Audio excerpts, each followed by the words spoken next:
In the intriguing world of Mary Roberts Rinehart's The Man in Lower 10, we are introduced to a tale woven with suspense and mystery. The story begins on a fateful night aboard a Pullman car, where the protagonist finds himself entangled in a web of crime and deception.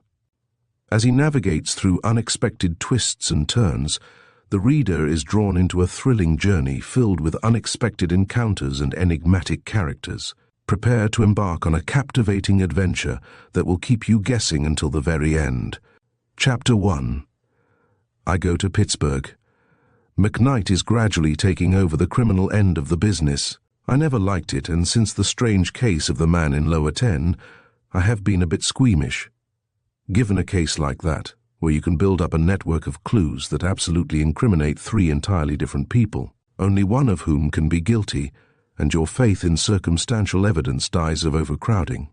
I never see a shivering, white-faced wretch in the prisoner's dock that I do not hark back with shuddering horror to the strange events on the Pullman car Ontario between Washington and Pittsburg. On the night of September 9th, last, McKnight could tell the story a great deal better than I, although he cannot spell 3 consecutive words correctly. But while he has imagination and humor, he is lazy. It didn't happen to me anyhow, he protested when I put it up to him. And nobody cares for second-hand thrills. Besides, you want the unvarnished and ungarnished truth, and I'm no hand for that. I'm a lawyer. So am I, although there have been times when my assumption in that particular has been disputed. I am unmarried, and just old enough to dance with the grown-up little sisters of the girls I used to know. I am fond of outdoors, prefer horses to the aforesaid grown-up little sisters, am without sentiment, am crossed out and was substituted, Ed, and completely ruled and frequently routed by my housekeeper, an elderly widow. In fact, of all the men of my acquaintance, I was probably the most prosaic, the least adventurous, the one man in 100 who would be likely to go without a deviation from the normal through the orderly procession of the seasons, summer suits to winter flannels, golf to bridge. So it was a queer freak of the demons of chance to perch on my unsusceptible 30-year-old chest, tie me up with a crime, ticket me with a love affair, and start me on that sensational and not always respectable journey that ended so surprisingly less than 3 weeks later in the firm's private office. It had been the most remarkable period of my life. I would neither give it up nor live it again under any inducement, and yet all that I lost was some 20 yards off my drive. It was really McKnight's turn to make the next journey. I had a tournament at Chevy Chase for Saturday, and a short yacht cruise planned for Sunday, and when a man has been grinding at statute law for a week, he needs relaxation. But McKnight begged off. It was not the first time he had shirked that summer in order to run down to Richmond, and I was surly about it. But this time, he had a new excuse. I wouldn't be able to look after the business if I did go, he said. He has a sort of wide-eyed frankness that makes one ashamed to doubt him. I'm always car-sick crossing the mountains. It's a fact, Lolly. Seesawing over the peaks does it. Why, crossing the Allegheny Mountains has the Gulf Stream to Bermuda beaten to a frazzle. So I gave him up finally and went home to pack. He came later in the evening with his machine, the Cannonball, to take me to the station, and he brought the forged notes in the Bronson case. Guard them with your life, he warned me. They are more precious than honor. Sew them in your chest protector or wherever people keep valuables. I never keep any.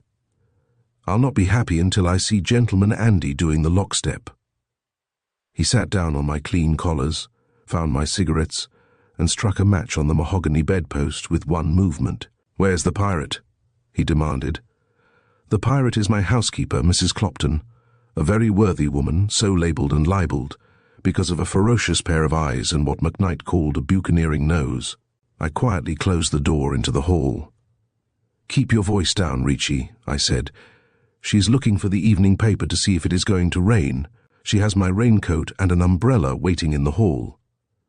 The collars being damaged beyond repair, he left them and went to the window. He stood there for some time, staring at the blackness that represented the wall of the house next door. It's raining now, he said over his shoulder, and closed the window and the shutters. Something in his voice made me glance up, but he was watching me, his hands idly in his pockets. "Who lives next door?" he inquired in a perfunctory tone after a pause. I was packing my razor. "House is empty," I returned absently. "If the landlord would put it in some sort of shape. Did you put those notes in your pocket?" He broke in. "Yes." I was impatient. "Along with my certificates of registration, baptism, and vaccination. Whoever wants them will have to steal my coat to get them." "Well, I would move them, if I were you. Somebody in the next house was confoundedly anxious to see where you put them. Somebody right at that window opposite." I scoffed at the idea, but nevertheless I moved the papers, putting them in my traveling bag, well down at the bottom. McKnight watched me uneasily. "I have a hunch that you are going to have trouble," he said, as I locked the alligator bag. "Darned if I like starting anything important on Friday. You have a congenital dislike to start anything on any old day," I retorted, still sore from my lost Saturday. "And if you knew the owner of that house as I do, you would know that if there was anyone at that window, he is paying rent for the privilege."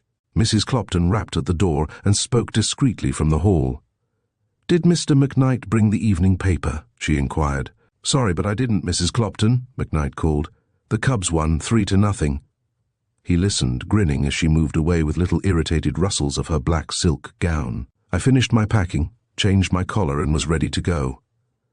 Then, very cautiously, we put out the light and opened the shutters. The window across was merely a deeper black in the darkness. It was closed and dirty, and yet, probably owing to Ricci's suggestion, I had an uneasy sensation of eyes staring across at me. The next moment we were at the door, poised for flight. "We'll have to run for it," I said in a whisper. "She's down there with a package of some sort, sandwiches probably, and she's threatened me with overshoes for a month. Ready now." I had a kaleidoscopic view of Mrs. Clopton in the lower hall, holding out an armful of such travelling impedimenta as she deemed essential, while beside her, Euphemia, the coloured housemaid, grinned over a white-wrapped box. "Awfully sorry, no time, back Sunday," I panted over my shoulder. Then the door closed and the car was moving away. McKnight bent forward and stared at the facade of the empty house next door as we passed. It was black, staring, mysterious, as empty buildings are apt to be. "I'd like to hold a post-mortem on that corpse of a house," he said thoughtfully. "By George, I've a notion to get out and take a look." "Somebody after the brass pipes," I scoffed. "House has been empty for a year." With one hand on the steering wheel, McKnight held out the other for my cigarette case. "Perhaps," he said, "but I don't see what she would want with brass pipe." "A woman," I laughed outright. "You have been looking too hard at the picture in the back of your watch, that's all. There's an experiment like that, if you stare long enough." But McKnight was growing sulky. He sat looking rigidly ahead, and he did not speak again until he brought the cannonball to a stop at the station. Even then, it was only a perfunctory remark. He went through the gate with me, and with 5 minutes to spare, we lounged and smoked in the train shed. My mind had slid away from my surroundings and had wandered to a polo pony that I couldn't afford and intended to buy anyhow. Then McKnight shook off his taciturnity. "For heaven's sake, don't look so martyred," he burst out. "I know you've done all the travelling this summer. I know you're missing a game tomorrow. But don't be a patient mother. Confound it, I have to go to Richmond on Sunday. I want to see a girl." "Oh, don't mind me," I observed politely. "Personally, I wouldn't change places with you. What's her name, north, south?" "West," he snapped. "Don't try to be funny. And all I have to say, Blakely, is that if you ever fall in love, I hope you make an egregious ass of yourself." In view of what followed, this came rather close to prophecy. The trip west was without incident. I played bridge with a furniture dealer from Grand Rapids, a sales agent for a Pittsburg iron firm, and a young professor from an eastern college. I won 3 rubbers out of 4, finished what cigarettes McKnight had left me, and went to bed at 1 o'clock. It was growing cooler, and the rain had ceased. Once, toward morning, I wakened with a start, for no apparent reason, and sat bolt upright. I had an uneasy feeling that someone had been looking at me, the same sensation I had experienced earlier in the evening at the window.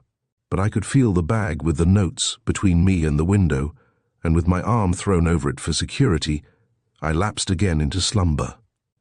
Later, when I tried to piece together the fragments of that journey, I remembered that my coat, which had been folded and placed beyond my restless tossing, had been rescued in the morning from a heterogeneous jumble of blankets, evening papers and cravat, had been shaken out with profanity and donned with wrath. At the time, nothing occurred to me but the necessity of writing to the Pullman company and asking them if they ever travelled in their own cars. I even formulated some of the letter. If they are built to scale, why not take a man of ordinary stature as your unit? I wrote mentally. I cannot fold together like the travelling cup with which I drink your abominable water. I was more cheerful after I had had a cup of coffee in the Union Station. It was too early to attend to business, and I lounged in the restaurant and hid behind the morning papers. As I had expected, they had got hold of my visit and its object. On the first page was a staring announcement that the forged papers in the Bronson case had been brought to Pittsburg. Underneath, a telegram from Washington stated that Lawrence Blakely of Blakely and McKnight had left for Pittsburg the night before, and that, owing to the approaching trial of the Bronson case and the illness of John Gilmore, the Pittsburg millionaire, who was the chief witness for the prosecution, it was supposed that the visit was intimately concerned with the trial. I looked around apprehensively. There were no reporters yet in sight, and thankful to have escaped notice, I paid for my breakfast and left. At the cab stand, I chose the least dilapidated hansom I could find, and giving the driver the address of the Gilmore residence in the East End, I got in. I was just in time. As the cab turned and rolled off, a slim young man in a straw hat separated himself from a little group of men and hurried toward us. "Hey, wait a minute there," he called, breaking into a trot. But the cabby did not hear, or perhaps did not care to.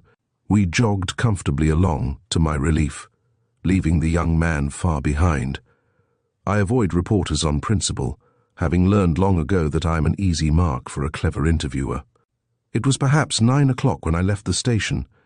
Our way was along the boulevard which hugged the side of one of the city's great hills. Far below, to the left, lay the railroad tracks, and the 70x7 looming stacks of the mills. The white mist of the river, the greys and blacks of the smoke blended into a half-revealing haze, dotted here and there with fire. It was unlovely, tremendous. Whistler might have painted it with its pathos, its majesty, but he would have missed what made it infinitely suggestive. The rattle and roar of iron on iron, the rumble of wheels, the throbbing beat, against the ears, of fire and heat and brawn welding prosperity. Something of this I voiced to the grim old millionaire who was responsible for at least part of it. He was propped up in bed in his East End home, listening to the market reports read by a nurse, and he smiled a little at my enthusiasm. "I can't see much beauty in it myself," he said, "but it's our badge of prosperity. The full dinner pail here means a nose that looks like a flue.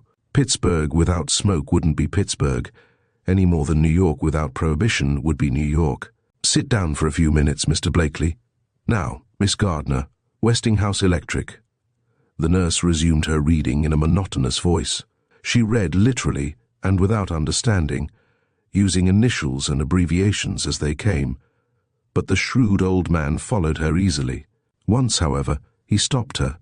"Doe is ditto," he said gently.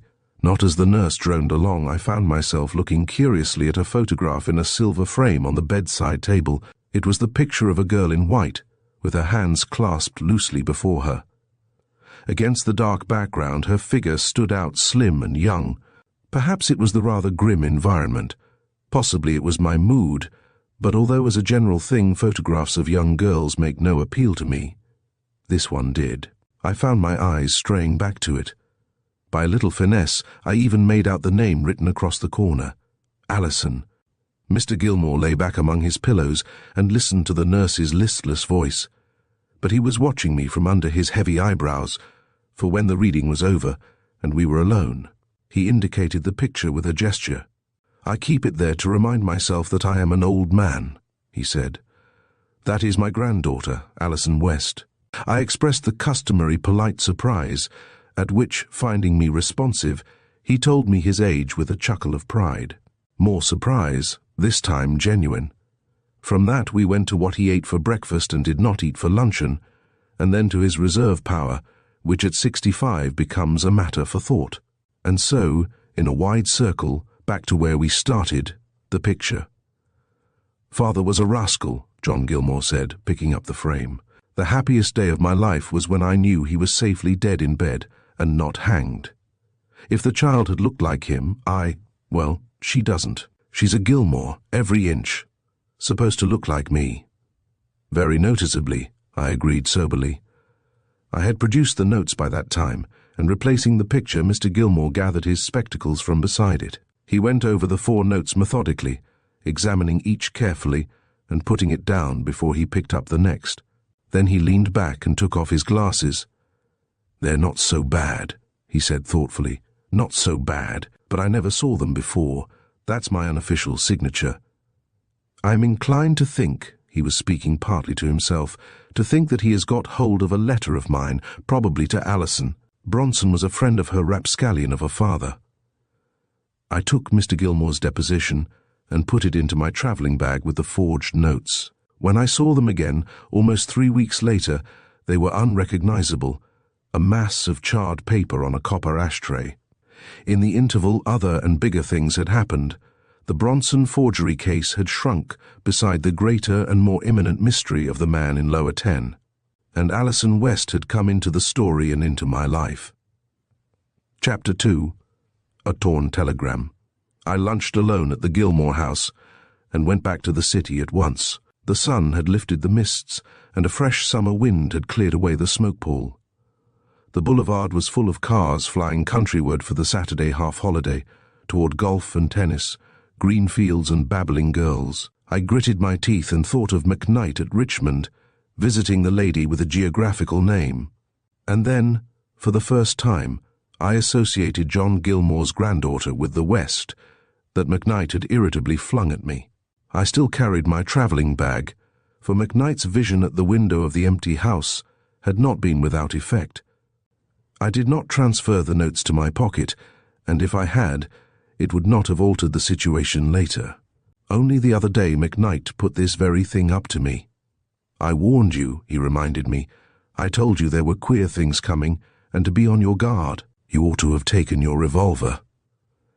"It would have been of exactly as much use as a bucket of snow in Africa," I retorted. If I had never closed my eyes, or if I had kept my finger on the trigger of a 6-shooter, which is novelesque for revolver, the result would have been the same. And the next time you want a little excitement with every variety of thrill thrown in, I can put you by way of it. You begin by getting the wrong berth in a Pullman car, and end. "Oh, I know how it ends," he finished shortly. "Don't you suppose the whole thing's written on my spinal marrow?" But I am wandering again. That is the difficulty with the unprofessional storyteller. He yaws back and forth and can't keep in the wind. He drops his characters overboard when he hasn't any further use for them and drowns them.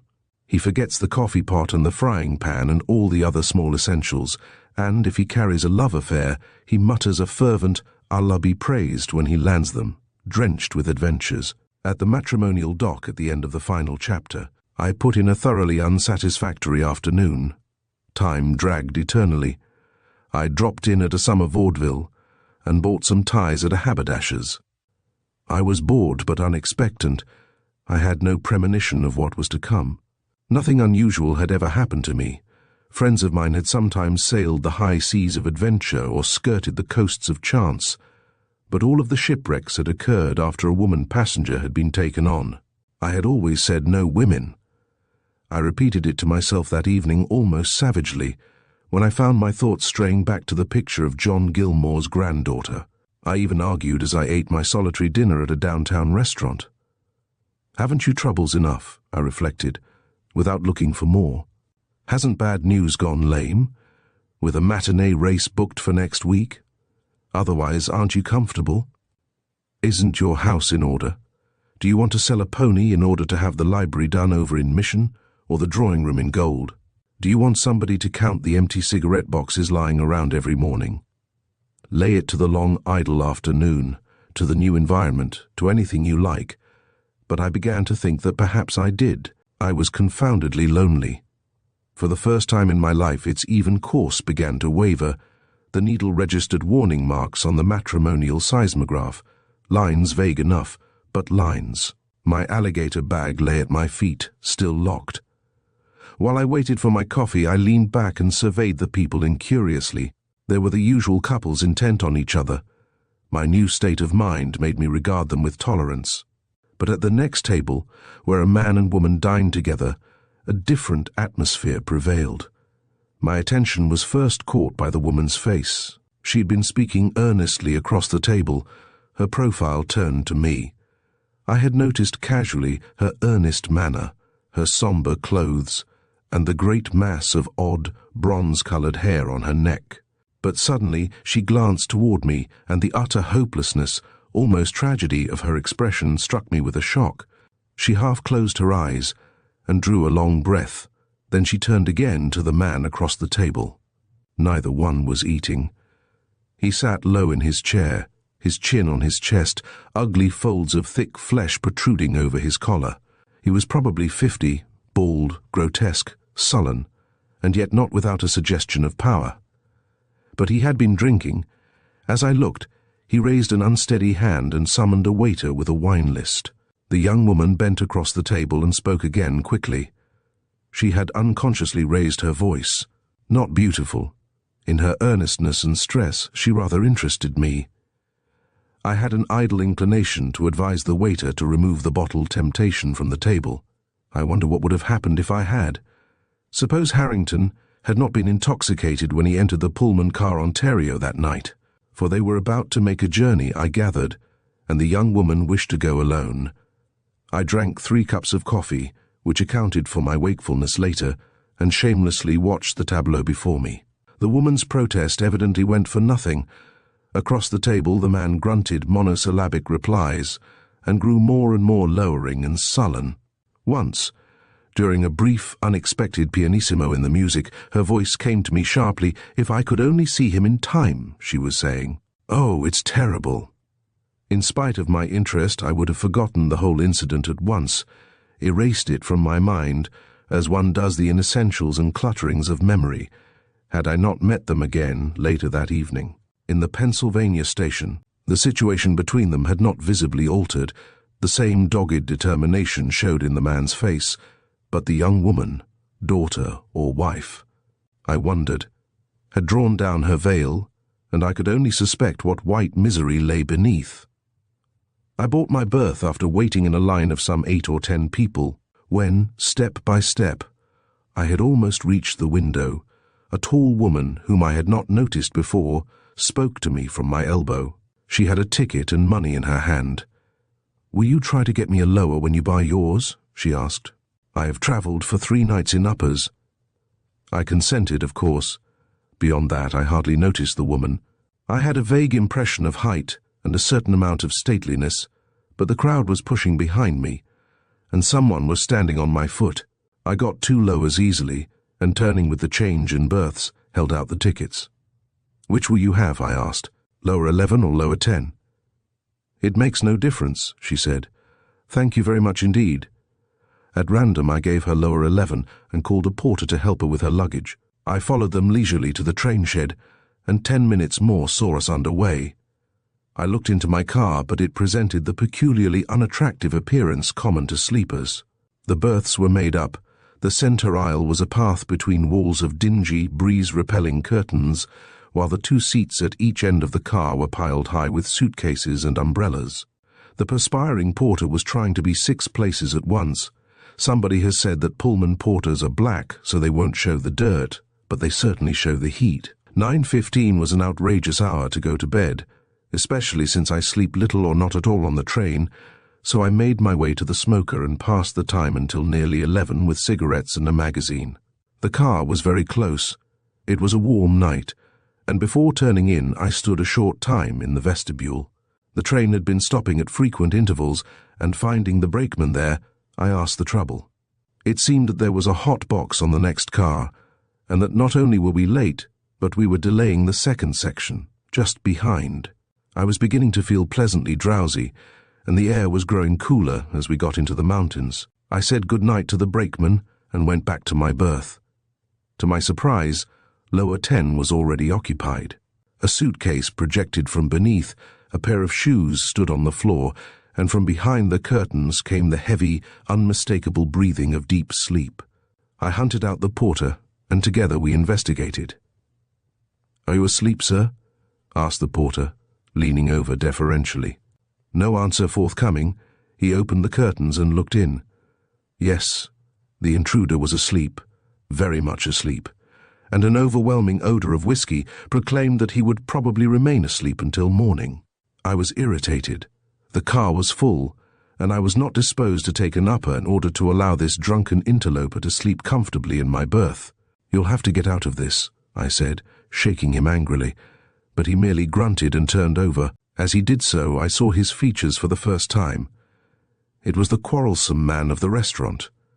I was less disposed than ever to relinquish my claim, but the porter, after a little quiet investigation, offered a solution of the difficulty. "There's no one in lower 9, he suggested, pulling open the curtains just across. "It's likely 9's his berth, and he's made a mistake owing to his condition. You'd better take 9, sir." I did, with a firm resolution that if 9's rightful owner turned up later, I should be just as unwakeable as the man opposite. I undressed leisurely, making sure of the safety of the forged notes, and placing my grip as before between myself and the window.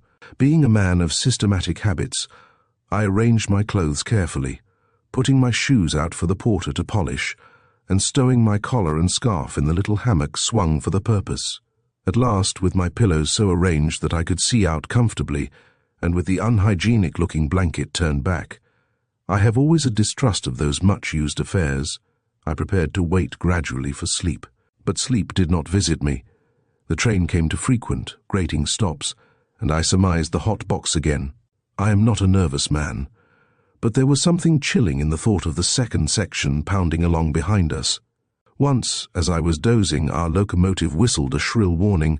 "You keep back where you belong," it screamed to my drowsy ears, and from somewhere behind came a chastened, "All right, I will." I grew more and more wide awake.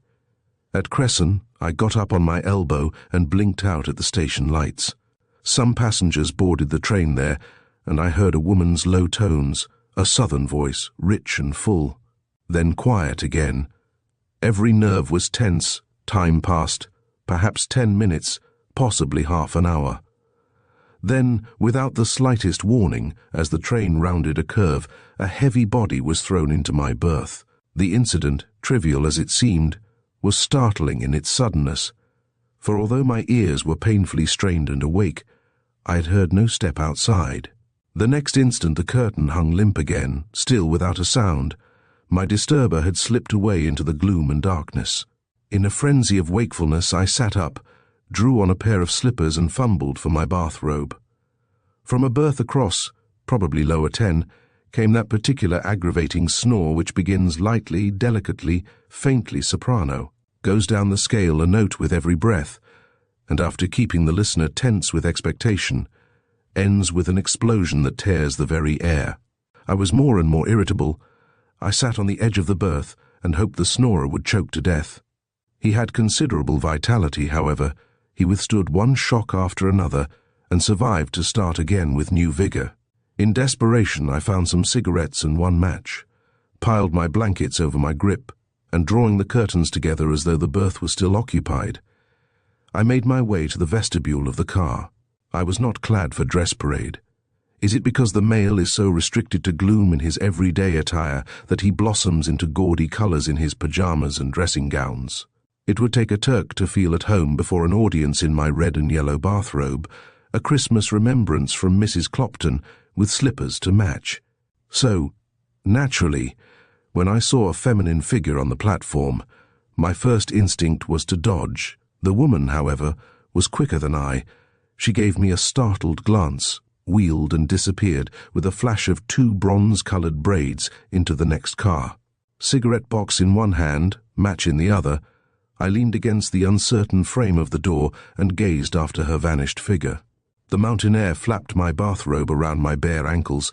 My one match burned to the end and went out, and still I stared. For I had seen on her expressive face a haunting look that was horror, nothing less. Heaven knows, I am not psychological. Emotions have to be written large before I can read them. But a woman in trouble always appeals to me, and this woman was more than that. She was in deadly fear. If I had not been afraid of being ridiculous, I would have followed her, but I fancied that the apparition of a man in a red and yellow bathrobe, with an unkempt thatch of hair, walking up to her and assuring her that he would protect her, would probably put her into hysterics. I had done that once before, when burglars had tried to break into the house and had startled the parlour-maid into bed for a week. So I tried to assure myself that I had imagined the lady's distress, or caused it, perhaps, and to dismiss her from my mind. Perhaps she was merely anxious about the unpleasant gentleman of the restaurant. I thought smugly that I could have told her all about him, that he was sleeping the sleep of the just and the intoxicated in a berth that ought, by all that was fair and right, to have been mine, and that if I were tied to a man who snored like that, I should have him anesthetized, and his soft palate put where it would never again flap like a loose sail in the wind. We passed Harrisburg as I stood there. It was starlight, and the great crests of the Alleghanies had given way to low hills.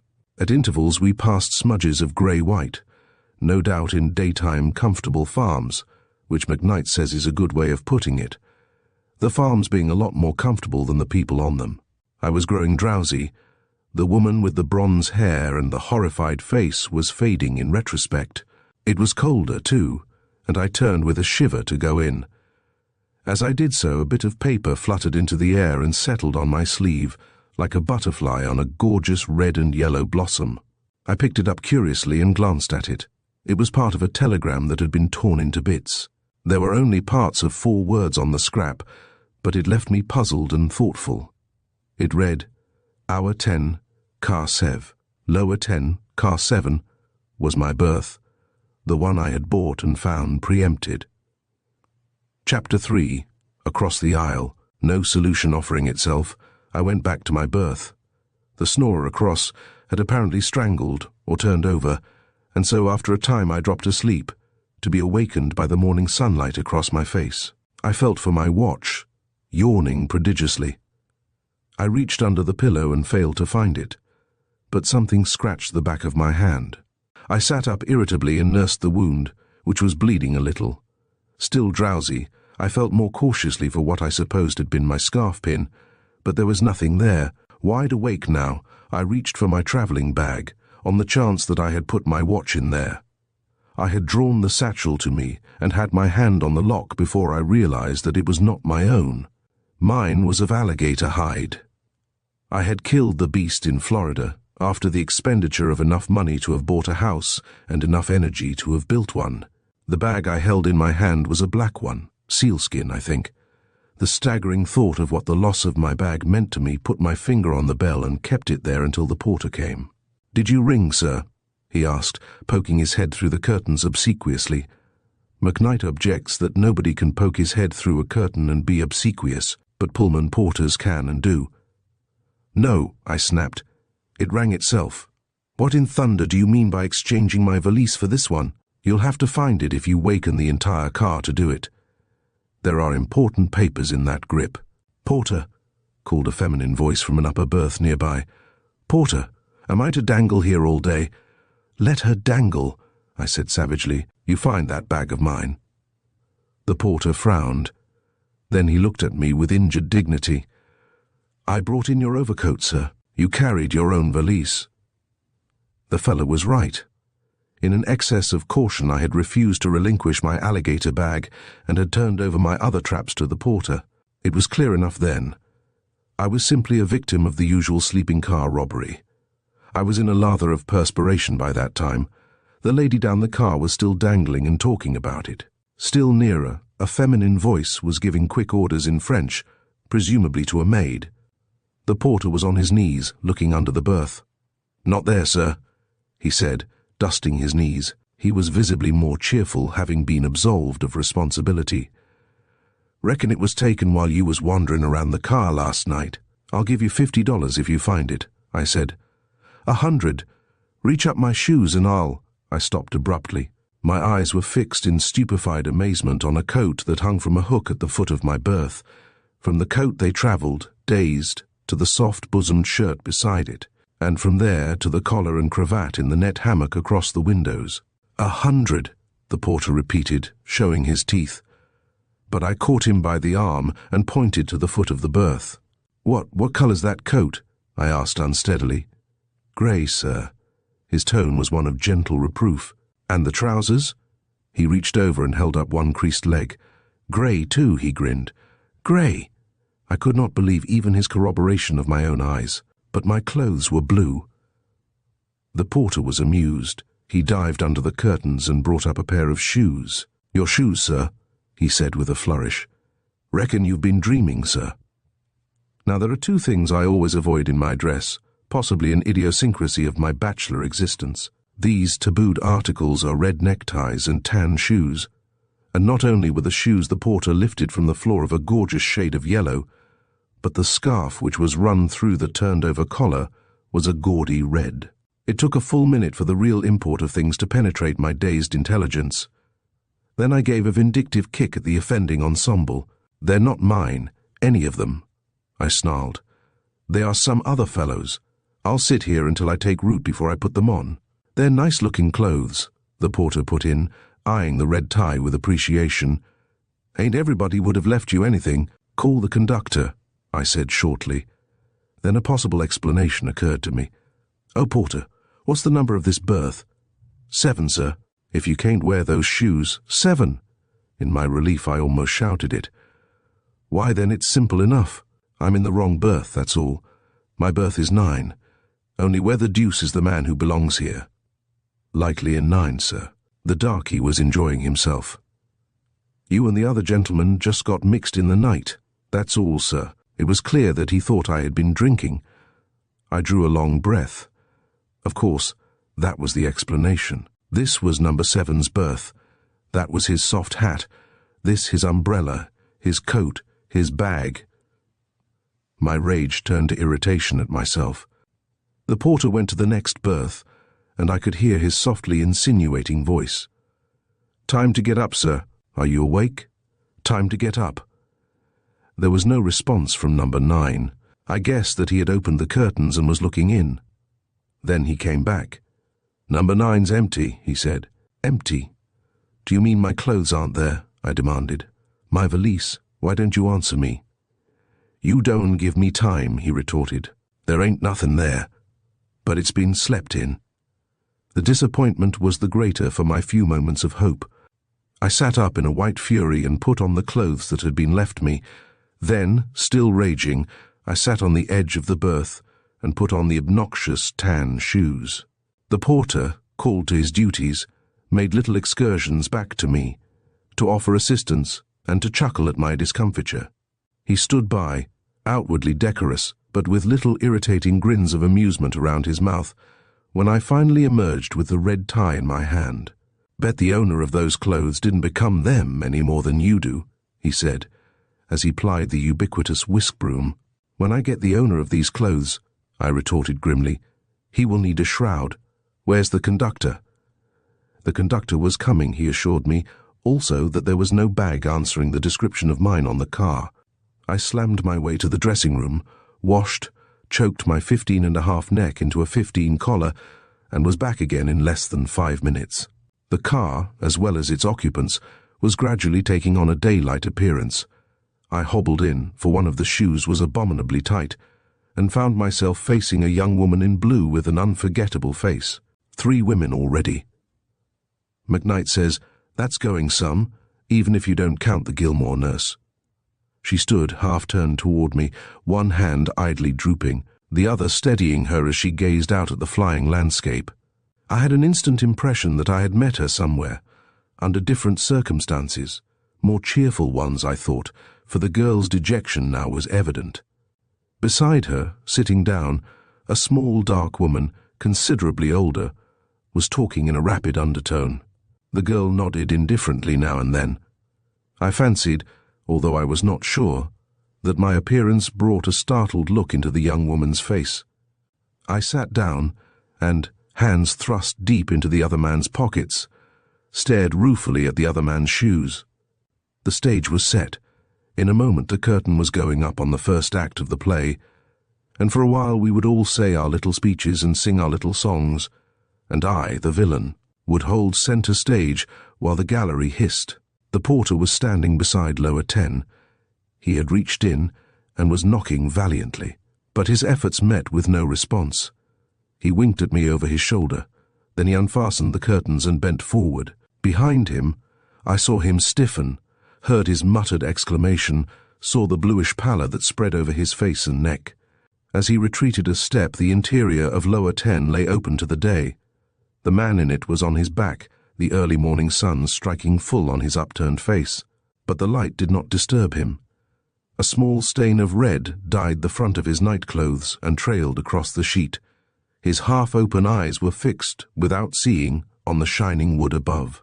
I grasped the porter's shaking shoulders and stared down to where the train imparted to the body a grisly suggestion of motion. "Good Lord," I gasped. "The man's been murdered." Chapter 4, numbers 7 and 9. Afterwards, when I tried to recall our discovery of the body in lower 10, I found that my most vivid impression was not that made by the revelation of the opened curtain.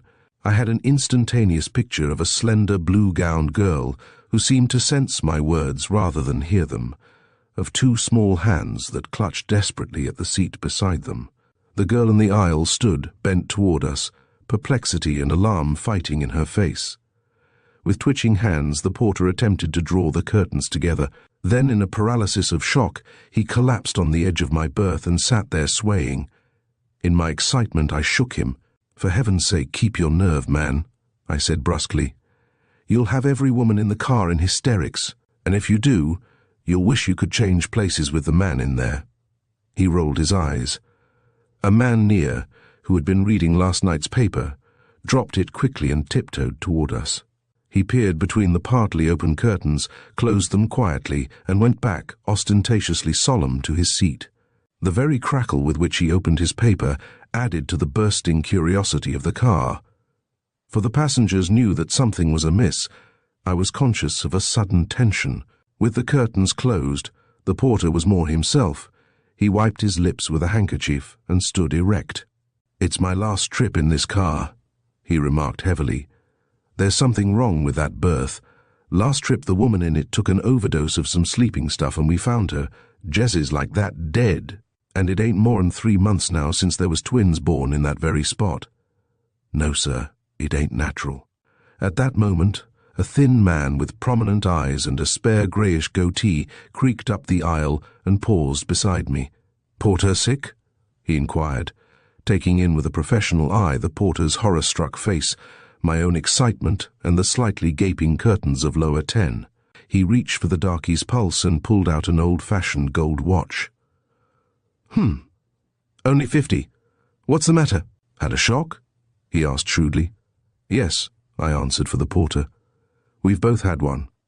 If you are a doctor, I wish you would look at the man in the berth across lower 10. I'm afraid it's too late, but I'm not experienced in such matters." Together, we opened the curtains, and the doctor, bending down, gave a comprehensive glance that took in the rolling head, the relaxed jaw, the ugly stain on the sheet. The examination needed only a moment. Death was written in the clear white of the nostrils, the colourless lips, the smoothing away of the sinister lines of the night before. With its new dignity, the face was not unhandsome. The grey hair was still plentiful, the features strong and well cut. The doctor straightened himself and turned to me. "Dead for some time," he said, running a professional finger over the stains. "These are dry and darkened, you see, and rigor mortis is well established. A friend of yours?" "I don't know him at all," I replied. "Never saw him but once before." "Then you don't know if he is travelling alone?" "No, he was not. That is, I don't know anything about him," I corrected myself. It was my first blunder. The doctor glanced up at me quickly, and then turned his attention again to the body. Like a flash, there had come to me the vision of the woman with the bronze hair and the tragic face, whom I had surprised in the vestibule between the cars, somewhere in the small hours of the morning. I had acted on my first impulse, the masculine one of shielding a woman. The doctor had unfastened the coat of the striped pyjamas and exposed the dead man's chest.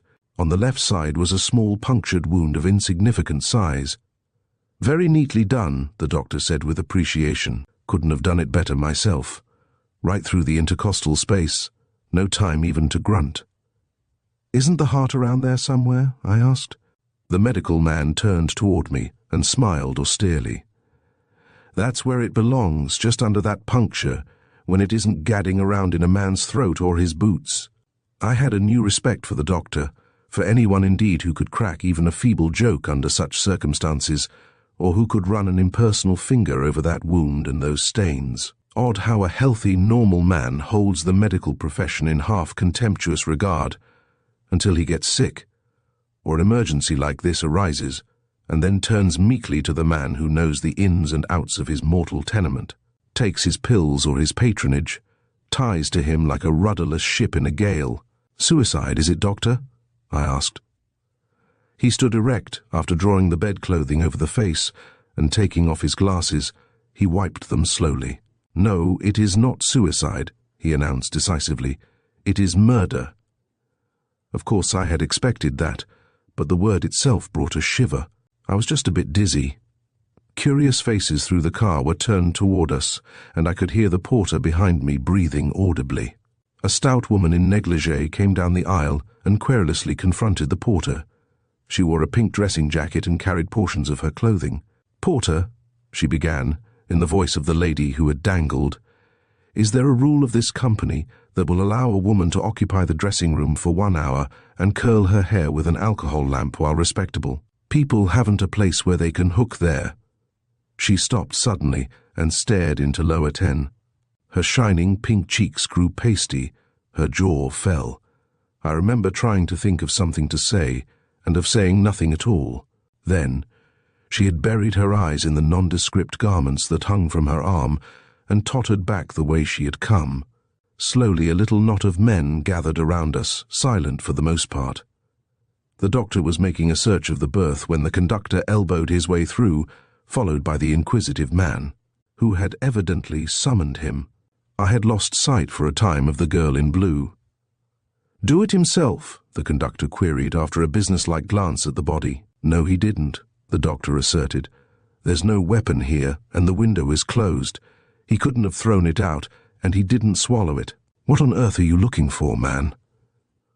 Someone was on the floor at our feet, face down, head peering under the berth.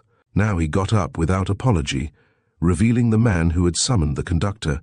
He was dusty, alert, cheerful, and he dragged up with him the dead man's suitcase. The sight of it brought back to me at once my own predicament. "I don't know whether there's any connection or not, conductor," I said, "but I am a victim too in less degree. I've been robbed of everything I possess, except a red and yellow bathrobe. I happen to be wearing the bathrobe, which was probably the reason the thief overlooked it." There was a fresh murmur in the crowd. Somebody laughed nervously. The conductor was irritated. "I can't bother with that now," he snarled. "The railroad company is responsible for transportation, not for clothes, jewelry, and morals.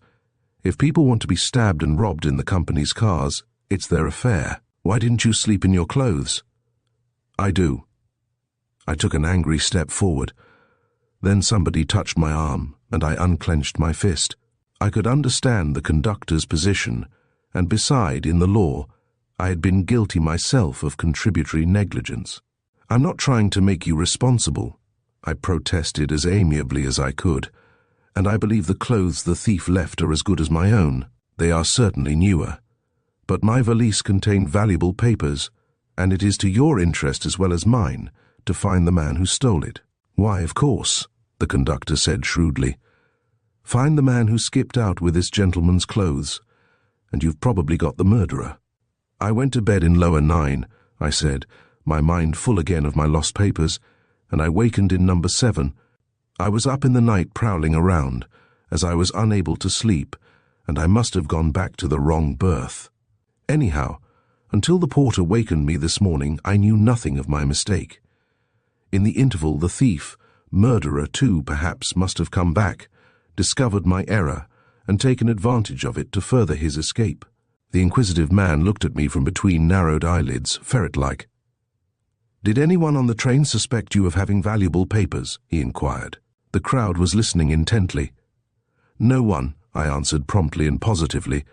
The doctor was investigating the murdered man's effects.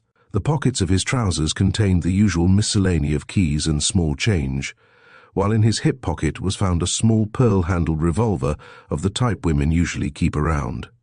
A gold watch with a Masonic charm had slid down between the mattress and the window, while a showy diamond stud was still fastened in the bosom of his shirt.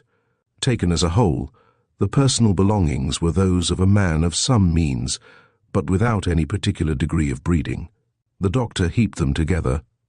Either robbery was not the motive, he reflected, or the thief overlooked these things in his hurry. The latter hypothesis seemed the more tenable when, after a thorough search, we found no pocketbook and less than $1 in small change. The suitcase gave no clue. It contained one empty leather-covered flask and a pint bottle, also empty, a change of linen and some collars with the laundry mark, S.H. In the leather tag on the handle was a card with the name Simon Harrington, Pittsburg. The conductor sat down on my unmade berth, across, and made an entry of the name and address. Then, on an old envelope, he wrote a few words and gave it to the porter, who disappeared. "I guess that's all I can do," he said. "I've had enough trouble this trip to last for a year. They don't need a conductor on these trains anymore. What they ought to have is a sheriff and a—" The porter from the next car came in and whispered to him. The conductor rose unhappily. "Next car's caught the disease," he grumbled. "Doctor, a woman back there has got mumps or bubonic plague or something. Will you come back?"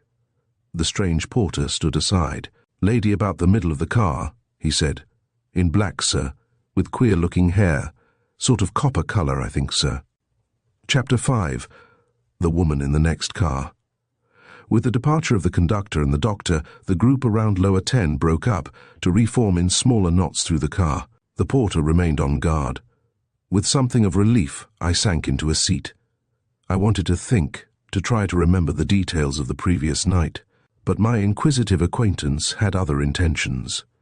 He came up and sat down beside me. Like the conductor, he had taken notes of the dead man's belongings, his name, address, clothing, and the general circumstances of the crime. Now, with his little notebook open before him, he prepared to enjoy the minor sensation of the robbery. "And now for the second victim," he began cheerfully. "What is your name and address, please?" I eyed him with suspicion. "I have lost everything but my name and address," I parried. "What do you want them for? Publication?" "Oh, no, dear, no," he said, shocked at my misapprehension, "merely for my own enlightenment. I like to gather data of this kind and draw my own conclusions.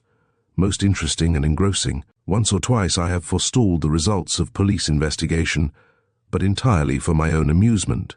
I nodded tolerantly. "Most of us have hobbies.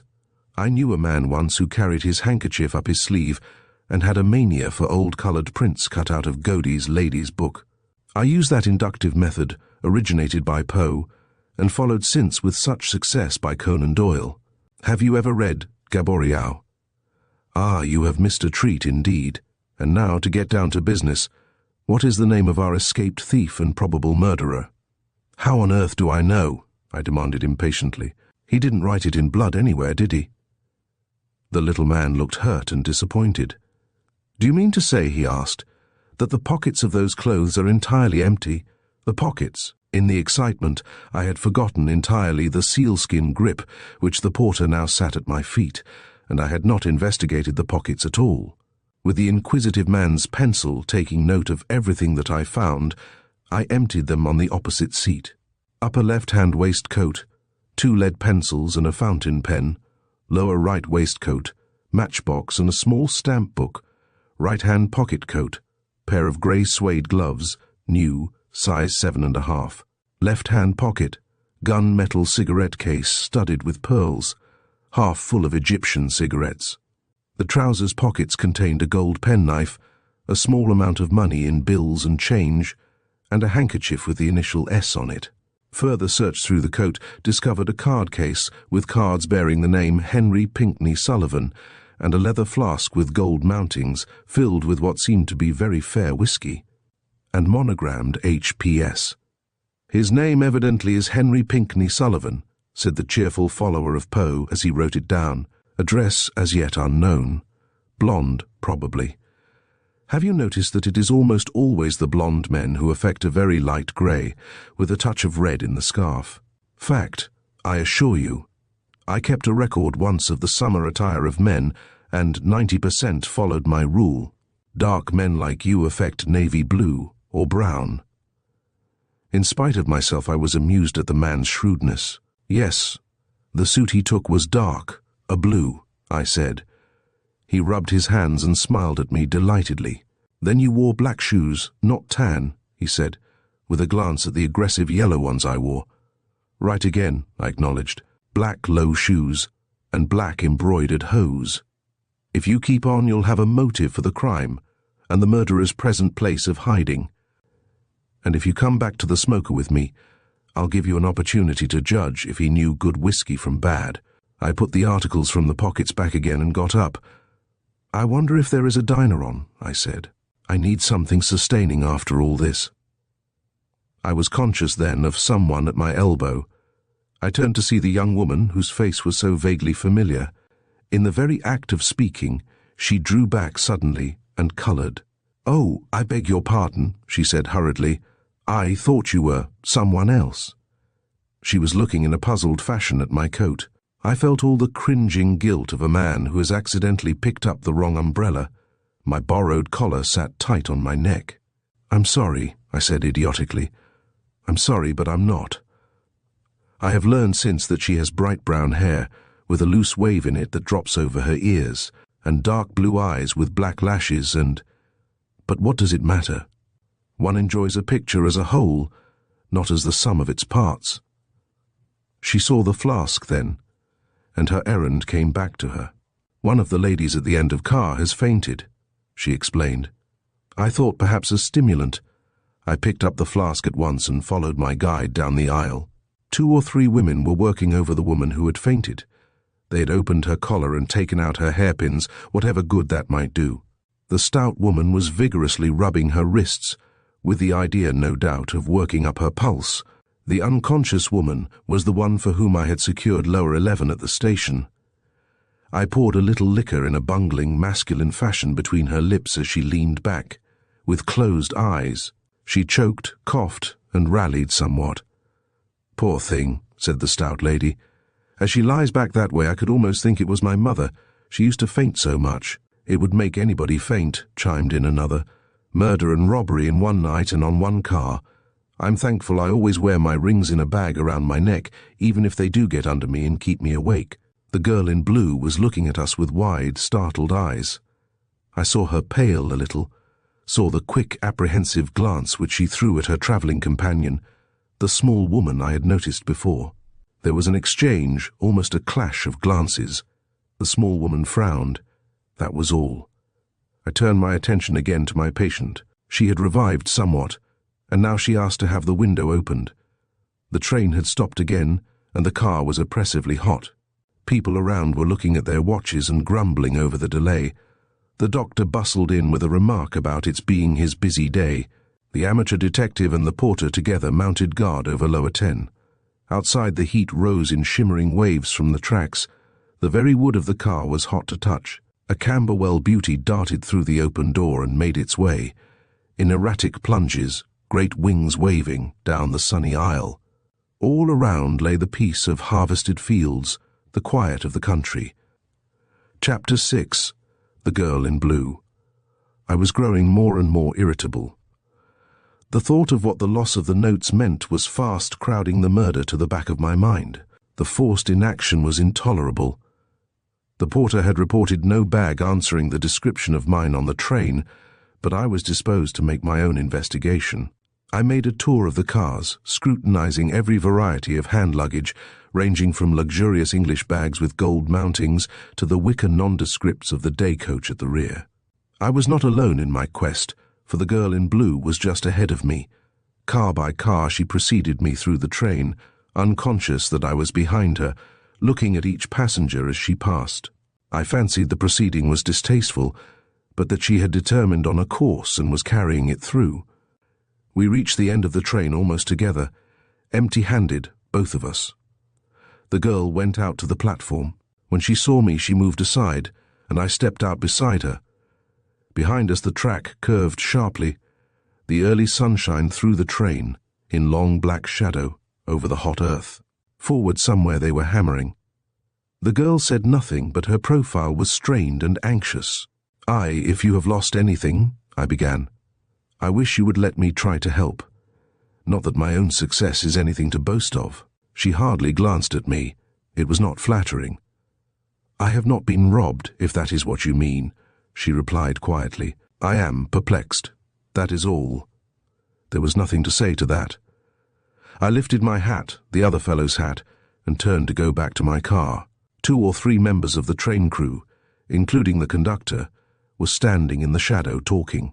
And at that moment, from a farmhouse near, came the swift clang of the breakfast bell, calling in the hands from barn and pasture.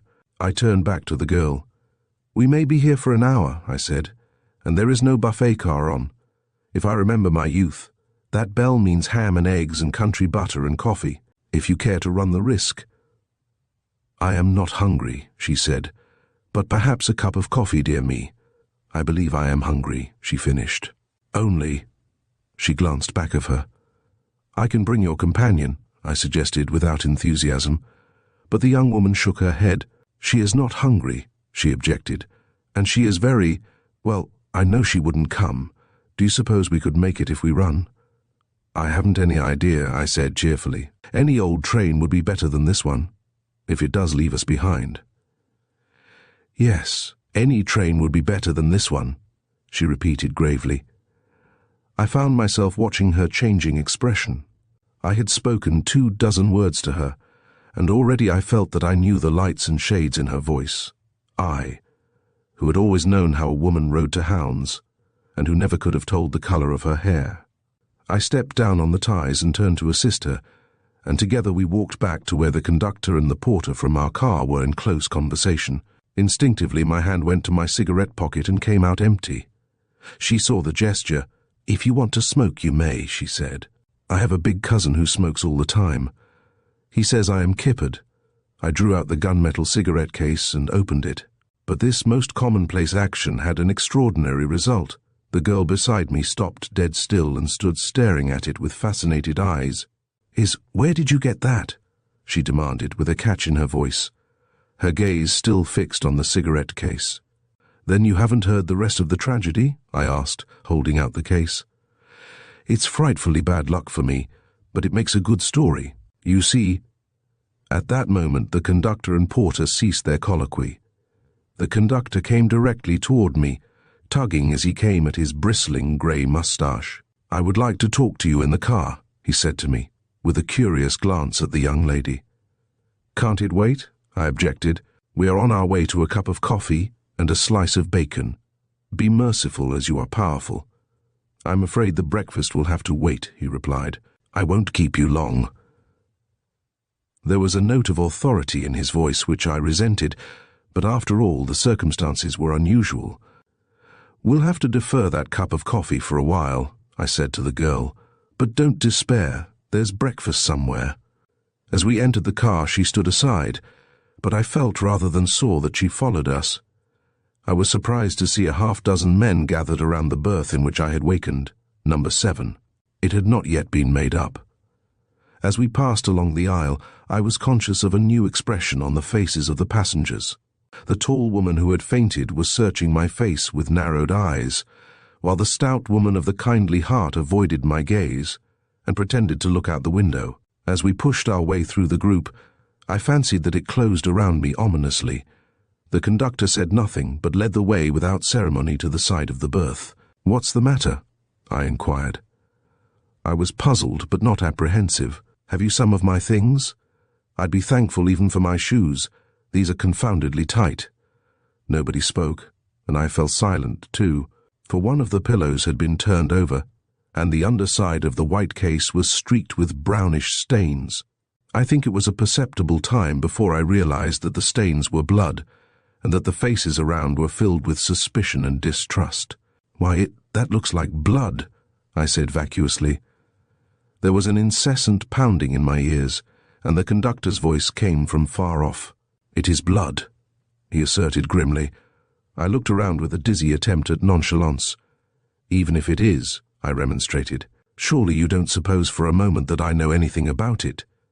The amateur detective elbowed his way in. He had a scrap of transparent paper in his hand and a pencil. "I would like permission to trace the stains," he began eagerly. "Also, to me, if you will kindly jab your finger with a pin, needle, anything.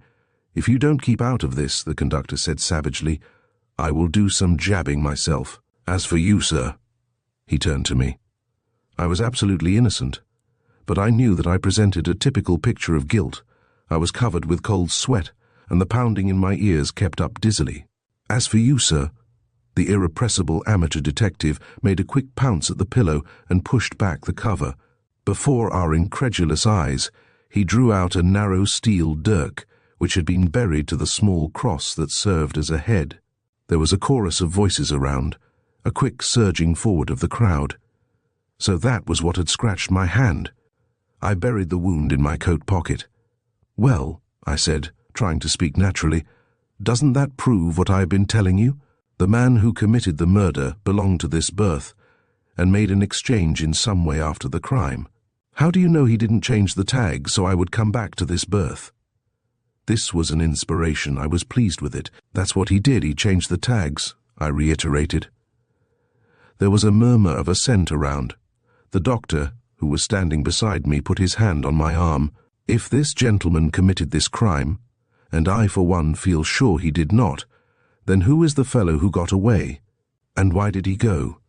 "We have only one man's word for that," the conductor snarled. "I've traveled some in these cars myself, and no one ever changed berths with. Somebody on the edge of the group asserted that hereafter he would travel by daylight." I glanced up and caught the eye of the girl in blue. "They are all mad," she said. Her tone was low, but I heard her distinctly. "Don't take them seriously enough to defend yourself. I am glad you think I didn't do it," I observed meekly over the crowd. "Nothing else is of any importance." The conductor had pulled out his notebook again. "Your name, please," he said gruffly. "Lawrence Blakely, Washington. Your occupation?" "Attorney. A member of the firm of Blakely and McKnight." "Mr. Blakely, you say you have occupied the wrong berth and have been robbed.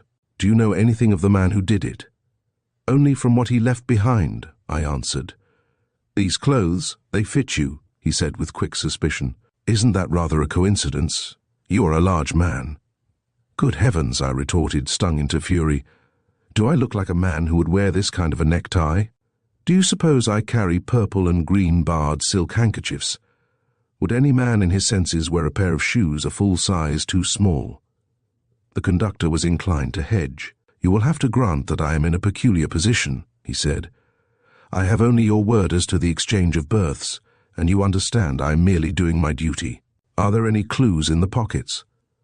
For the second time I emptied them of their contents, which he noted. "Is that all?" he finished. "There was nothing else?" "Nothing." "That's not all, sir," broke in the porter, stepping forward. "There was a small black satchel." "That's so," I exclaimed. "I forgot the bag. I don't even know where it is." The easily swayed crowd looked suspicious again. I've grown so accustomed to reading the faces of a jury, seeing them swing from doubt to belief, and back again to doubt, that I instinctively watch expressions. I saw that my forgetfulness had done me harm, that suspicion was roused again. The bag was found a couple of seats away, under somebody's raincoat, another dubious circumstance. Was I hiding it? It was brought to the berth and placed beside the conductor, who opened it at once. It contained the usual travelling impedimenta, change of linen, collars, handkerchiefs, a bronze-green scarf, and a safety razor. But the attention of the crowd riveted itself on a flat Russia leather wallet, around which a heavy gum band was wrapped, and which bore in gilt letters the name Simon Harrington. Chapter 7, a fine gold chain. The conductor held it out to me, his face sternly accusing. "Is this another coincidence?" he asked. "Did the man who left you his clothes and the barred silk handkerchief and the tight shoes leave you the spoil of the murder?" The men standing around had drawn off a little, and I saw the absolute futility of any remonstrance. Have you ever seen a fly who, in these hygienic days, finding no cobwebs to entangle him, is caught in a sheet of fly paper, finds himself more and more mired, and is finally quiet with the sticky stillness of despair? Well, I was the fly. I had seen too much of circumstantial evidence to have any belief that the establishing of my identity would weigh much against the other incriminating details. It meant imprisonment and trial, probably, with all the notoriety and loss of practice they would entail. A man thinks quickly at a time like that. All the probable consequences of the finding of that pocketbook flashed through my mind as I extended my hand to take it. Then I drew my arm back. "I don't want it," I said. "Look inside. Maybe the other man took the money and left the wallet." The conductor opened it, and again there was a curious surging forward of the crowd. To my intense disappointment, the money was still there. I stood blankly miserable while it was counted out. 5 $100 bills, 6 20s, and some 5s and 1s that brought the total to $650. The little man with the notebook insisted on taking the numbers of the notes, to the conductor's annoyance. It was immaterial to me. Small things had lost their power to irritate.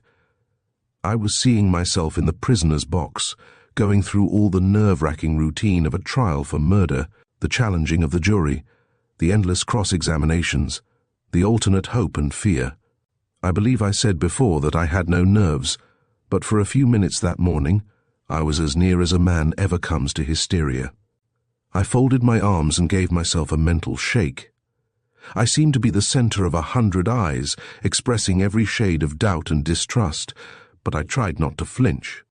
Then someone created a diversion. The amateur detective was busy again with the sealskin bag, investigating the make of the safety razor and the manufacturer's name on the bronze-green tie. Now, however, he paused and frowned, as though some pet theory had been upset.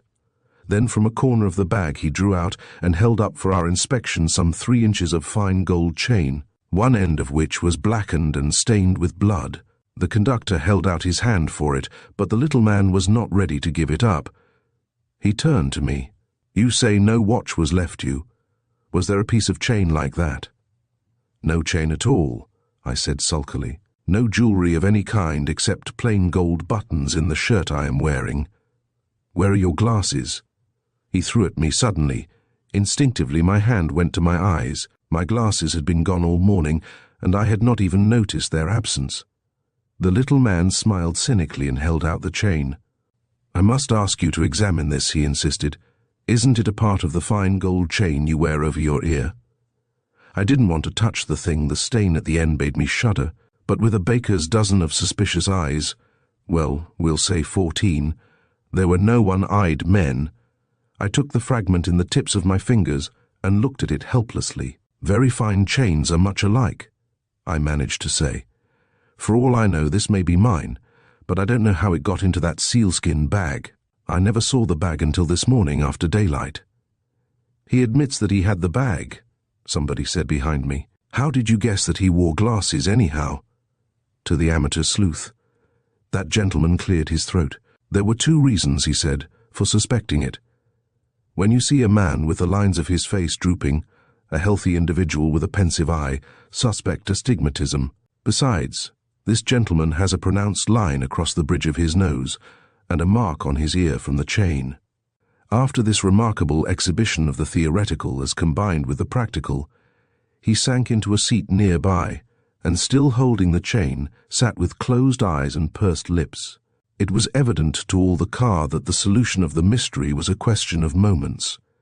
Once he bent forward eagerly and, putting the chain on the windowsill, proceeded to go over it with a pocket magnifying glass, only to shake his head in disappointment.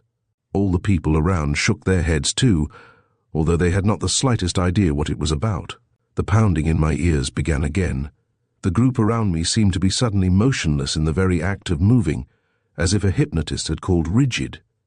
The girl in blue was looking at me, and above the din I thought she said she must speak to me. Something vital.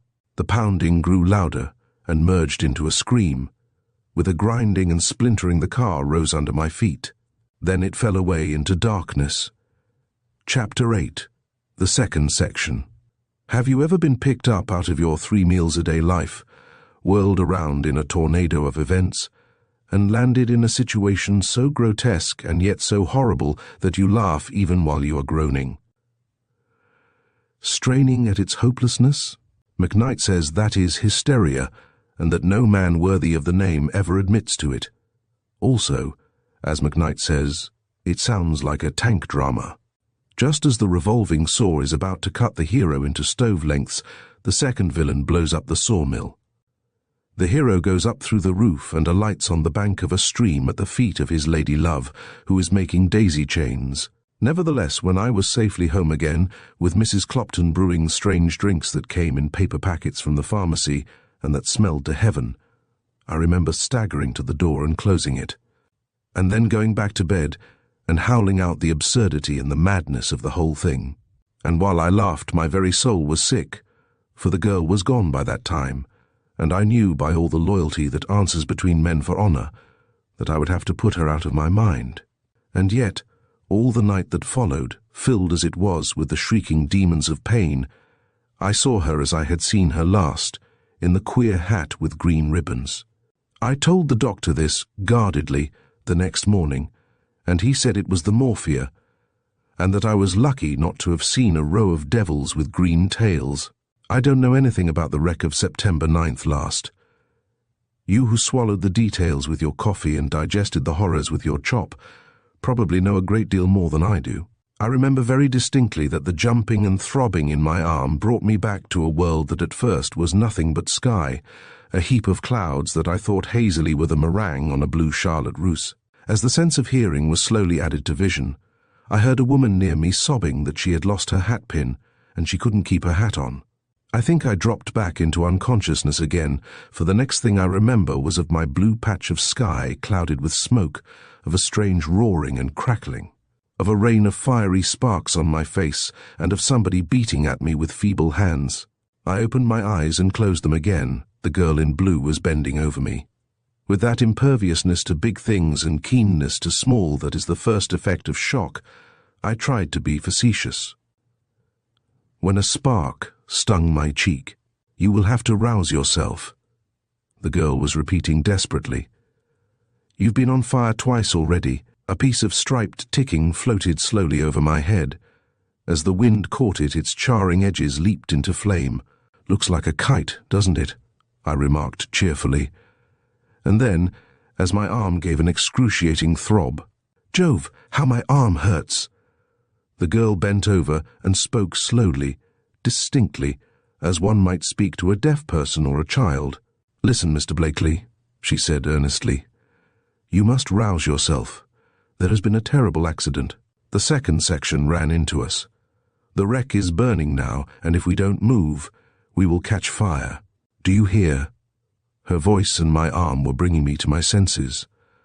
"I hear," I said. I'll sit up in a second. Are you hurt?" "No, only bruised. Do you think you can walk?" I drew up one foot after another gingerly. "They seem to move all right," I remarked dubiously. "Would you mind telling me where the back of my head has gone? I can't help thinking it isn't there." She made a quick examination. "It's pretty badly bumped," she said. "You must have fallen on it." I had got up on my uninjured elbow by that time, but the pain threw me back. "Don't look at the wreck," I entreated her. "It's no sight for a woman.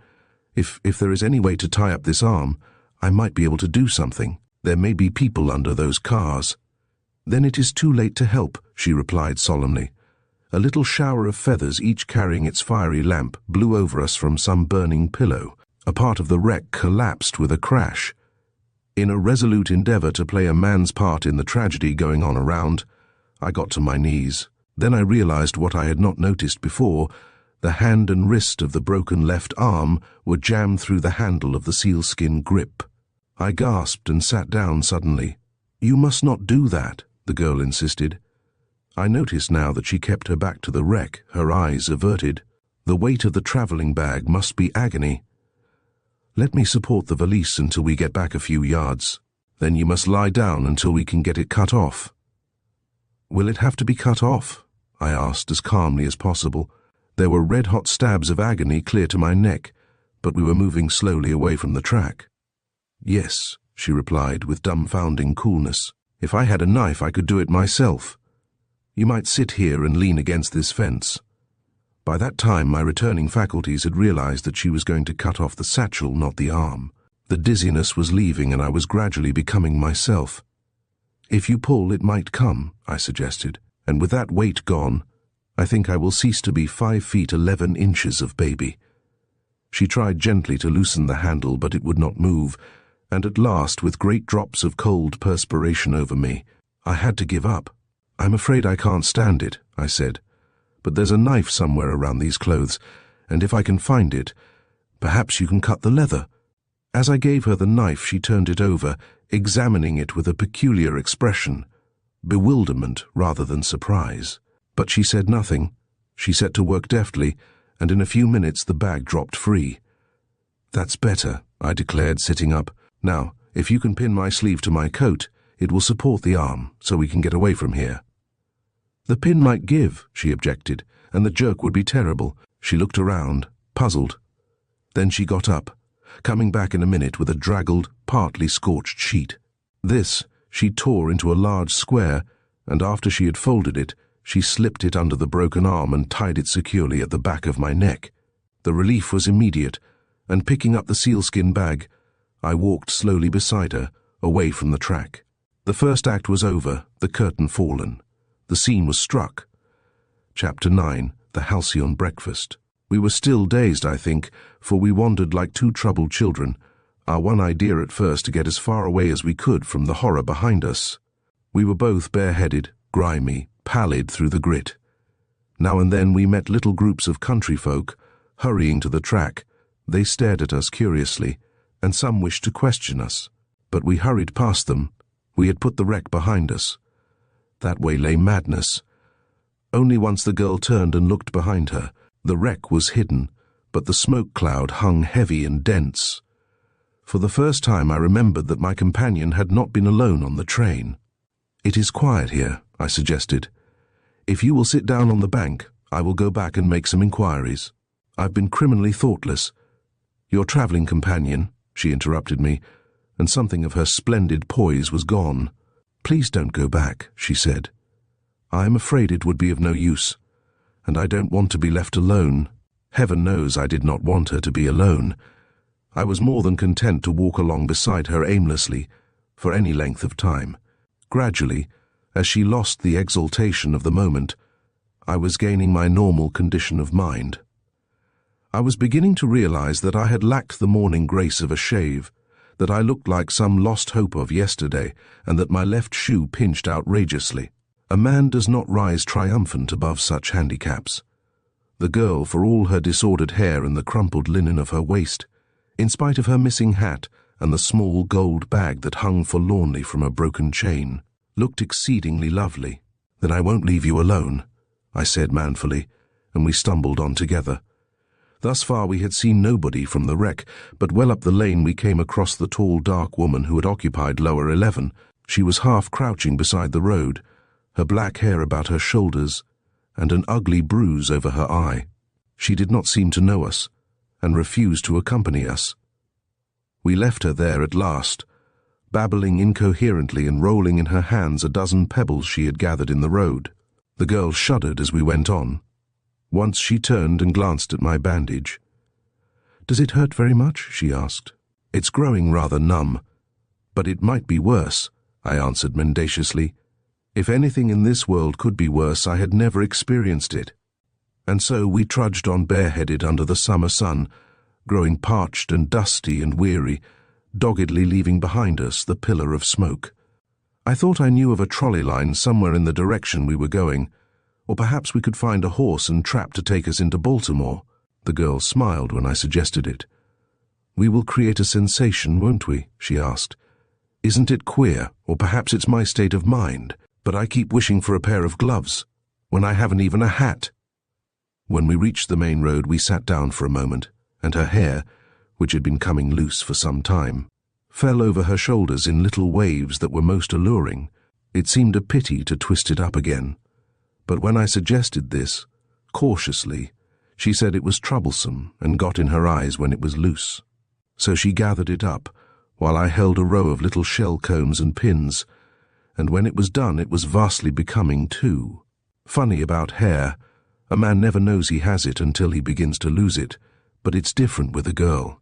Something of the unconventional situation began to dawn on her as she put in the last hairpin and patted some stray locks to place. "I have not told you my name," she said abruptly. "I forgot that because I know who you are. You know nothing about me. I am Alison West, and my home is in Richmond." So that was it. This was the girl of the photograph on John Gilmore's bedside table, the girl McKnight expected to see in Richmond the next day. Sunday. She was on her way back to meet him. Well, what difference did it make anyhow? We had been thrown together by the merest chance. In an hour or two at the most, we would be back in civilization, and she would recall me, if she remembered me at all, as an unshaven creature in a red cravat and tan shoes, with a soiled Pullman sheet tied around my neck. I drew a deep breath. "Just a twinge," I said when she glanced up quickly. "It's very good of you to let me know, Miss West. I have been hearing delightful things about you for 3 months." "From Richie McKnight?" She was frankly curious. "Yes, from Richie McKnight," I assented. Was it any wonder McKnight was crazy about her? I dug my heels into the dust. "I have been visiting near Cresson, in the mountains," Miss West was saying. "The person you mentioned, Mrs. Curtis, was my hostess. We were on our way to Washington together." She spoke slowly, as if she wished to give the minimum of explanation. Across her face had come again the baffling expression of perplexity and trouble I had seen before. "You were on your way home, I suppose?" "Rishi spoke about seeing you," I floundered, finding it necessary to say something. She looked at me with level, direct eyes. "No," she returned quietly. "I did not intend to go home. Well, it doesn't matter. I am going home now." A woman in a calico dress, with 2 children, each an exact duplicate of the other, had come quickly down the road. She took in the situation at a glance and was explosively hospitable. "You poor things," she said. "If you'll take the first road to the left over there and turn in at the second pigsty, you will find breakfast on the table and a coffee pot on the stove. And there's plenty of soap and water, too. Don't say one word. There isn't a soul there to see you." We accepted the invitation, and she hurried on toward the excitement and the railroad. I got up carefully and helped Miss West to her feet. "At the second pigsty to the left," I repeated. "We will find the breakfast I promised you 7 eternities ago. Forward to the pigsty." We said very little for the remainder of that walk.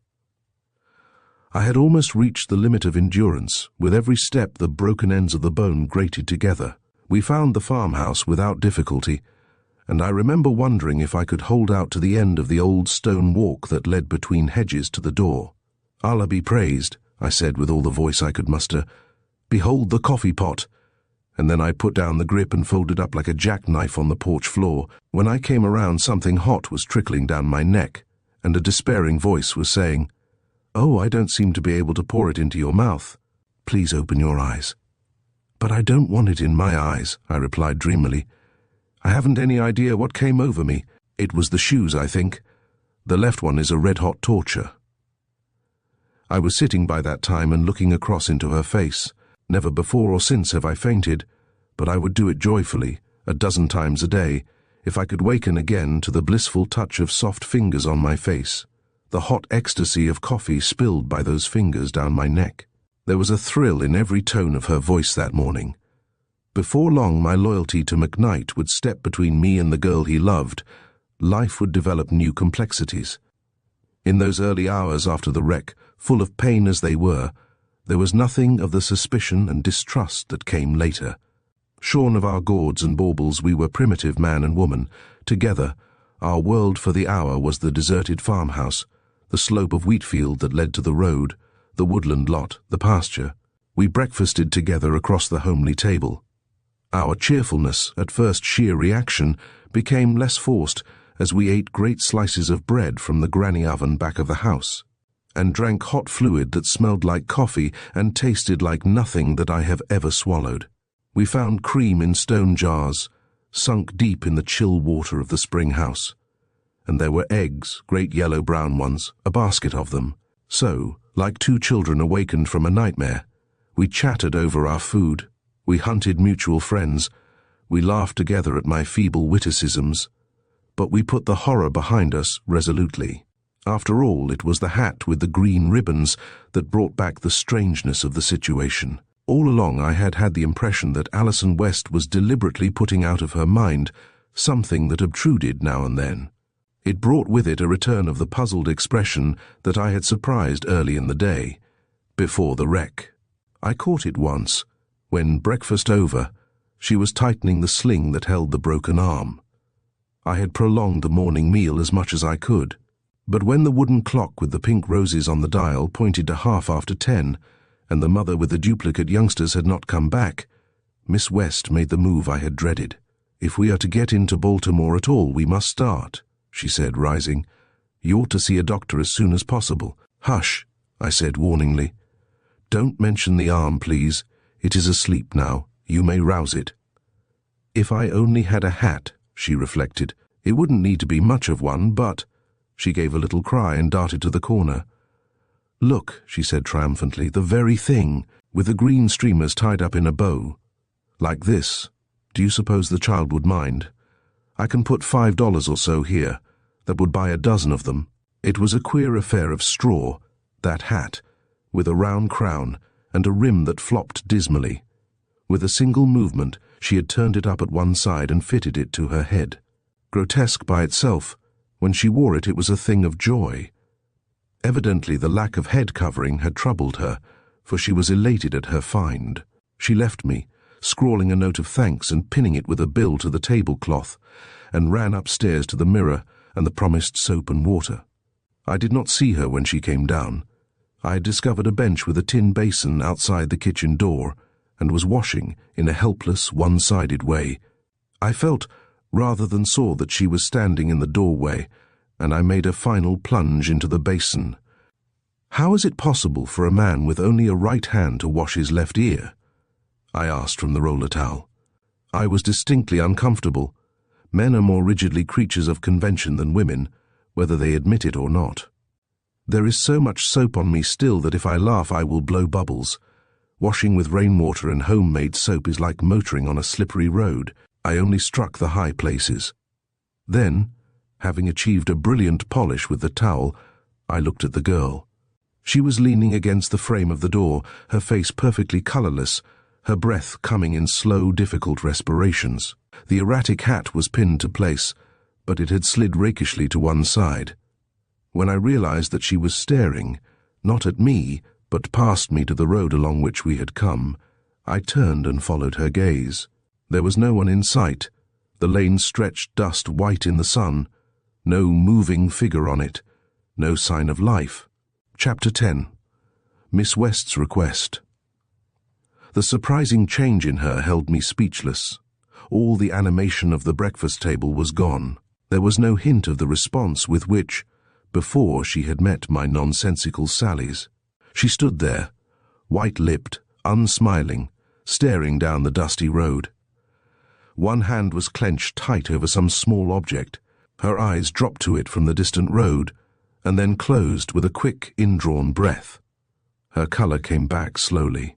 Whatever had caused the change, she said nothing. She was anxious to leave at once, almost impatient over my deliberate masculine way of getting my things together. Afterward I recalled that I had wanted to explore the barn for a horse and some sort of a vehicle to take us to the trolley, and that she had refused to allow me to look. I remembered many things later that might have helped me, and did not. At the time, I was only completely bewildered. Save the wreck, the responsibility for which lay between Providence and the engineer of the second section, all the events of that strange morning were logically connected.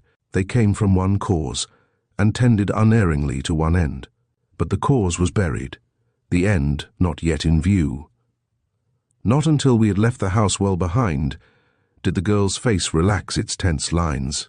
I was watching her more closely than I had realized, for when we had gone a little way along the road, she turned to me almost petulantly. "Please don't stare so at me," she said, to my sudden confusion. "I know the hat is dreadful. Green always makes me look ghastly. Perhaps it was the green." I was unaccountably relieved. "Do you know, a few minutes ago you looked almost pallid to me?" She glanced at me quickly, but I was gazing ahead. We were out of sight of the house now, and with every step away from it, the girl was obviously relieved. Whatever she held in her hand, she never glanced at it, but she was conscious of it every second. She seemed to come to a decision about it while we were still in sight of the gate, for she murmured something and turned back alone, going swiftly, her feet stirring up small puffs of dust at every step. She fastened something to the gate post. I could see the nervous haste with which she worked. When she joined me again, it was without explanation, but the clenched fingers were free now, and while she looked tired and worn, the strain had visibly relaxed. We walked along slowly in the general direction of the suburban trolley line. Once a man with an empty wagon offered us a lift, but after a glance at the springless vehicle, I declined. "The ends of the bone think they are castanets as it is," I explained. But the young lady, however, declined, and we went on together. Once, when the trolley line was in sight, she got a pebble in her low shoe, and we sat down under a tree until she found the cause of the trouble. I don't know what I should have done without you," I blundered. "Moral support, and all that. Do you know, my first conscious thought after the wreck was of relief that you had not been hurt." She was sitting beside me, where a big chestnut tree shaded the road, and I surprised a look of misery on her face that certainly my words had not been meant to produce. "And my first thought," she said slowly, "was regret that I hadn't been obliterated, blown out like a candle. Please don't look like that. I am only talking." But her lips were trembling, and because the little shams of society are forgotten at times like this, I leaned over and patted her hand lightly, where it rested on the grass beside me. "You must not say those things," I expostulated. "Perhaps, after all, you're friends." I had no friends on the train. Her voice was hard again, her tone final. She drew her hand from under mine, not quickly but decisively. A car was in sight, coming toward us. The steel finger of civilization, of propriety, of visiting cards and formal introductions was beckoning us in. Miss West put on her shoe. We said little on the car. The few passengers stared at us frankly and discussed the wreck, emphasizing its horrors. The girl did not seem to hear. Once she turned to me with the quick, unexpected movement that was one of her charms. "I do not wish my mother to know I was in the accident," she said. "Will you please not tell Rishi about having met me?" I gave my promise, of course. Again, when we were almost into Baltimore, she asked to examine the gunmetal cigarette case and sat silent with it in her hands while I told of the early morning's events on the Ontario. "So you see," I finished, "this grip, everything I have on, belongs to a fellow named Sullivan. He probably left the train before the wreck, perhaps just after the murder. And so you think he committed the crime?" Her eyes were on the cigarette case. "Naturally," I said. "A man doesn't jump off a Pullman car in the middle of the night in another man's clothes, unless he is trying to get away from something. Besides the dirk, there were the stains that you saw. Why, I have the murdered man's pocketbook in this valise at my feet. What does that look like?" I colored when I saw the ghost of a smile hovering around the corners of her mouth. "That is," I finished, "if you care to believe that I am innocent." The sustaining chain of her small gold bag gave way just then. She did not notice it. I picked it up and slid the trinket into my pocket for safekeeping, where I promptly forgot it. Afterwards, I wished I had let it lie unnoticed on the floor of that dirty little suburban car. And even now, when I see a woman carelessly dangling a similar feminine trinket, I shudder involuntarily. There comes back to me the memory of a girl's puzzled eyes under the brim of a flopping hat, the haunting suspicion of the sleepless nights that followed. Just then I was determined that my companion should not stray back to the wreck, and to that end I was determinedly facetious. "Do you know that it is Sunday?" she asked suddenly, "and that we are actually ragged?" "Never mind that," I retorted. "All Baltimore is divided on Sunday into 3 parts. Those who rise up and go to church, those who rise up and read the newspapers, and those who don't rise up. The first are somewhere between the creed and the sermon, and we need not worry about the others. You treat me like a child, she said almost pettishly. Don't try so hard to be cheerful. It is almost ghastly. After that I subsided like a pricked balloon, and the remainder of the ride was made in silence. The information that she would go to friends in the city was a shock. It meant an earlier separation than I had planned for. But my arm was beginning again. In putting her into a cab, I struck it and gritted my teeth with the pain. It was probably for that reason that I forgot the gold bag. She leaned forward and held out her hand.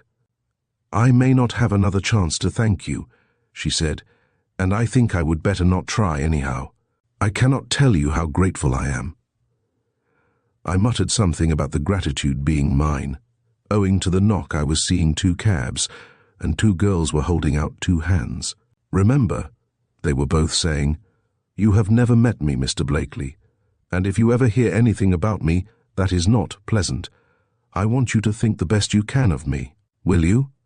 The 2 girls were one now, with little flashes of white light playing all around. I'm afraid that I shall think too well for my own good, I said unsteadily, and the cab drove on. Chapter 11. The name was Sullivan. I had my arm done up temporarily in Baltimore and took the next train home. I was pretty far gone when I stumbled out of a cab, almost into the scandalized arms of Mrs. Clopton. In 15 minutes, I was in bed, with that good woman piling on blankets and blistering me in unprotected places with hot water bottles. And in an hour, I had a whiff of chloroform, and Dr. Williams had set the broken bone. I dropped asleep then, waking in the late twilight to a realization that I was at home again, without the papers that meant conviction for Andy Bronson, with a charge of murder hanging over my head, and with something more than an impression of the girl my best friend was in love with. A girl, moreover, who was almost as great an enigma as the crime itself. And I'm no hand at guessing riddles, I groaned half aloud. Mrs. Clopton came over promptly and put a cold cloth on my forehead. Euphemia, she said to someone outside the door. Telephone the doctor that he is still rambling, but that he has switched from green ribbons to riddles. There's nothing the matter with me, Mrs. Clopton, I rebelled. I was only thinking out loud. Confound that cloth, it's trickling all over me. I gave it a fling and heard it land with a soggy thud on the floor. Thinking out loud is delirium, Mrs. Clopton said imperturbably. A fresh cloth, Euphemia. This time she held it on with a firm pressure that I was too weak to resist. I expostulated feebly that I was drowning, which she also laid to my mental exaltation, and then I finally dropped into a damp sleep. It was probably midnight when I roused again. I had been dreaming of the wreck, and it was inexpressibly comforting to feel the stability of my bed, and to realize the equal stability of Mrs. Clopton, who sat fully attired, by the night light, reading Science and Health. Does that book say anything about opening the windows on a hot night? I suggested when I had got my bearings. She put it down immediately and came over to me. If there is one time when Mrs. Clopton is chastened, and it is the only time, it is when she reads Science and Health. I don't like to open the shutters, Mr. Lawrence, she explained. Not since the night you went away. But pressed further, she refused to explain. The doctor said you were not to be excited, she persisted. Here's your beef tea. Not a drop until you tell me, I said firmly. Besides, you know very well there's nothing the matter with me. This arm of mine is only a false belief. I sat up gingerly. Now why don't you open that window? Mrs. Clopton succumbed. Because there are queer goings-on in that house next door, she said. If you will take the beef tea, Mr. Lawrence, I will tell you. The queer goings-on, however, proved to be slightly disappointing. It seemed that after I left on Friday night, a light was seen flitting fitfully through the empty house next door. Euphemia had seen it first and called Mrs. Clopton. Together they had watched it breathlessly until it disappeared on the lower floor. You should have been a writer of ghost stories, I said, giving my pillows a thump. And so it was fitting fitfully. That's what it was doing, she reiterated. Fitting fitfully, I mean flitting fitfully. How you do throw me out, Mr. Lawrence. And what's more, it came again. Oh, come now, Mrs. Clopton, I objected. Ghosts are like lightning. They never strike twice in the same night. That is only worth half a cup of beef tea." "You may ask Euphemia," she retorted with dignity. "Not more than an hour after, there was a light there again. We saw it through the gaps of the shutters. Only this time it began at the lower floor and climbed." "You oughtn't to tell ghost stories at night," came McKnight's voice from the doorway. "Really, Mrs. Clopton, I'm amazed at you. You old duffer. I've got you to thank for the worst day of my life." Mrs. Clopton gulped. Then, realizing that the old duffer was meant for me, she took her empty cup and went out muttering. "The pirate's crazy about me, isn't she?" McKnight said to the closing door. Then he swung around and held out his hand. "By Jove," he said. "I've been laying you out all day. Lilies on the doorbell, black gloves, everything. If you had had the sense of a mosquito in a snowstorm, you would have telephoned me. I never even thought of it. I was filled with remorse. Upon my word, Rich, I hadn't an idea beyond getting away from that place. If you had seen what I saw—" McKnight stopped me. "Seen it? Why, you lunatic, I've been digging for you all day in the ruins. I've lunched and dined on horrors. Give me something to rinse them down, Lolly." He had fished the key of the cellarette from its hiding place in my shoe bag and was mixing himself what he called a Bernard Shaw, a foundation of brandy and soda, with a little of everything else in sight to give it snap. Now that I saw him clearly, he looked weary and grimy. I hated to tell him what I knew he was waiting to hear, but there was no use wading in by inches. I ducked and got it over. "The notes are gone, Rich," I said, as quietly as I could. In spite of himself, his face fell. Of course I expected it," he said. "But Mrs. Clopton said over the telephone that you had brought home a grip, and I hoped, well, Lord knows we ought not to complain. You're here. Damaged, but here." He lifted his glass. "Happy days, old man. If you will give me that black bottle and a teaspoon, I'll drink that in arnica or whatever the stuff is, Rich. The notes were gone before the wreck." He wheeled and stared at me, the bottle in his hand. "Lost, strayed, or stolen?" he queried with forced lightness. "Stolen, although I believe the theft was incidental to something else." Mrs. Clopton came in at that moment, with an eggnog in her hand. She glanced at the clock, and without addressing anyone in particular, she intimated that it was time for self-respecting folks to be at home in bed. McKnight, who could never resist a fling at her back, spoke to me in a stage whisper. "Is she talking still, or again?" he asked, just before the door closed. There was a second's indecision with the knob. Then, judging discretion the better part, Mrs. Clopton went away. "Now then," McKnight said, settling himself in a chair beside the bed, "spit it out. Not the wreck. I know all I want about that. But the theft. I can tell you beforehand that it was a woman." I had crawled painfully out of bed and was in the act of pouring the eggnog down the pipe of the washstand. I paused with the glass in the air. "A woman," I repeated, startled. "What makes you think that?" "You don't know the first principles of a good detective yarn," he said scornfully. "Of course it was the woman in the empty house next door. You said it was brass pipes, you will remember.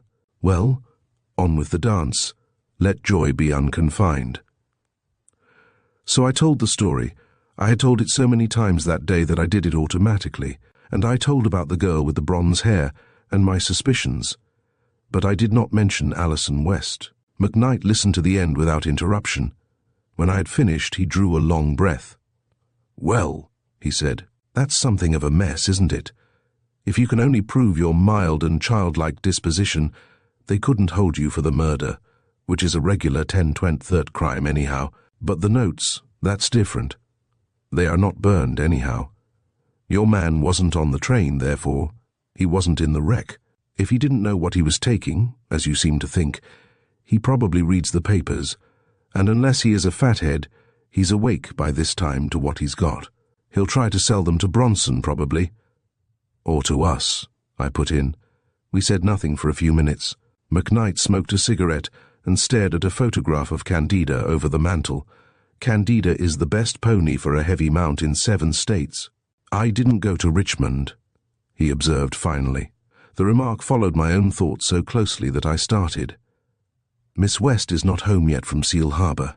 Receiving no response, He lapsed again into thoughtful silence.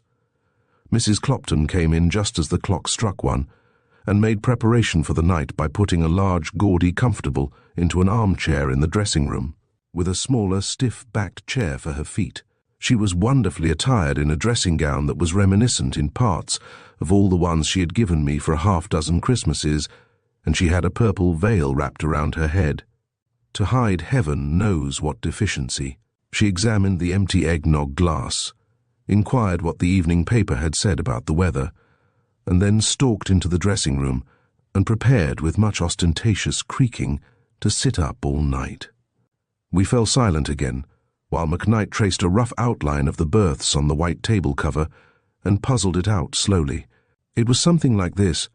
You think he changed the tags on 7 and 9 so that when you went back to bed you thought you were crawling into 9 when it was really 7, eh?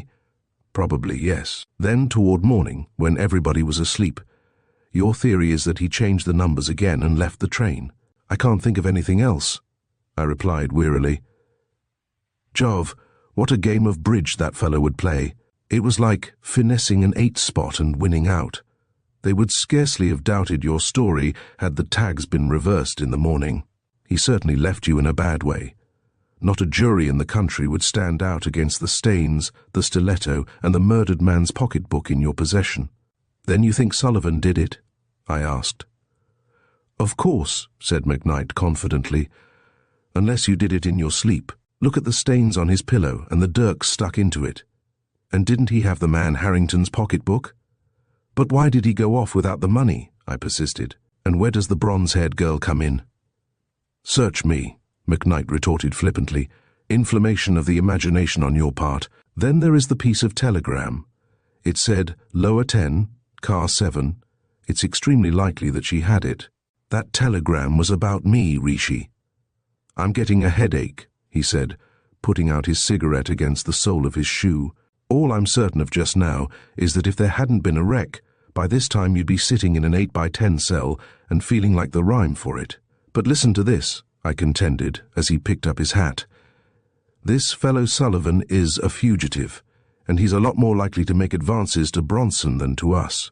We could have the case continued, release Bronson on bail and set a watch on him. Not my watch, McKnight protested. It's a family heirloom. You'd better go home, I said firmly. Go home and go to bed. You're sleepy. You can have Sullivan's red necktie to dream over if you think it will help any. Mrs. Clopton's voice came drowsily from the next room, punctuated by a yawn. Oh, I forgot to tell you, she called, with the suspicious lisp which characterizes her at night. Somebody called up about noon, Mr. Lawrence. It was long distance, and he said he would call again. The name was, she yawned, Sullivan. Chapter 12. The Gold Bag. I have always smiled at those cases of spontaneous combustion which, like fusing the component parts of a Seidlitz powder, unite two people in a bubbling and ephemeral ecstasy. But surely there is possible, with but a single meeting, an attraction so great, a community of mind and interest so strong, that between that first meeting and the next the bond may grow into something stronger. This is especially true, I fancy, of people with temperament, the modern substitute for imagination.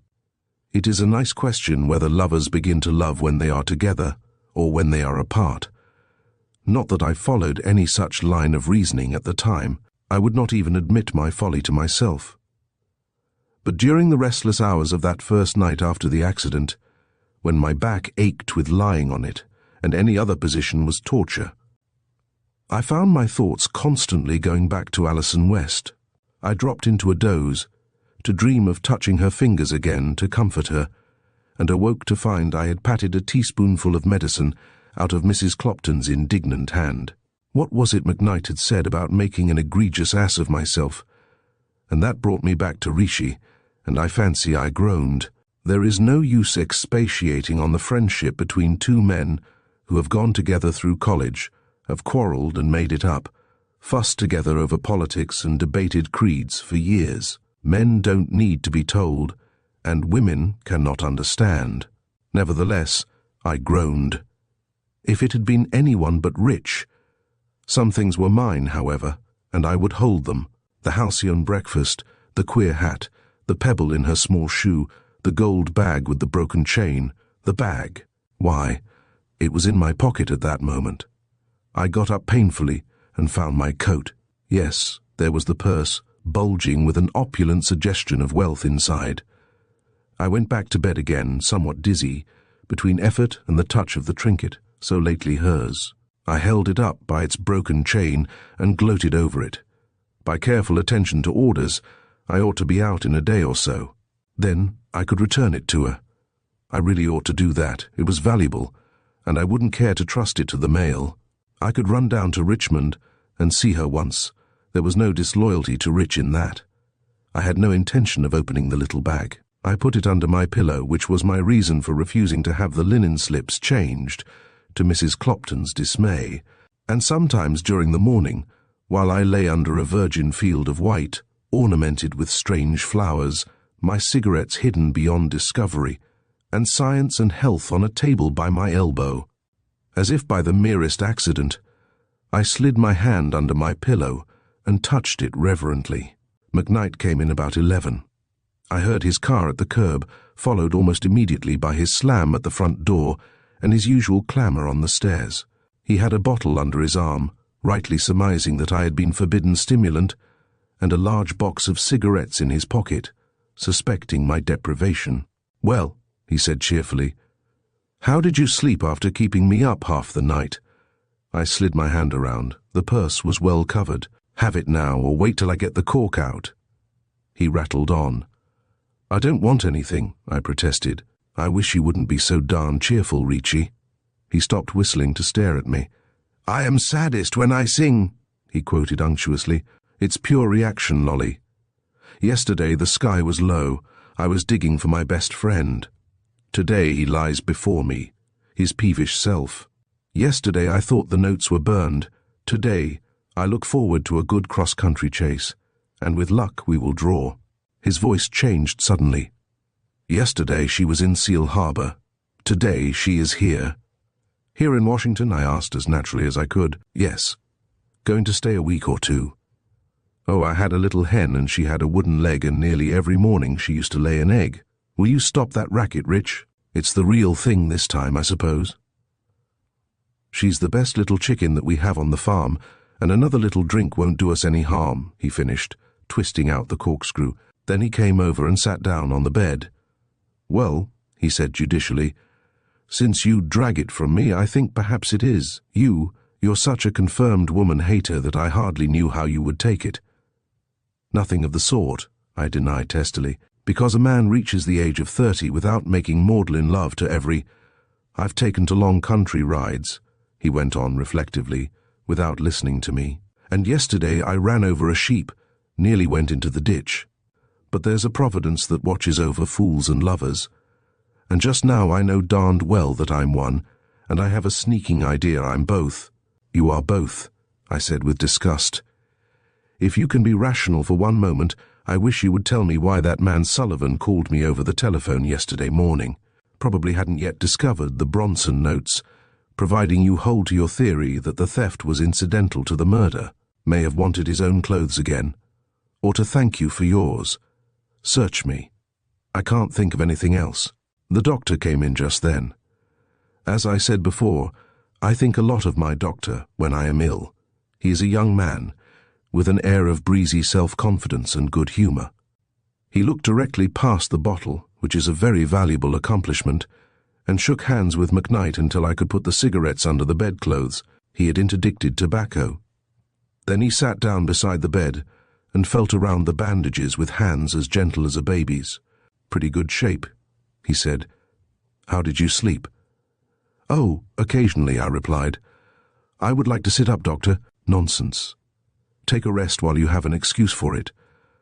I wish to thunder I could stay in bed for a day or so. I was up all night." "Have a drink," McKnight said, pushing over the bottle. "Twins," the doctor grinned. "Have 2 drinks." But the medical man refused. "I wouldn't even wear a champagne-coloured necktie during business hours," he explained. "By the way, I had another case from your accident, Mr. Blakely, late yesterday afternoon. Under the tongue, please." He stuck a thermometer in my mouth. I had a sudden terrible vision of the amateur detective coming to light, notebook, cheerful impertinence and incriminating data. "A small man?" I demanded. "Grey hair. Keep your mouth closed," the doctor said peremptorily. "No, a woman, with a fractured skull. Beautiful case." Van Kirk was up to his eyes and sent for me. Hemorrhage, right-sided paralysis, irregular pupils, all the trimmings. Worked for 2 hours. "Did she recover?" McKnight put in. He was examining the doctor with a new oar. "She lifted her right arm before I left," the doctor finished cheerily. "So the operation was a success, even if she should die." "Good heavens," McKnight broke in. "And I thought you were just an ordinary mortal, like the rest of us. Let me touch you for luck. Was she pretty?" "Yes, and young. Had a wealth of bronze-colored hair. Upon my soul, I hated to cut it." McKnight and I exchanged glances. "Do you know her name, Doctor?" I asked. "No.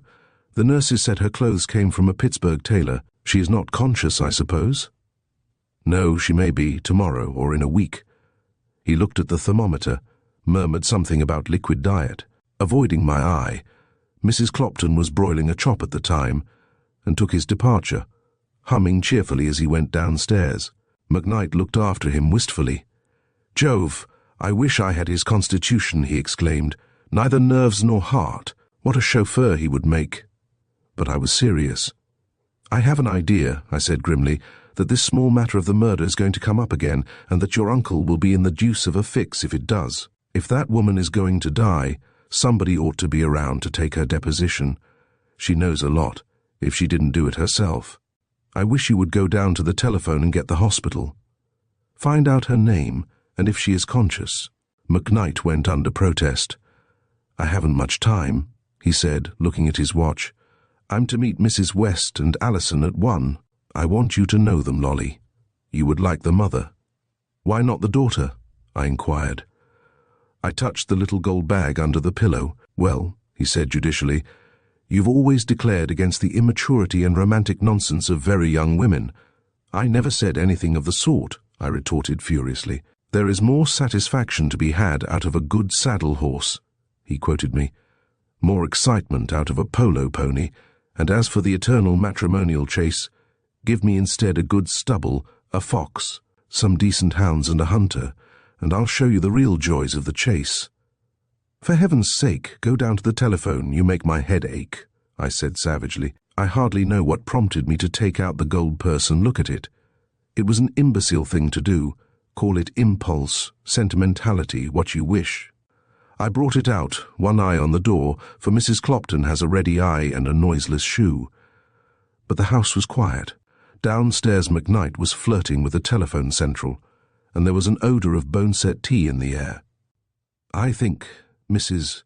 Clopton was fascinated out of her theories by the boneset in connection with the fractured arm. Anyhow, I held up the bag and looked at it. It must have been unfastened.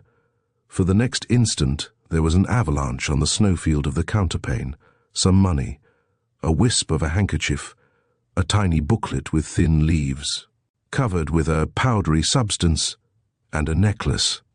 I drew myself up slowly and stared at the necklace. It was one of the semi-barbaric affairs that women are wearing now. A heavy pendant of gold chains and carved cameos swung from a thin neck chain of the same metal. The necklace was broken. In 3 places the links were pulled apart, and the cameos swung loose and partly detached. But it was the supporting chain that held my eye, and fascinated with its sinister suggestion. 3 inches of it had been snapped off, and as well as I knew anything on earth. I knew that the bit of chain that the amateur detective had found, bloodstain and all, belonged just there, and there was no one I could talk to about it, no one to tell me how hideously absurd it was, no one to give me a slap and tell me there are tons of fine gold chains made every year, or to point out the long arm of coincidence. With my one useful hand, I fumbled the things back into the bag and thrust it deep out of sight among the pillows. Then I lay back in a cold perspiration. What connection had Alison West with this crime? Why had she stared so at the gunmetal cigarette case that morning on the train? What had alarmed her so at the farmhouse? What had she taken back to the gate? Why did she wish she had not escaped from the wreck? And last, in heaven's name, how did a part of her necklace become torn off and covered with blood? Downstairs, McKnight was still at the telephone, and amusing himself with Mrs. Clopton in the interval of waiting. "Why did he come home in a grey suit when he went away in a blue?" he repeated. "Well, wrecks are queer things, Mrs. Clopton. The suit may have turned grey with fright. Or perhaps wrecks do as queer stunts as lightning. Friend of mine once was struck by lightning. He and the caddy had taken refuge under a tree. After the flash, when they recovered consciousness, there was my friend in the caddy's clothes, and the caddy in his. And as my friend was a large man and the caddy a very small boy, McKnight's story was interrupted by the indignant slam of the dining-room door. He was obliged to wait some time, and even his eternal cheerfulness was ebbing when he finally got the hospital. "Is Dr. Van Kirk there?" he asked. "Not there." "Well, can you tell me how the patient is whom Dr. Williams from Washington operated on last night?" "Well, I'm glad of that." "Is she conscious? Do you happen to know her name?" "Yes, I'll hold the line." There was a long pause, then McKnight's voice. "Hello, yes, thank you very much, goodbye." He came upstairs, 2 steps at a time. "Look here," he said, bursting into the room. "There may be something in your theory after all. The woman's name, it may be a coincidence, but it's curious, her name is Sullivan." "What did I tell you?" I said, sitting up suddenly in bed. "She's probably a sister of that scoundrel in lower 7, and she was afraid of what he might do. Well, I'll go there some day soon. She's not conscious yet. In the meantime, the only thing I can do is to keep an eye, through a detective, on the people who try to approach Bronson. We'll have the case continued anyhow, in the hope that the stolen notes will sooner or later turn up." "Confound this arm," I said, paying for my energy with some excruciating throbs. "There's so much to be looked after, and here I am, bandaged, splinted, and generally useless. It's a beastly shame." "Don't forget that I am here," said McKnight pompously. "And another thing, when you feel this way, just remember there are 2 less desirable places where you might be. One is jail, and the other is—" He strummed on an imaginary harp with devotional eyes. But McKnight's light-heartedness jarred on me that morning. I lay and frowned under my helplessness. When by chance I touched the little gold bag, it seemed to scorch my fingers. Richie, finding me unresponsive, left to keep his luncheon engagement with Alison West. As he clattered down the stairs, I turned my back to the morning sunshine and abandoned myself to misery. By what strain on her frayed nerves was Alison West keeping up, I wondered. Under the circumstances, would I dare to return the bag, knowing that I had it? Would she hate me for my knowledge? Or had I exaggerated the importance of the necklace, and in that case had she forgotten me already? But McKnight had not gone after all. I heard him coming back, his voice preceding him, and I groaned with irritation. "Wake up," he called. "Somebody sent you a lot of flowers. Please hold the box, Mrs. Clopton. I'm going out to be run down by an automobile." I roused to feeble interest. My brother's wife is punctilious about such things. All the new babies in the family have silver rattles, and all the sick people flowers. McKnight pulled up an armful of roses and held them out to me. "Wonder who they're from," he said, fumbling in the box for a card. "There's no name. Yes, here's one." He held it up and read it with exasperating slowness. "Best wishes for an early recovery, a companion in misfortune." "Well, what do you know about that?" he exclaimed. "That's something you didn't tell me, Lolly." "It was hardly worth mentioning," I said mendaciously, with my heart beating until I could hear it. She had not forgotten after all. McKnight took a bud and fastened it in his buttonhole. I'm afraid I was not especially pleasant about it. They were her roses, and anyhow, they were meant for me. Richie left very soon, with an irritating final grin at the box. "Goodbye, Sir Woman Hater," he jeered at me from the door. So he wore one of the roses she had sent me to luncheon with her, and I lay back among my pillows and tried to remember that it was his game anyhow, and that I wasn't even drawing cards, to remember that, and to forget the broken necklace under my head. Chapter 13. Faded Roses. I was in the house for a week.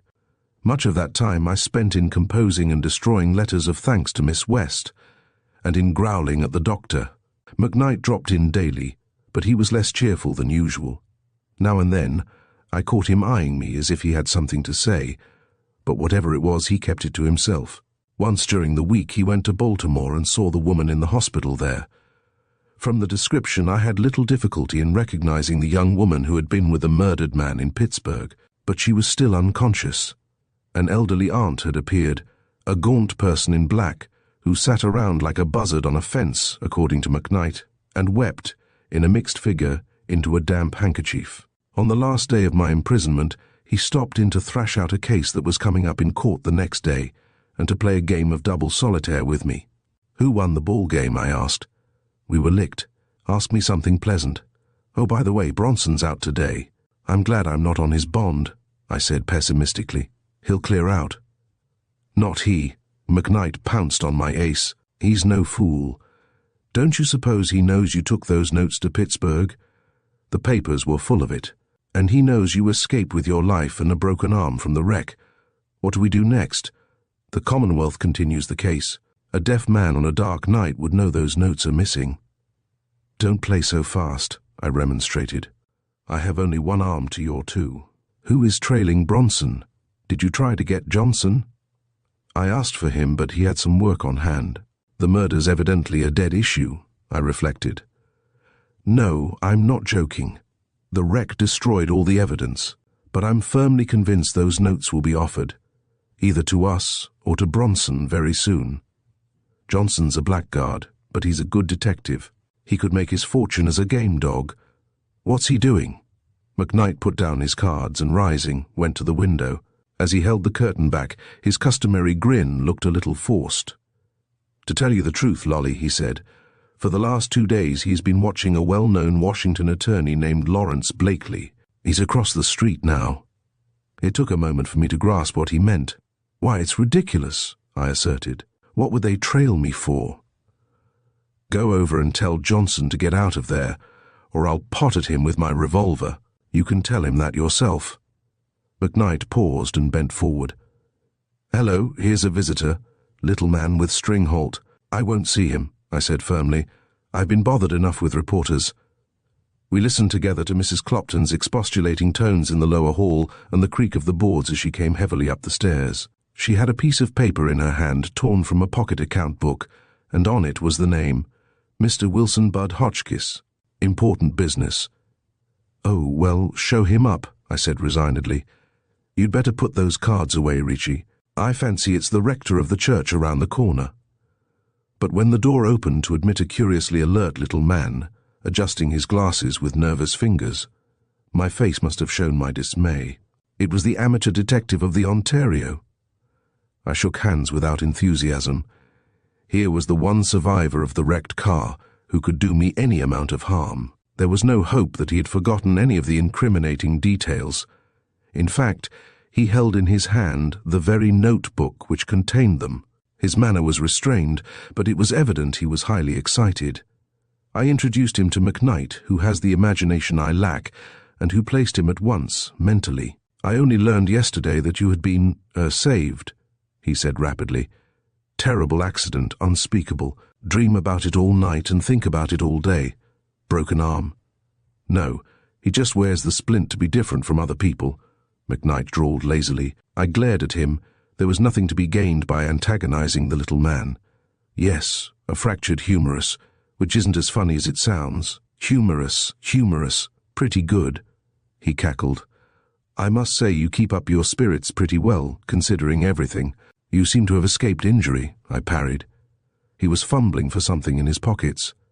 "Yes, I escaped," he replied abstractedly. "Remarkable thing, too. I haven't a doubt I would have broken my neck, but I landed on, you'll never guess what. I landed head first on the very pillow which was under inspection at the time of the wreck. You remember, don't you?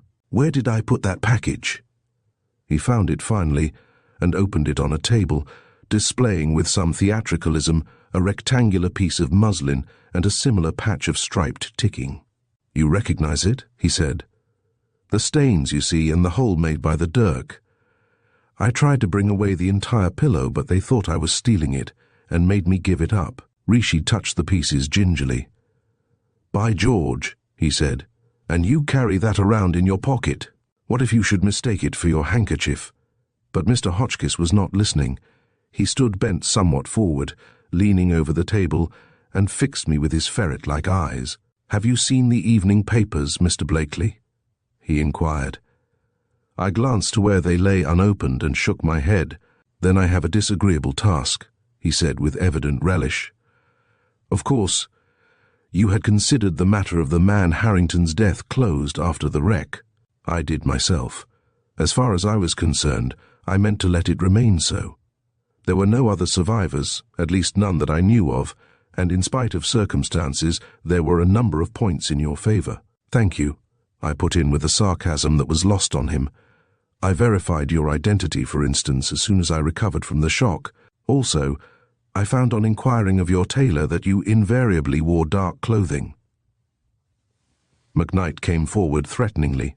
"Who are you, anyhow?" he demanded. "And how is this any business of yours?" Mr. Hotchkiss was entirely unruffled. "I have a minor position here," he said, reaching for a visiting card. "I am a very small patch on the seat of government, sir."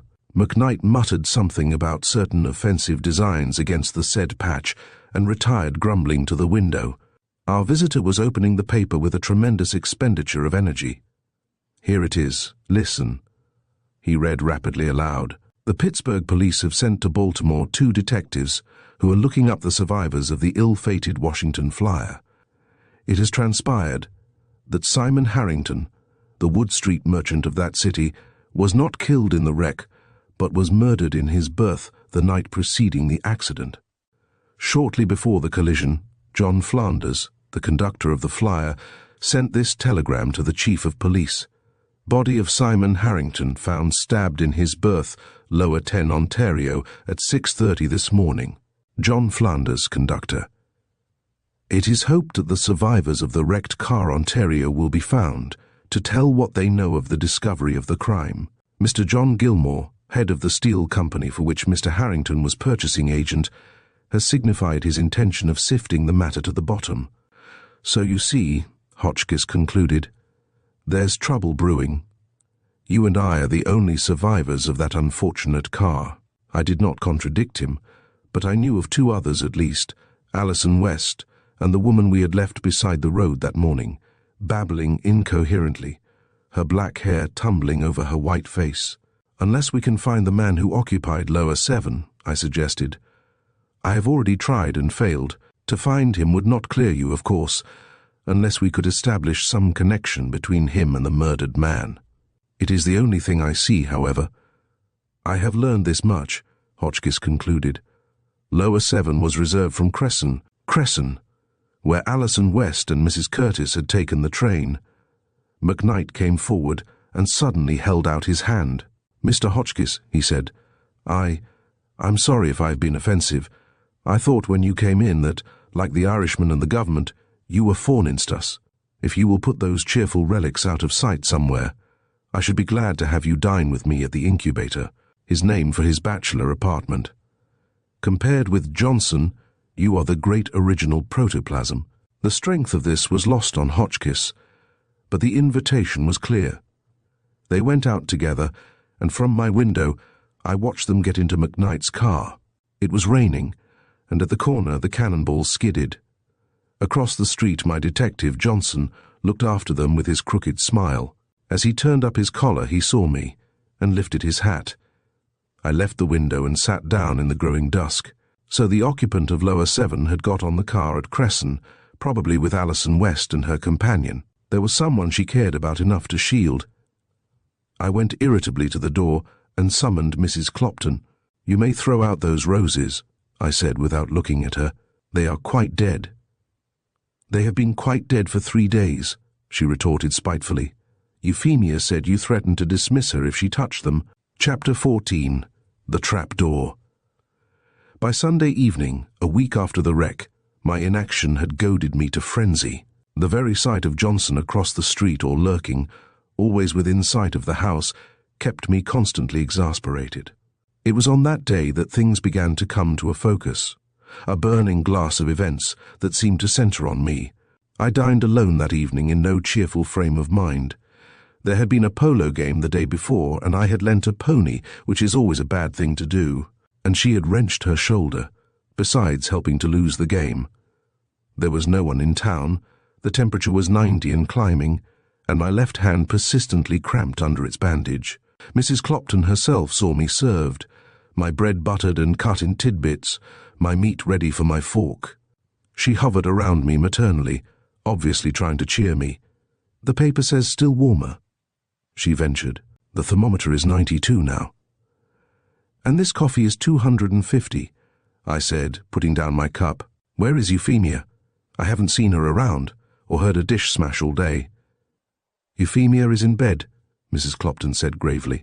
"Is your meat cut small enough, Mr. Lawrence?" Mrs. Clopton can throw more mystery into an ordinary sentence than anyone I know. She can say, "Are your sheets damp, sir?" And I can tell from her tone that the house across the street has been robbed, or that my left-hand neighbor has appendicitis. So now I looked up and asked the question she was waiting for.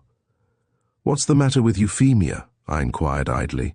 "Frightened into her bed," Mrs. Clopton said in a stage whisper. "She's had 3 hot water bottles, and she hasn't done a thing all day but moan." "She oughtn't to take hot water bottles," I said in my severest tone. "One would make me moan." "You need not wait. I'll ring if I need anything." Mrs. Clopton sailed to the door, where she stopped and wheeled indignantly. "I only hope you won't laugh on the wrong side of your face some morning, Mr. Lawrence," she declared with Christian fortitude. "But I warn you, I'm going to have the police watch that house next door." I was half inclined to tell her that both it and we were under police surveillance at that moment. But I like Mrs. Clopton, in spite of the fact that I make her life a torment for her, so I refrained.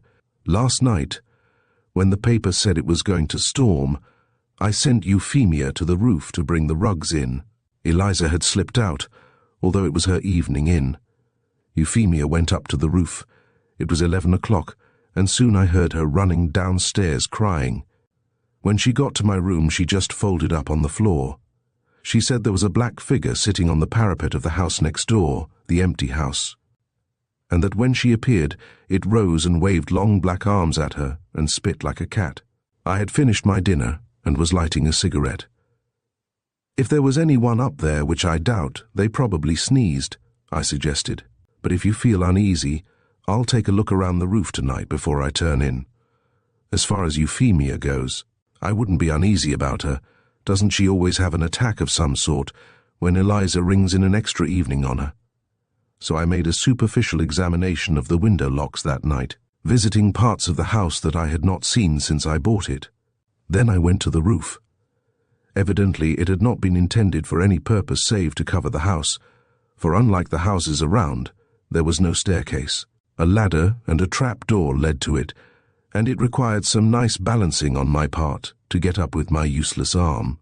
I made it, however, and found this unexplored part of my domain rather attractive. It was cooler than downstairs, and I sat on the brick parapet and smoked my final cigarette.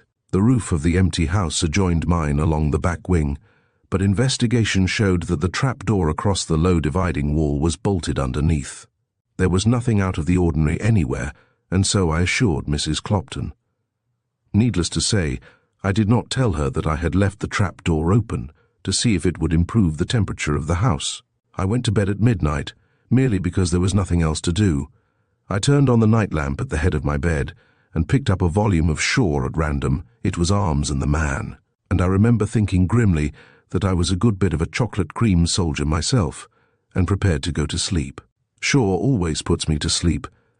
I have no apologies to make for what occurred that night, and not even an explanation that I am sure of. I did a foolish thing under impulse, and I have not been sorry. It was something after 2 when the doorbell rang. It rang quickly, twice. I got up drowsily, for the maids and Mrs. Clopton always locked themselves beyond reach of the bell at night, and put on a dressing gown. The bell rang again on my way downstairs. I lit the hall light and opened the door. I was wide awake now, and I saw that it was Johnson. His bald head shone in the light. His crooked mouth was twisted in a smile. "Good heavens, man," I said irritably. "Don't you ever go home and go to bed?" He closed the vestibule door behind him and cavalierly turned out the light. Our dialogue was sharp staccato. "Have you a key to the empty house next door?" he demanded. "Somebody's in there and the latch is caught. The houses are alike. The key to this door may fit. Did you see them go in?" "No. There's a light moving up from room to room. I saw something like it last night, and I have been watching. The patrolman reported queer doings there a week or so ago." "A light," I exclaimed. "Do you mean that you, very likely," he said grimly, "have you a revolver?" "All kinds in the gun rack," I replied, and going into the den, I came back with a Smith & Wesson. "I'm not much use," I explained, "with this arm, but I'll do what I can. There may be somebody there. The servants here have been uneasy." Johnson planned the campaign. He suggested, on account of my familiarity with the roof, that I go there and cut off escape in that direction. "I have Roberson out there now, the patrolman on the beat," he said. "He'll watch below and you above, while I search the house. Be as quiet as possible." I was rather amused. I put on some clothes and felt my way carefully up the stairs, the revolver swinging free in my pocket, my hand on the rail. At the foot of the ladder, I stopped and looked up. Above me, there was a grey rectangle of sky dotted with stars. It occurred to me that with my one serviceable hand holding the ladder, I was hardly in a position to defend myself, that I was about to hoist a body that I am rather careful of into a danger I couldn't see and wasn't particularly keen about anyhow. I don't mind saying that the seconds it took me to scramble up the ladder were among the most unpleasant that I recall. I got to the top, however, without incident. I could see fairly well after the darkness of the house beneath, but there was nothing suspicious in sight. The roofs, separated by 2 feet of brick wall, stretched around me, unbroken save by an occasional chimney. I went very softly over to the other trap, the one belonging to the suspected house.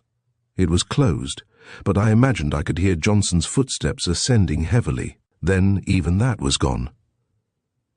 A nearby clock struck 3 as I stood waiting. I examined my revolver then, for the first time, and found it was empty. I had been rather skeptical until now.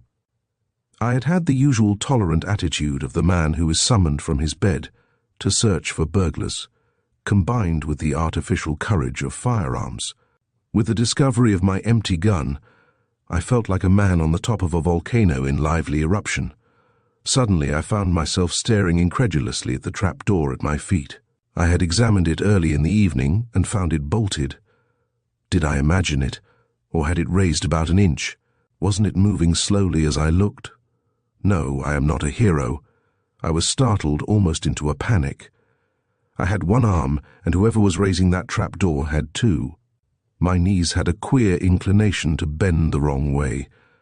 Johnson's footsteps were distinct enough, but he was evidently far below. The trap, raised perhaps 2 inches now, remained stationary. There was no sound from beneath it. Once I thought I heard 2 or 3 gasping respirations. I'm not sure they were not my own. I wanted desperately to stand on one leg at a time and hold the other up out of focus of a possible revolver. I did not see the hand appear.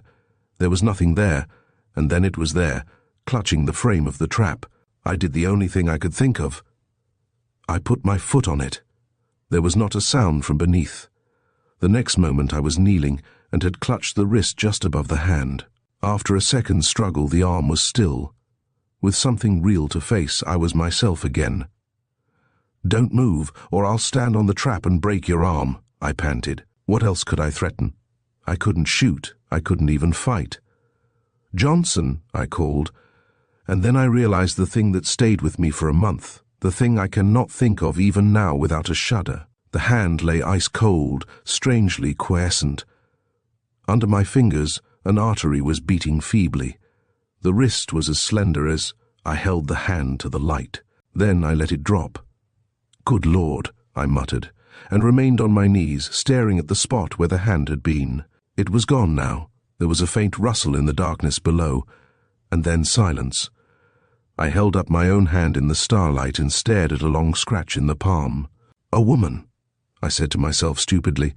"By all that's ridiculous, a woman." Johnson was striking matches below and swearing softly to himself. "How the devil do you get to the roof?" he called. "I think I've broken my nose." He found the ladder after a short search and stood at the bottom, looking up at me. "Well, I suppose you haven't seen him?" he inquired. "There are enough darned cubbyholes in this house to hide a patrol wagon load of thieves." He lighted a fresh match. "Hello, here's another door." By the sound of his diminishing footsteps, I supposed it was a rear staircase. He came up again in 10 minutes or so, this time with the policeman. "He's gone all right," he said ruefully. "If you'd been attending to your business, Robertson, you'd have watched the back door." "I'm not twins." Robertson was surly. "Well," I broke in as cheerfully as I could, "if you are through with this jolly little affair and can get down my ladder without having my housekeeper ring the burglar alarm, I have some good Monongahela whiskey, eh?" They came without a second invitation across the roof, and with them safely away from the house I breathed more freely. Down in the den I fulfilled my promise, which Johnson drank to the toast. Coming through the rye, he examined my gun rack with the eye of a connoisseur, and even when he was about to go, he cast a loving eye back at the weapons. "Ever been in the army?" he inquired. "No," I said with a bitterness that he noticed but failed to comprehend. "I'm a chocolate cream soldier. You don't read Shaw, I suppose, Johnson?" "Never heard of him," the detective said indifferently. "Well, good night, Mr. Blakely. Much obliged." At the door he hesitated and coughed. "I suppose you understand, Mr. Blakely," he said awkwardly, "that this, surveillance is all in the day's work. I don't like it, but it's duty. Every man to his duty, sir." "Sometime when you are in an open mood, Johnson," I returned, "you can explain why I am being watched at all." Chapter 15. The Cinematograph. On Monday I went out for the first time. I did not go to the office. I wanted to walk. I thought fresh air and exercise would drive away the blue devils that had me by the throat. McKnight insisted on a long day in his car, but I refused. "I don't know why not," he said sulkily. "I can't walk. I haven't walked 2 consecutive blocks in 3 years. Automobiles have made legs mere ornaments, and some not even that. We could have Johnson out there chasing us over the country at $5 an hour." "He can chase us just as well at 5 miles an hour," I said. "But what gets me, McKnight, is why I am under surveillance at all.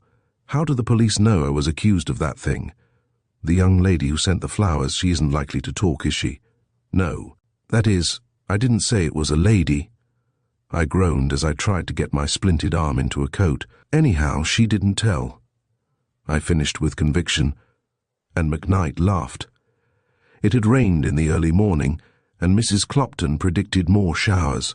In fact, so firm was her belief, and so determined her eye, that I took the umbrella she proffered me. "Never mind," I said. "We can leave it next door. I have a story to tell you, Rishi, and it requires proper setting." McKnight was puzzled, but he followed me obediently round to the kitchen entrance of the empty house. It was unlocked, as I had expected. While we climbed to the upper floor, I retailed the events of the previous night. "It's the finest thing I ever heard of," McKnight said, staring up at the ladder and the trap. "What a vaudeville skit it would make, only you ought not to have put your foot on her hand.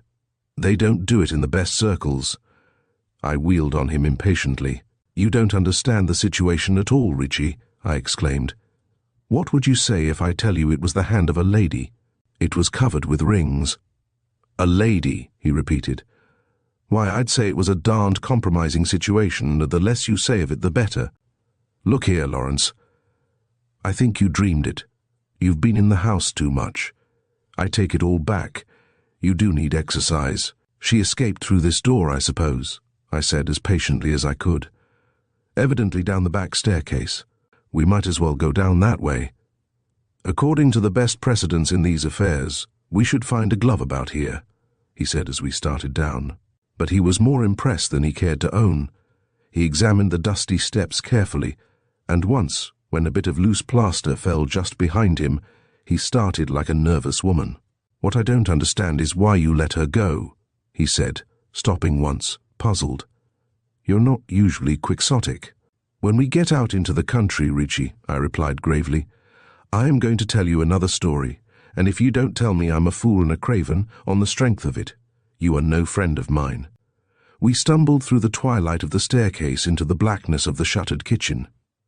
The house had the mouldy smell of closed buildings. Even on that warm September morning it was damp and chilly. As we stepped into the sunshine, McKnight gave a shiver. "Now that we are out," he said, "I don't mind telling you that I have been there before. Do you remember the night you left? And the face at the window?" "When you speak of it, yes." "Well, I was curious about that thing," he went on as we started up the street, "and I went back. The street door was unlocked, and I examined every room. I was Mrs. Clopton's ghost that carried a light and clum. Did you find anything?" "Only a clean place rubbed on the window opposite your dressing room. Splendid view of an untidy interior. If that house is ever occupied, you'd better put stained glass in that window of yours." As we turned the corner, I glanced back. Half a block behind us, Johnson was moving our way slowly. When he saw me, he stopped and proceeded with great deliberation to light a cigar. By hurrying, however, he caught the car that we took and stood unobtrusively on the rear platform. He looked fagged and absent-mindedly paid our fares to McKnight's delight. "We will give him a run for his money," he declared, as the car moved countryward. "Conductor, let us off at the muddiest lane you can find." At 1 o'clock, after a 6-mile ramble, we entered a small country hotel. We had seen nothing of Johnson for a half hour. At that time he was a quarter of a mile behind us and losing rapidly. Before we had finished our luncheon, he staggered into the inn. One of his boots was under his arm, and his whole appearance was deplorable. He was coated with mud, streaked with perspiration, and he limped as he walked. He chose a table not far from us and ordered scotch. Beyond touching his hat, he paid no attention to us. "I'm just getting my second wind," McKnight declared. "How do you feel, Mr. Johnson? 6 or 8 miles more, and we'll all enjoy our dinners." Johnson put down the glass he had raised to his lips without replying. The fact was, however, that I was like Johnson. I was soft from my week's inaction, and I was pretty well done up. McKnight, who was a wellspring of vitality and high spirits, ordered a strange concoction made of nearly everything in the bar, and sent it over to the detective, but Johnson refused it. "I hate that kind of person," McKnight said pettishly. "Kind of a fellow that thinks you're going to poison his dog if you offer him a bone." When we got back to the car line, with Johnson a draggled and drooping tail to the kite, I was in better spirits. I had told McKnight the story of the 3 hours just after the wreck. I had not named the girl, of course. She had my promise of secrecy. But I told him everything else. It was a relief to have a fresh mind on it. I had puzzled so much over the incident at the farmhouse and the necklace in the gold bag that I had lost perspective. He had been interested, but inclined to be amused, until I came to the broken chain. Then he had whistled softly. "But there are tons of fine gold chains made every year," he said. "Why in the world do you think that the smeary piece came from that necklace?" I had looked around. Johnson was far behind, scraping the mud off his feet with a piece of stick. "I have the short end of the chain in the sealskin bag," I reminded him.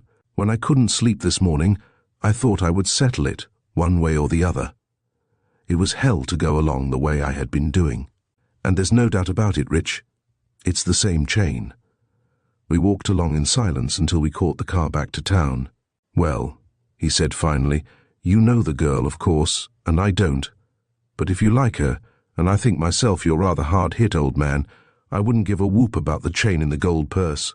It's just one of the little coincidences that hang people now and then.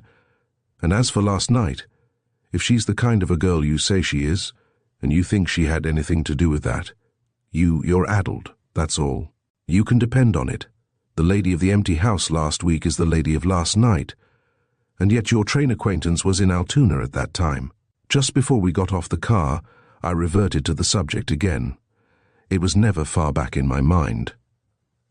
"About the young lady of the train, Rich," I said, with what I suppose was elaborate carelessness. "I don't want you to get a wrong impression. I'm rather unlikely to see her again, but even if I do, I believe she is already bespoke, or next thing to it." He made no reply, but as I opened the door with my latchkey, he stood looking up at me from the pavement with his quizzical smile. "Love is like the measles," he orated. "The older you get it, the worse the attack." Johnson did not appear again that day. A small man in a raincoat took his place. The next morning, I made my initial trip to the office, the raincoat still on hand. I had a short conference with Miller, the district attorney, at 11. Bronson was under surveillance, he said, and any attempt to sell the notes to him would probably result in their recovery. In the meantime, as I knew, the Commonwealth had continued the case, in hope of such contingency. At noon I left the office and took a veterinarian to see Candida, the injured pony. By 1 o'clock my first day's duties were performed, and a long Sahara of hot afternoons stretched ahead. McKnight, always glad to escape from the grind, suggested a vaudeville, and in sheer ennui I consented. I could neither ride, drive, nor golf, and my own company bored me to distraction. Coolest place in town these days, he declared. Electric fans, breezy songs, airy costumes, and there's Johnson just behind, the coldest proposition in Washington. He gravely bought 3 tickets and presented the detective with one. Then we went in. Having lived a normal, busy life, the theatre in the afternoon is to me about on a par with ice cream for breakfast. Up on the stage, a very stout woman in short pink skirts, with a smile that McKnight declared looked like a slash in a roll of butter, was singing nasally, with a laborious kick at the end of each verse. Johnson, 2 rows ahead, went to sleep. McKnight prodded me with his elbow. "Look at the first box to the right," he said in a stage whisper. "I want you to come over at the end of this act." It was the first time I had seen her since I put her in the cab at Baltimore. Outwardly, I presume I was calm, for no one turned to stare at me, but every atom of me cried out at the sight of her. She was leaning, bent forward, lips slightly parted, gazing raptly at the Japanese conjurer who had replaced what McKnight disrespectfully called the columns of Hercules. Compared with the draggled lady of the farmhouse, she was radiant. For that first moment, there was nothing but joy at the sight of her. McKnight's touch on my arm brought me back to reality. "Come over and meet them," he said. "That's the cousin Miss West is visiting, Mrs. Dallas." But I would not go. After he went, I sat there alone, painfully conscious that I was being pointed out and stared at from the box. The abominable Japanese gave way to yet more atrocious performing dogs. "How many offers of marriage will the young lady in the box have?" The dogs stopped sagely at none, and then pulled out a card that said 8. Wild shouts of glee by the audience. "The fools," I muttered. After a little I glanced over.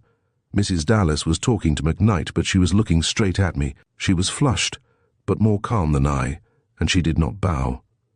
I fumbled for my hat, but the next moment I saw that they were going, and I sat still. When McKnight came back, he was triumphant. "I've made an engagement for you," he said. "Mrs. Dallas asked me to bring you to dinner tonight, and I said I knew you would fall all over yourself to go. You are requested to bring along the broken arm and any other souvenirs of the wreck that you may possess." "I'll do nothing of the sort," I declared, struggling against my inclination. "I can't even tie my necktie, and I have to have my food cut for me." "Oh, that's all right," he said easily. "I'll send Stogie over to fix you up, and Mrs. Dal knows all about the arm." I told her. Stogie is his Japanese factotum, so called because he is lean, a yellowish-brown in color, and because he claims to have been shipped into this country in a box. The Cinematograph was finishing the program. The house was dark and the music had stopped, as it does in the circus just before somebody risks his neck at so much a neck in the dip of death, or the 100-foot dive. Then, with a sort of shock, I saw on the white curtain the announcement, the next picture, I.S., the doomed Washington Flyer, taken a short distance from the scene of the wreck on the fatal morning of September 10th. 2 miles farther on, IT met with almost complete annihilation. I confess to a return of some of the sickening sensations of the wreck. People around me were leaning forward with tense faces. Then the letters were gone, and I saw a long level stretch of track, even the broken stone between the ties standing out distinctly. Far off under a cloud of smoke, a small object was rushing toward us and growing larger as it came. Now it was on us, a mammoth in size, with huge drivers and a colossal tender. The engine leaped aside, as if just in time to save us from destruction, with a glimpse of a stooping fireman and a grimy engineer. The long train of sleepers followed. From a forward vestibule, a porter in a white coat waved his hand. The rest of the cars seemed still wrapped in slumber. With mixed sensations, I saw my own car, Ontario, fly past, and then I rose to my feet and gripped McKnight's shoulder. On the lowest step of the last car, 1 foot hanging free, was a man.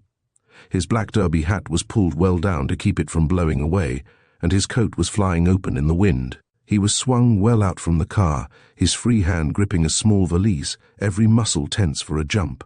"Good God, that's my man," I said hoarsely, as the audience broke into applause. McKnight half rose. In his seat ahead, Johnson stifled a yawn and turned to eye me. I dropped into my chair limply and tried to control my excitement. "The man on the last platform of the train," I said. "He was just about to leap. I'll swear that was my bag." "Could you see his face?" McKnight asked in an undertone. "Would you know him again?" "No. His hat was pulled down and his head was bent. I'm going back to find out where that picture was taken. They say 2 miles, but it may have been 40. The audience, busy with its wraps, had not noticed. Mrs. Dallas and Alison West had gone. In front of us, Johnson had dropped his hat and was stooping for it. "This way," I motioned to McKnight, and we wheeled into the narrow passage beside us, back of the boxes. At the end, there was a door leading into the wings, and as we went boldly through, I turned the key. The final set was being struck, and no one paid any attention to us. Luckily, they were similarly indifferent to a banging at the door I had locked, a banging which I judged signified Johnson. "I guess we've broken up his interference," McKnight chuckled. Stage hands were hurrying in every direction. Pieces of the side wall of the last drawing room menaced us. A switchboard behind us was singing like a tea kettle. Everywhere we stepped, we were in somebody's way. At last we were across, confronting a man in his shirt sleeves, who by dots and dashes of profanity seemed to be directing the chaos. "Well," he said, wheeling on us. "What can I do for you?" "I would like to ask," I replied, "if you have any idea just where the last Cinematograph picture was taken. Broken Board, Picnickers Lake?" "No, the Washington Flyer." He glanced at my bandaged arm. "The announcement says 2 miles, McKnight put in, but we should like to know whether it is railroad miles, automobile miles, or policeman miles." "I am sorry I can't tell you," he replied more civilly. "We get those pictures by contract.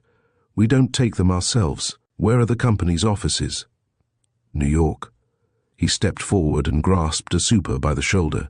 "What in blazes are you doing with that gold chair in a kitchen set? Take that piece of pink plush there and throw it over a soapbox if you haven't got a kitchen chair." I had not realized the extent of the shock, but now I dropped into a chair and wiped my forehead.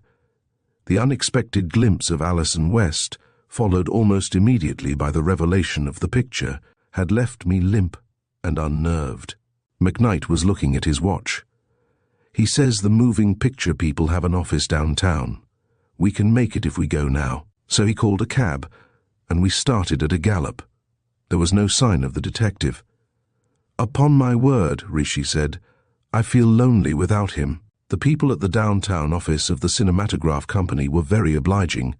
The picture had been taken, they said, at M, just 2 miles beyond the scene of the wreck. It was not much, but it was something to work on. I decided not to go home, but to send McKnight's Jap for my clothes and to dress at the incubator.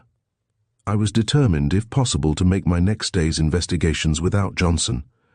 In the meantime, even if it was for the last time, I would see her that night. I gave Stogie a note for Mrs. Clopton, and with my dinner clothes there came back the gold bag, wrapped in tissue paper.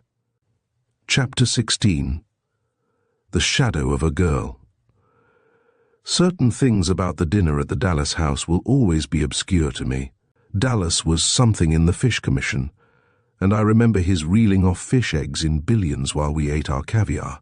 He had some particular stunt he had been urging the government to for years, something about forbidding the establishment of mills and factories on riverbanks. It seems they kill the fish, either the smoke or the noise, or something they pour into the water. Mrs. Dallas was there, I think. Of course, I suppose she must have been, and there was a woman in yellow. I took her in to dinner, and I remember she loosened my clams for me so I could get them. But the only real person at the table was a girl across in white, a sublimated young woman who was as brilliant as I was stupid, who never by any chance looked directly at me, and who appeared and disappeared across the candles and orchids in a sort of halo of radiance. When the dinner had progressed from salmon to roast, and the conversation had done the same thing, from fish to scandal, the yellow gown turned to me. "We have been awfully good, haven't we, Mr. Blakely?" she asked. "Although I am crazy to hear, I have not said wreck once. I'm sure you must feel like the survivor of Waterloo, or something of the sort." "If you want me to tell you about the wreck," I said, glancing across the table, "I'm sorry to be disappointing, but I don't remember anything. You are fortunate to be able to forget it." It was the first word Miss West had spoken directly to me, and it went to my head. "There are some things I have not forgotten," I said over the candles. "I recall coming to myself some time after, and that a girl, a beautiful girl—" "Ah!"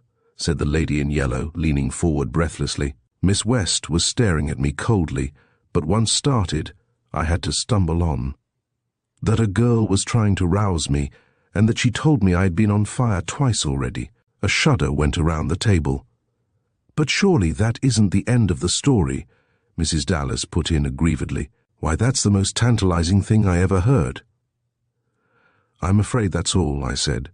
"She went her way and I went mine. If she recalls me at all, she probably thinks of me as a weak-kneed individual who faints like a woman when everything is over." "What did I tell you?" Mrs. Dallas asserted triumphantly.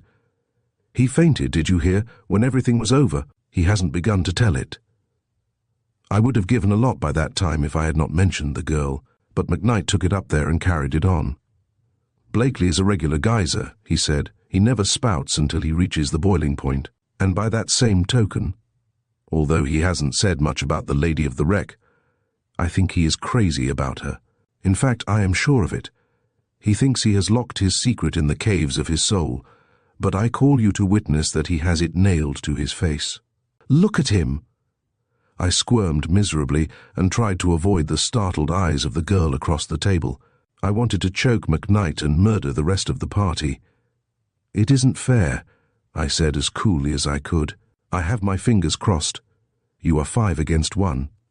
"And to think that there was a murder on that very train," broke in the lady in yellow. "It was a perfect crescendo of horrors, wasn't it? And what became of the murdered man, Mr. Blakely?" McKnight had the sense to jump into the conversation and save my reply. "They say good Pittsburghers go to Atlantic City when they die," he said. "So we are reasonably certain the gentleman did not go to the seashore." The meal was over at last, and once in the drawing room, it was clear we hung heavy on the hostess's hands. "It is so hard to get people for bridge in September," she wailed. "There is absolutely nobody in town. 6 is a dreadful number." "It's a good poker number," her husband suggested. The matter settled itself, however. I was hopeless. Save as a dummy, Miss West said it was too hot for cards, and went out on a balcony that overlooked the mall. With obvious relief, Mrs. Dallas had the card table brought, and I was face to face with the minute I had dreaded and hoped for a week. Now it had come. It was more difficult than I had anticipated. I do not know if there was a moon, but there was the urban substitute for it, the arc light. It threw the shadow of the balcony railing in long black bars against her white gown, and as it swung sometimes her face was in the light. I drew a chair close so that I could watch her. "Do you know," I said when she made no effort at speech, "that you are a much more formidable person tonight in that gown than you were the last time I saw you?" The light swung on her face. She was smiling faintly. "The hat with the green ribbons," she said.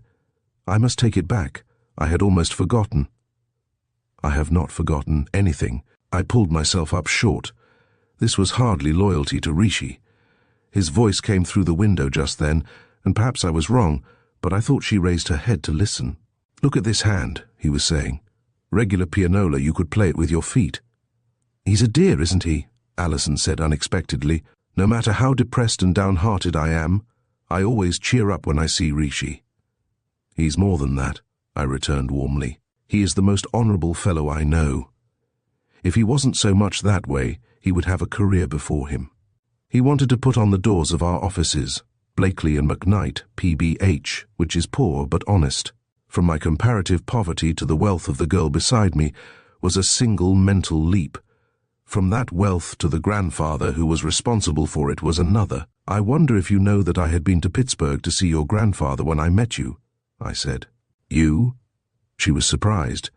"Yes. And you remember the alligator bag that I told you was exchanged for the one you cut off my arm?" She nodded expectantly. "Well, in that valise were the forged Andy Bronson notes, and Mr. Gilmore's deposition that they were forged." She was on her feet in an instant. "In that bag," she cried. "Oh, why didn't you tell me that before? Oh, it's so ridiculous, so hopeless. Why, I could." She stopped suddenly and sat down again. "I do not know that I am sorry after all," she said after a pause. "Mr. Bronson was a friend of my father's. I suppose it was a bad thing for you, losing the papers?" "Well, it was not a good thing," I conceded. "While we are on the subject of losing things, do you know that I still have your gold purse?" She did not reply at once. The shadow of a column was over her face, but I guessed that she was staring at me. "You have it," she almost whispered. "I picked it up in the streetcar," I said, with a cheerfulness I did not feel. "It looks like a very opulent little purse. Why didn't she speak about the necklace? For just a careless word to make me sane again." "You," she repeated, horror-stricken, and then I produced the purse and held it out on my palm. "I should have sent it to you before, I suppose, but as you know, I have been laid up since the wreck." We both saw McKnight at the same moment. He had pulled the curtains aside and was standing looking out at us. The tableau of give and take was unmistakable: the gold purse, her outstretched hand, my own attitude. It was over in a second. Then he came out and lounged on the balcony railing. "They're mad at me in there," he said airily. "So I came out. I suppose the reason they call it bridge is because so many people get cross over it." The heat broke up the card group soon after, and they all came out for the night breeze. I had no more words alone with Alison. I went back to the incubator for the night. We said almost nothing on the way home. There was a constraint between us for the first time that I could remember. It was too early for bed, and so we smoked in the living room and tried to talk of trivial things. After a time even those failed, and we sat silent. It was McKnight who finally broached the subject. "And so she wasn't at Seal Harbor at all?" "No." "Do you know where she was, Lolly?" "Somewhere near Cresson." "And that was the purse, her purse, with the broken necklace in it?" "Yes, it was. You understand, don't you, Rich, that, having given her my word, I couldn't tell you." "I understand a lot of things," he said, without bitterness. We sat for some time and smoked. Then Rishi got up and stretched himself. "I'm off to bed, old man," he said. "Need any help with that game arm of yours?" "No, thanks," I returned. I heard him go into his room and lock the door. It was a bad hour for me. The first shadow between us, and the shadow of a girl at that. Chapter 17. At the farmhouse again. McKnight is always a sympathizer with the early worm. It was late when he appeared. Perhaps, like myself, he had not slept well, but he was apparently cheerful enough, and he made a better breakfast than I did. It was 1 o'clock before we got to Baltimore. After a half-hour's wait, we took a local for M, the station near which the Cinematograph picture had been taken. We passed the scene of the wreck, McKnight with curiosity, I with a sickening sense of horror. Back in the fields was the little farmhouse where Alison West and I had intended getting coffee, and winding away from the track, maple trees shading it on each side, was the lane where we had stopped to rest, and where I had, it seemed presumption beyond belief now, where I had tried to comfort her by patting her hand. We got out at M, a small place with 2 or 3 houses and a general store. The station was a one-roomed affair, with a railed-off place at the end where a scale, a telegraph instrument, and a chair constituted the entire furnishing. The station agent was a young man with a shrewd face. He stopped hammering a piece of wood over a hole in the floor to ask where we wanted to go. "We're not going," said McKnight. "We're coming. Have a cigar." The agent took it with an inquiring glance, first at it and then at us. "We want to ask you a few questions," began McKnight, perching himself on the railing and kicking the chair forward for me. "Or rather, this gentleman does." "Wait a minute," said the agent, glancing through the window. "There's a hen in that crate choking herself to death." He was back in a minute and took up his position near a sawdust-filled box that did duty as a cuspidor. "Now fire away," he said.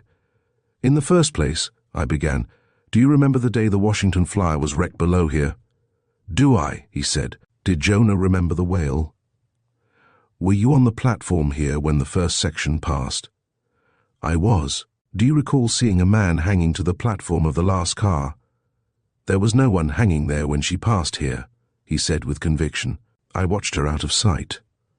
"Did you see anything that morning of a man about my size, carrying a small grip and wearing dark clothes and a derby hat?" I asked eagerly. McKnight was trying to look unconcerned, but I was frankly anxious.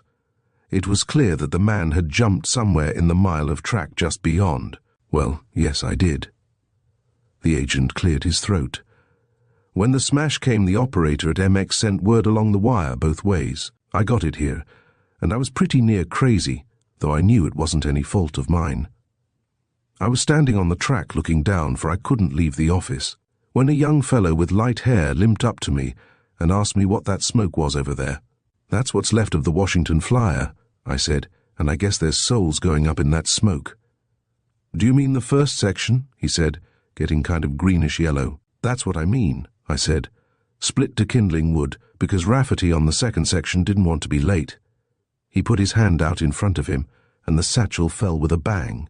"My God," he said, and dropped right on the track in a heap. I got him into the station and he came around, but he kept on groaning something awful.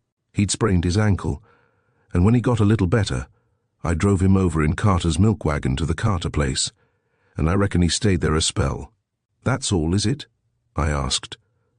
"That's all. Or, no, there's something else. About noon that day, one of the Carter twins came down with a note from him, asking me to send a long-distance message to someone in Washington." "To whom?" I asked eagerly. "I reckon I forgot the name, but the message was that this fellow, Sullivan was his name, was at M, and if the man had escaped from the wreck, would he come to see him?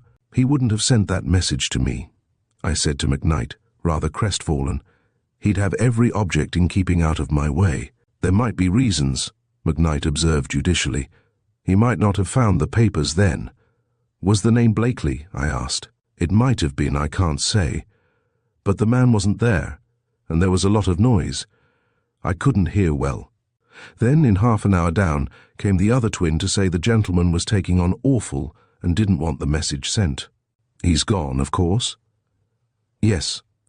Limped down here in about 3 days and took the noon train for the city. It seemed a certainty now that our man, having hurt himself somewhat in his jump, had stayed quietly in the farmhouse until he was able to travel. But to be positive, we decided to visit the Carter place. I gave the station agent a $5 bill, which he rolled up with a couple of others and stuck in his pocket. I turned as we got to a bend in the road, and he was looking curiously after us. It was not until we had climbed the hill and turned onto the road to the Carter place that I realized where we were going. Although we approached it from another direction, I knew the farmhouse at once. It was the one where Alison West and I had breakfasted 9 days before. With the new restraint between us, I did not tell McKnight. I wondered afterward if he had suspected it. I saw him looking hard at the gatepost which had figured in one of our mysteries, but he asked no questions. Afterward, he grew almost taciturn for him and let me do most of the talking. We opened the front gate of the Carter place and went slowly up the walk. 2 ragged youngsters, alike even to Freckles and Squints, were playing in the yard. "Is your mother around?" I asked. "In the front room." "Walk in," they answered in identical tones. As we got to the porch, we heard voices and stopped. I knocked, but the people within, engaged in animated, rather one-sided conversation, did not answer. "In the front room. Walk in," quoted McKnight, and did so. In the stuffy farm parlor, 2 people were sitting. One, a pleasant-faced woman with a checked apron, rose, somewhat embarrassed, to meet us. She did not know me, and I was thankful, but our attention was riveted on a little man who was sitting before a table, writing busily. It was Hotchkiss. He got up when he saw us and had the grace to look uncomfortable. "Such an interesting case," he said nervously. I took the liberty. "Look here," said McKnight suddenly. "Did you make any inquiries at the station?" "A few," he confessed. "I went to the theatre last night.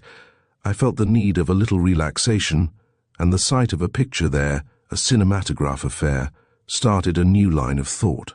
Probably the same clue brought you gentlemen. I learned a good bit from the station agent."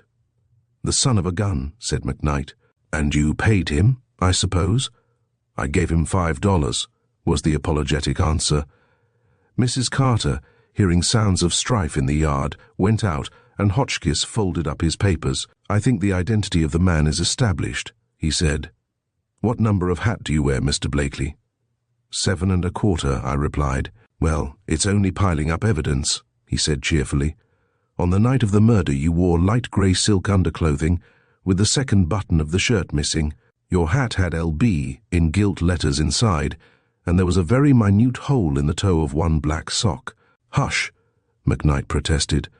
"If word gets to Mrs. Clopton that Mr. Blakely was wrecked or robbed or whatever it was, with a button missing and a hole in one sock, she'll retire to the old lady's home. I've heard her threaten it." Mr. Hotchkiss was without a sense of humour. He regarded McKnight gravely and went on. "I've been up in the room where the man lay while he was unable to get away, and there is nothing there, but I found what may be a possible clue in the dust heap. Mrs. Carter tells me that in unpacking his grip the other day, she took out of the coat of the pyjamas some pieces of a telegram. As I figure it, the pyjamas were his own.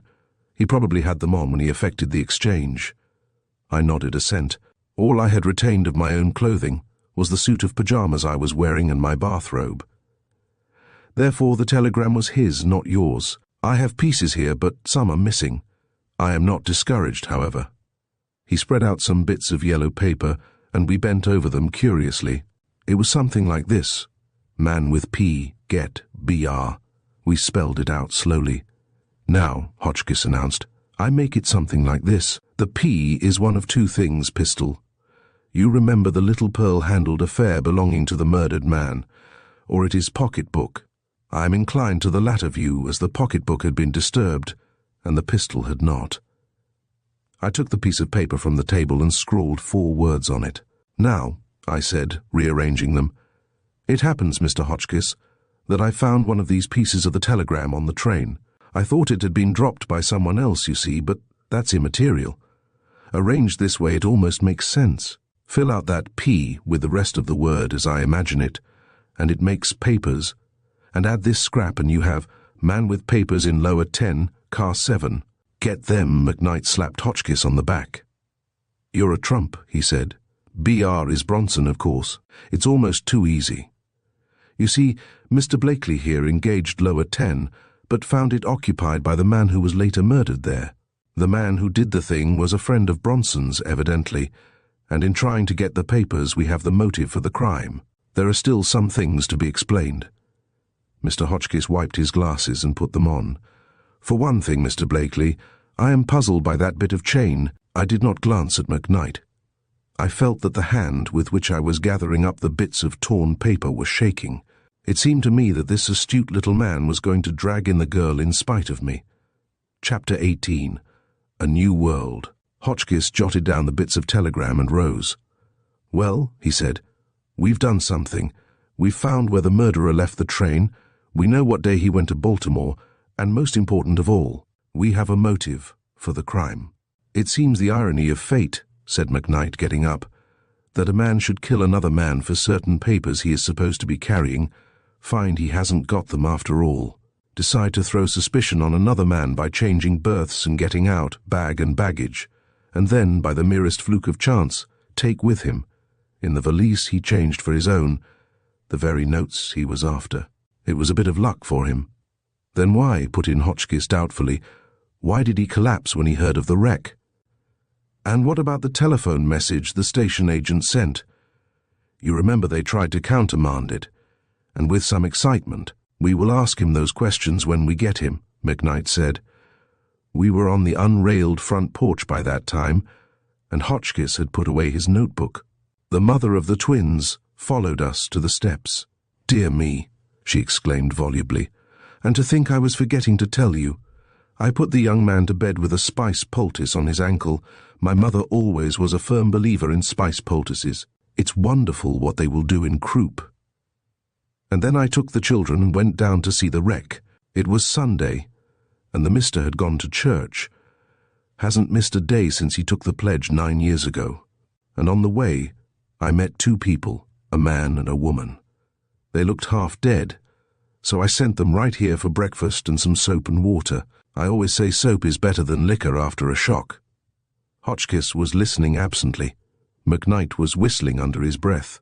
Staring down across the field to where a break in the woods showed a half-dozen telegraph poles, the line of the railroad. It must have been 12 o'clock when we got back. I wanted the children to see everything, because it isn't likely they'll ever see another wreck like that. Rose of... About 12 o'clock, I broke in, and what then? The young man upstairs was awake, she went on, and hammering at his door like all possessed, and it was locked on the outside. She paused to enjoy her sensation. I would like to see that lock, Hotchkiss said promptly, but for some reason the woman demurred. I will bring the key down, she said, and disappeared. When she returned, she held out an ordinary door key of the cheapest variety. We had to break the lock, she volunteered, and the key didn't turn up for 2 days. Then one of the twins found the turkey gobbler trying to swallow it. It has been washed since, she hastened to assure Hotchkiss, who showed an inclination to drop it. You don't think he locked the door himself and threw the key out of the window? The little man asked. The windows are covered with mosquito netting nailed on. The mister blamed it on the children, and it might have been Obadiah. He's the quiet kind, and you never know what he's about. He's about to strangle, isn't he? McKnight remarked lazily. Or is that Obadiah? Mrs. Carter picked the boy up and inverted him, talking amiably all the time. He's always doing it, she said, giving him a shake. Whenever we miss anything, we look to see if Obadiah's black in the face. She gave him another shake, and the quarter I had given him shot out as if blown from a gun. Then we prepared to go back to the station. From where I stood, I could look into the cheery farm kitchen, where Alison West and I had eaten our al fresco breakfast. I looked at the table with mixed emotions, and then, gradually, the meaning of something on it penetrated my mind. Still in its papers, evidently just opened, was a hat box, and protruding over the edge of the box was a streamer of vivid green ribbon. On the plea that I wished to ask Mrs. Carter a few more questions, I let the others go on.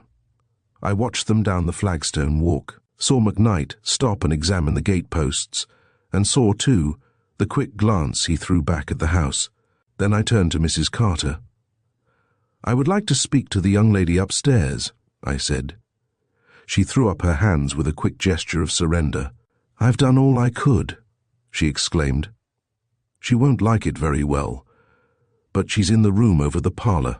I went eagerly up the ladder like stairs to the rag-carpeted hall.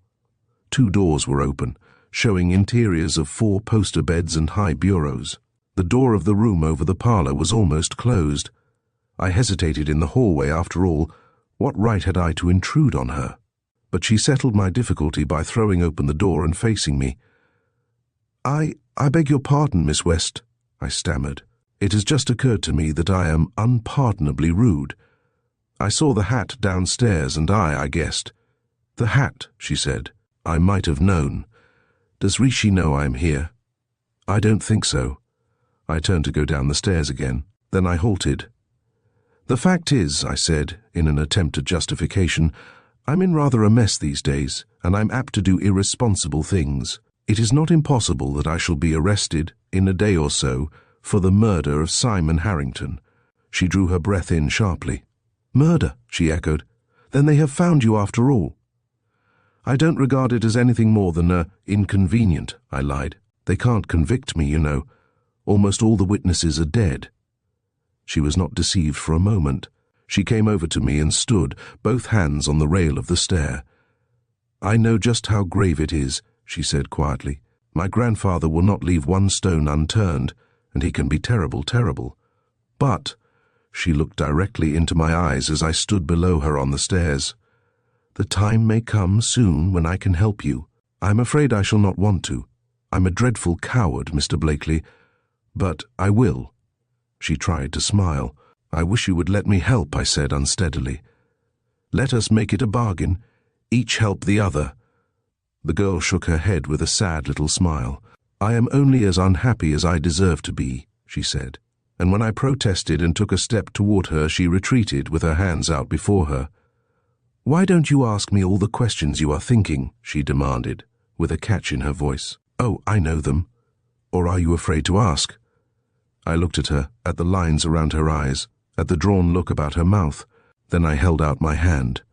"Afraid," I said, as she gave me hers. "There is nothing in God's green earth I am afraid of, save of trouble for you. To ask questions would be to imply a lack of faith. I ask you nothing. Someday, perhaps, you will come to me yourself, and let me help you." The next moment I was out in the golden sunshine. The birds were singing carols of joy. I walked dizzily through rainbow-colored clouds, past the twins, cherubs now, swinging on the gate. It was a new world into which I stepped from the Carter farmhouse that morning, for I had kissed her. Chapter 19. At the table next. McKnight and Hotchkiss were sauntering slowly down the road as I caught up with them. As usual, the little man was busy with some abstruse mental problem. "The idea is this," he was saying, his brows knitted in thought. "If a left-handed man, standing in the position of the man in the picture, should jump from a car, would he be likely to sprain his right ankle? When a right-handed man prepares for a leap of that kind, my theory is that he would hold on with his right hand and alight at the proper time on his right foot. Of course, I imagine, although I don't know," interrupted McKnight, "that a man either ambidextrous or one-armed, jumping from the Washington Flyer, would be more likely to land on his head." "Anyhow," I interposed, "what difference does it make whether Sullivan used one hand or the other? One pair of handcuffs will put both hands out of commission." As usual, when one of his pet theories was attacked, Hotchkiss looked aggrieved. "My dear sir," he expostulated, "don't you understand what bearing this has on the case? How was the murdered man lying when he was found?" "On his back," I said promptly, "head toward the engine." "Very well," he retorted. "And what then? Your heart lies under your fifth intercostal space, and to reach it a right-handed blow would have struck either down or directly in. But, gentlemen, the point of entrance for the stiletto was below the heart, striking up. As Harrington lay with his head toward the engine, a person in the aisle must have used the left hand. McKnight's eyes sought mine, and he winked at me solemnly as I unostentatiously transferred the hat I was carrying to my right hand. Long training has largely counterbalanced heredity in my case, but I still pitch ball, play tennis, and carve with my left hand. But Hotchkiss was too busy with his theories to notice me. We were only just in time for our train back to Baltimore, but McKnight took advantage of a second's delay to shake the station agent warmly by the hand. "I want to express my admiration for you," he said beamingly. "Ability of your order is thrown away here. You should have been a city policeman, my friend." The agent looked a trifle uncertain.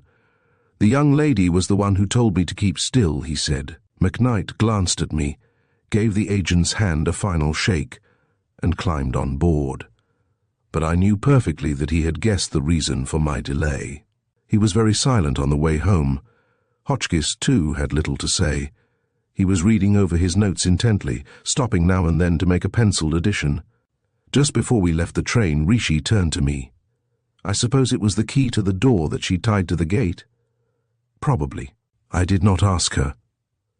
"Curious, her locking that fellow in," he reflected. "You may depend on it, there was a good reason for it all. And I wish you wouldn't be so suspicious of motives, Rich," I said warmly. "Only yesterday you were the suspicious one," he retorted, and we lapsed into strained silence. It was late when we got to Washington. One of Mrs. Clopton's small tyrannies was exacting punctuality at meals, and like several other things, I respected it. There are always some concessions that should be made in return for faithful service. So, as my dinner hour of 7 was long past, McKnight and I went to a little restaurant downtown, where they have a very decent way of fixing chicken a la king.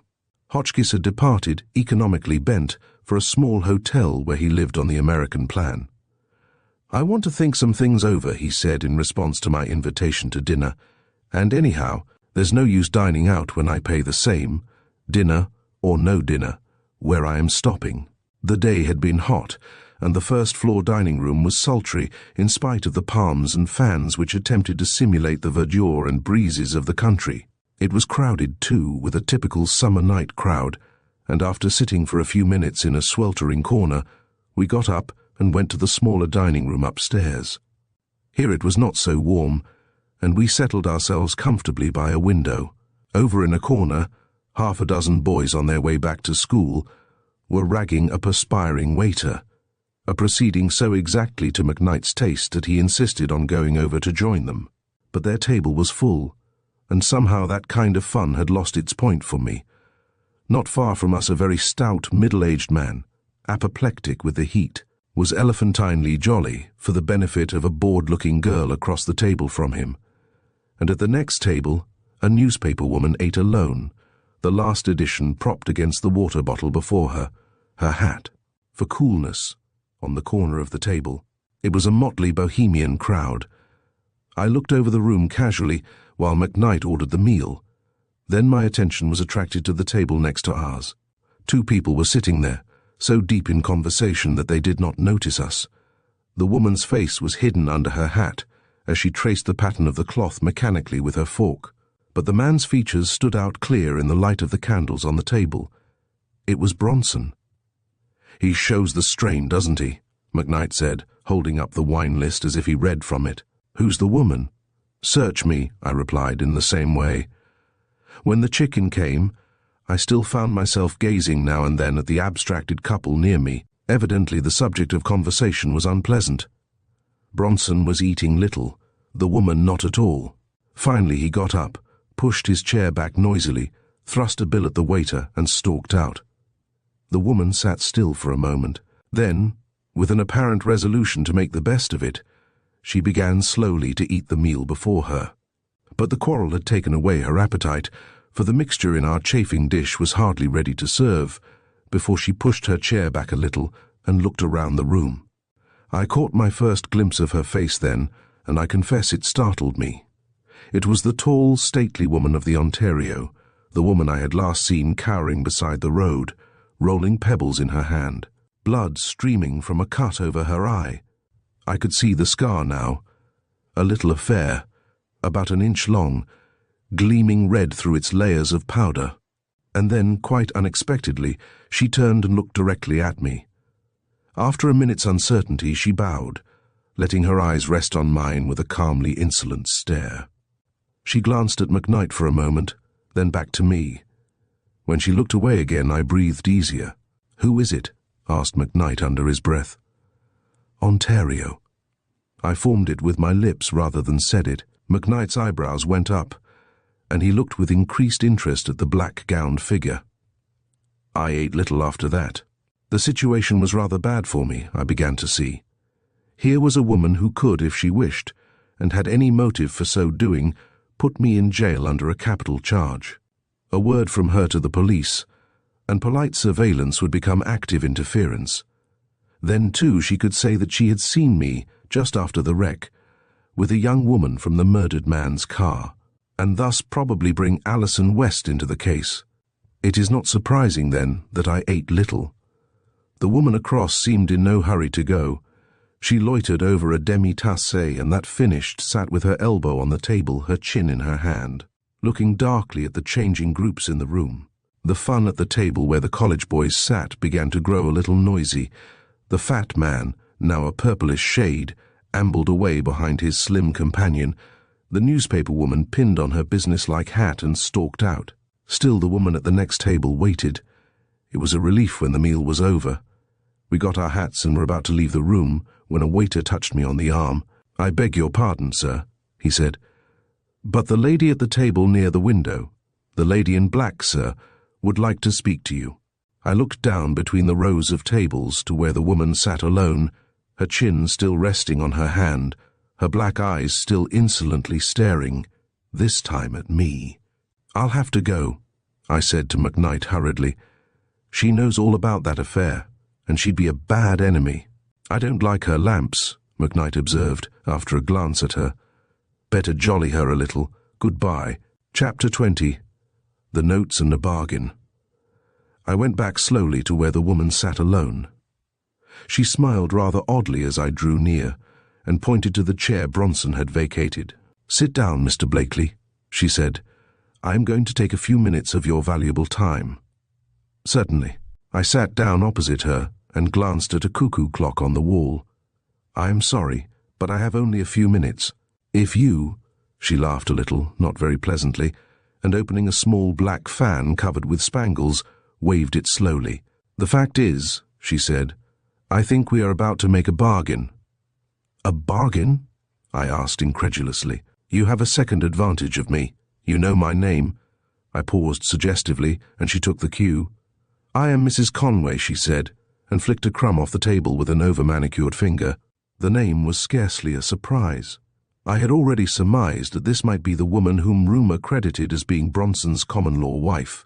Rumour, I remembered, had said other things even less pleasant, things which had been brought out at Bronson's arrest for forgery. "We met last under less fortunate circumstances," she was saying. "I have been fit for nothing since that terrible day.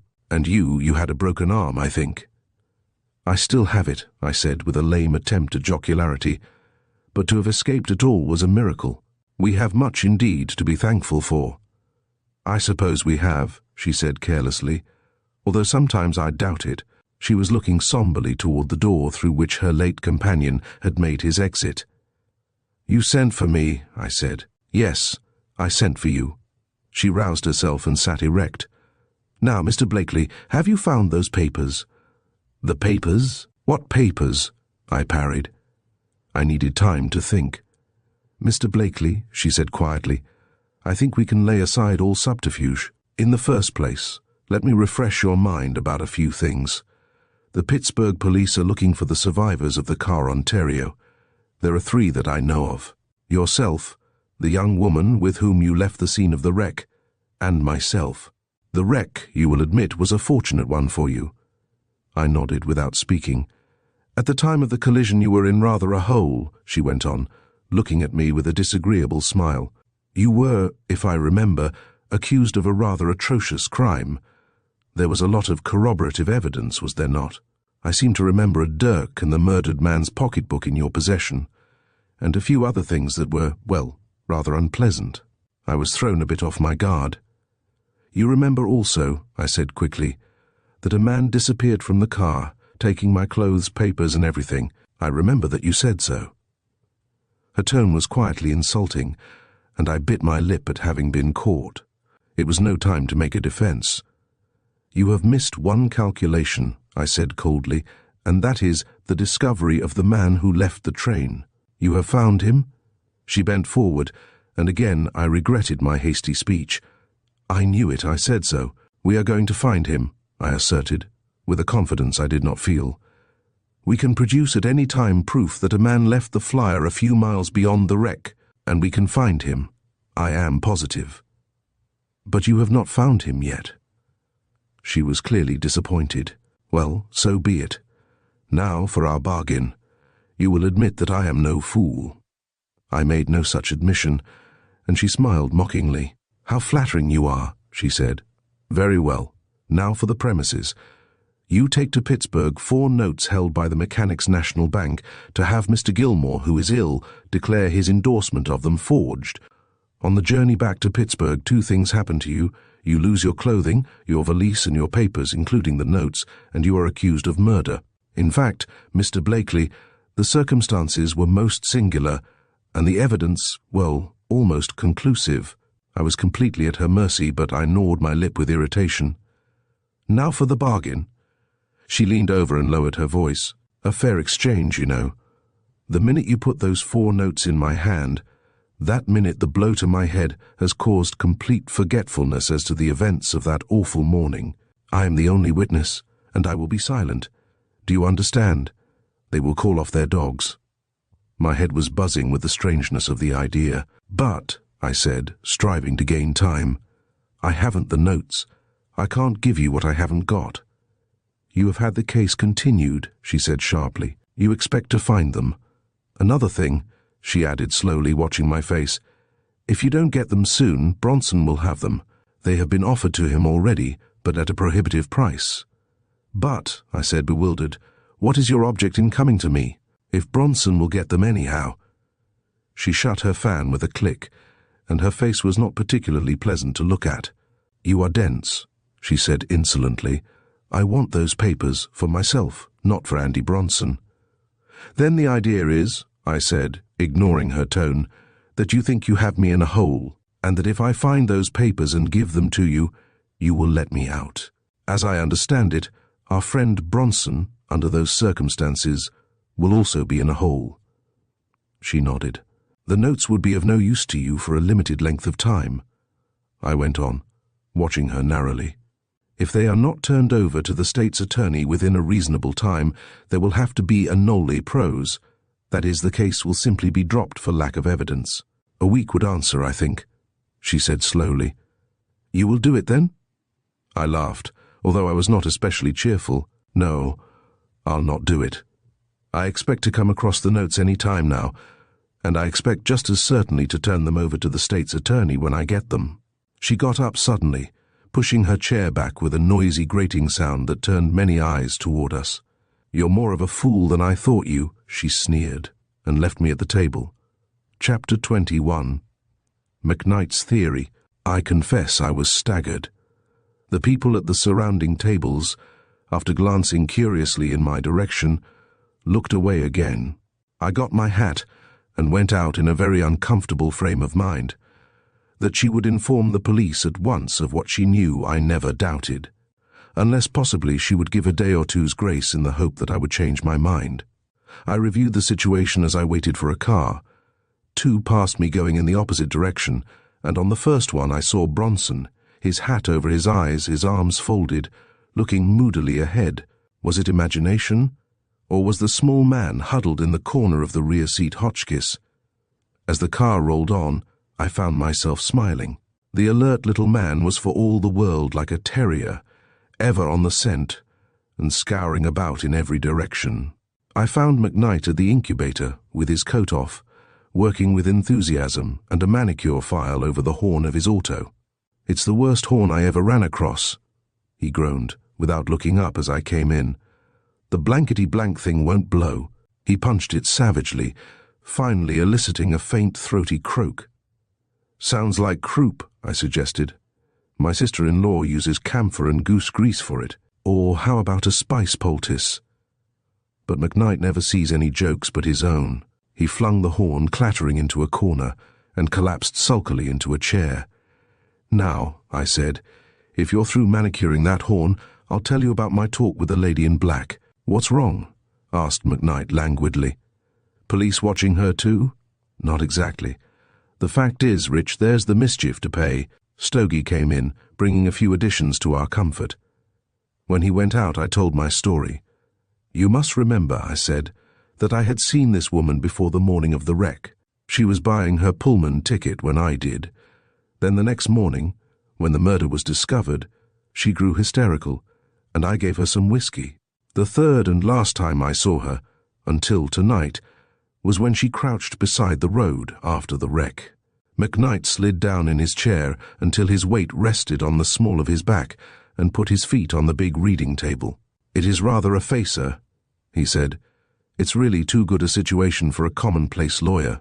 It ought to be dramatized.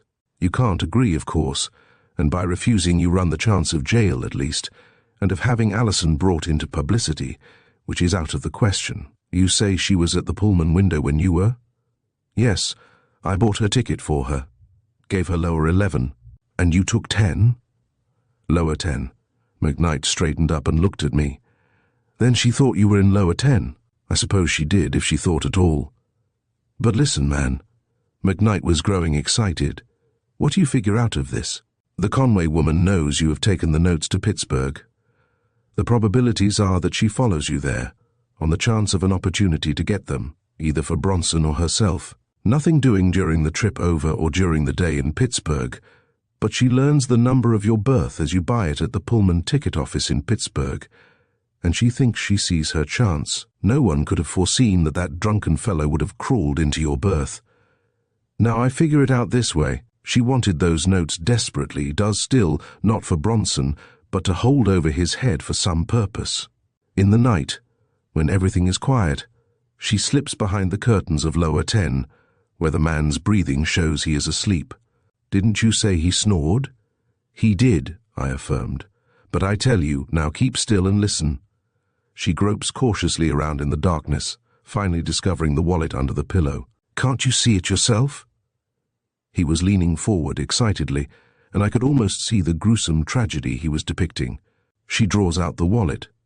Then perhaps she remembers the alligator bag, and on the possibility that the notes are there, instead of in the pocketbook, she gropes around for it. Suddenly the man awakes and clutches at the nearest object, perhaps her neck chain, which breaks. She drops the pocketbook and tries to escape, but he has caught her right hand. It is all in silence. The man is still stupidly drunk, but he holds her in a tight grip. Then the tragedy. She must get away. In a minute the car will be aroused. Such a woman, on such an errand, does not go without some sort of a weapon, in this case a dagger, which, unlike a revolver, is noiseless. With a quick thrust, she's a big woman and a bold one, she strikes. Possibly Hotchkiss is right about the left-hand blow. Harrington may have held her right hand, or perhaps she held the dirk in her left hand as she groped with her right. Then, as the man falls back, and his grasp relaxes, she straightens and attempts to get away. The swaying of the car throws her almost into your berth, and trembling with terror, she crouches behind the curtains of lower 10 until everything is still. Then she goes noiselessly back to her berth. I nodded. "It seems to fit partly, at least," I said. In the morning, when she found that the crime had been not only fruitless, but that she had searched the wrong berth and killed the wrong man. When she saw me emerge, unhurt, just as she was bracing herself for the discovery of my dead body, then she went into hysterics. You remember, I gave her some whiskey. It really seems a tenable theory, but like the Sullivan theory, there are one or two things that don't agree with the rest. For one thing, how did the remainder of that chain get into Alison West's possession? She may have picked it up on the floor. We'll admit that, I said, and I'm sure I hope so. Then how did the murdered man's pocketbook get into the sealskin bag? And the dirk? How account for that? And the bloodstains? "Now what's the use," asked McKnight aggrievedly, "of my building up beautiful theories for you to pull down? We'll take it to Hotchkiss. Maybe he can tell from the bloodstains if the murderer's fingernails were square or pointed. Hotchkiss is no fool," I said warmly. "Under all his theories, there's a good hard layer of common sense. And we must remember, Rich, that neither of our theories includes the woman at Dr. Van Kirk's hospital, that the charming picture you have just drawn does not account for Alison West's connection with the case, or for the bits of telegram in the Sullivan fellow's pajamas pocket. You are like the man who put the clock together. You've got half of the works left over." "Oh, go home," said McKnight disgustedly. "I'm no Edgar Allan Poe. What's the use of coming here and asking me things if you're so particular?" With one of his quick changes of mood, he picked up his guitar. "Listen to this," he said. "It is a Hawaiian song about a fat lady, oh ignorant one, and how she fell off her mule. But for all the lightness of the words, the voice that followed me down the stairs was anything but cheery. There was a Kanaka in Balu did dwell, who had for his daughter a monstrous fat girl. He sang in his clear tenor. I paused on the lower floor and listened. He had stopped singing as abruptly as he had begun. Chapter 22. At the boarding house. I had not been home for 36 hours since the morning of the preceding day. Johnson was not in sight, and I let myself in quietly with my latchkey. It was almost midnight, and I had hardly settled myself in the library when the bell rang, and I was surprised to find Hotchkiss, much out of breath, in the vestibule. "Why, come in, mister." "Hotchkiss," I said. "I thought you were going home to go to bed." So I was. He dropped into a chair beside my reading lamp and mopped his face. "And here it is, almost midnight, and I'm wider awake than ever. I've seen Sullivan, Mr. Blakely." "You have?" "I have," he said impressively. "You were following Bronson at 8 o'clock. Was that when it happened?" "Something of the sort. When I left you at the door of the restaurant, I turned and almost ran into a plainclothesman from the central office. I know him pretty well. Once or twice he has taken me with him on interesting bits of work. He knows my hobby. You know him too, probably. It was the man Arnold, the detective whom the state's attorney has had watching Bronson. Johnson being otherwise occupied, I had asked for Arnold myself. I nodded. Well, he stopped me at once, said he'd been on the fellow's track since early morning and had had no time for luncheon. Bronson, it seems, isn't eating much these days.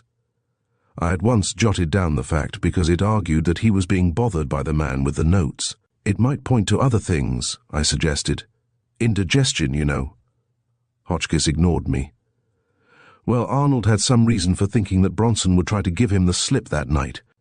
So he asked me to stay around the private entrance there, while he ran across the street and got something to eat. It seemed a fair presumption that, as he had gone there with a lady, they would dine leisurely, and Arnold would have plenty of time to get back. "What about your own dinner?" I asked curiously. "Sir," he said pompously, "I have given you a wrong estimate of Wilson Budd Hotchkiss if you think that a question of dinner would even obtrude itself on his mind at such a time as this." He was a frail little man, and tonight he looked pale with heat and overexertion. "Did you have any luncheon?" I asked. He was somewhat embarrassed at that. "I really, Mr. Blakely, the events of the day were so engrossing." "Well," I said, "I'm not going to see you drop on the floor from exhaustion. Just wait a minute." I went back to the pantry, only to be confronted with rows of locked doors and empty dishes.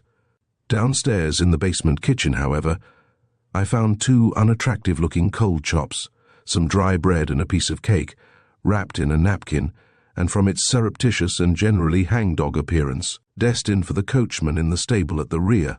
Trays there were none. Everything but the chairs and tables seemed under lock and key, and there was neither napkin, knife, nor fork to be found. The luncheon was not attractive in appearance, but Hotchkiss ate his cold chops and gnawed at the crusts as though he had been famished, while he told his story. "I had been there only a few minutes," he said, with a chop in one hand and the cake in the other, "when Bronson rushed out and cut across the street. He's a tall man, Mr. Blakely, and I had had work keeping close. It was a relief when he jumped on a passing car, although being well behind it was a hard run for me to catch him. He had left the lady. Once on the car, we simply rode from one end of the line to the other and back again. I suppose he was passing the time, for he looked at his watch now and then, and when I did once get a look at his face, it made me, uncomfortable. He could have crushed me like a fly, sir." I had brought Mr. Hotchkiss a glass of wine, and he was looking better. He stopped to finish it, declining with a wave of his hand to have it refilled, and continued. "About 9 o'clock, or a little later, he got off somewhere near Washington Circle.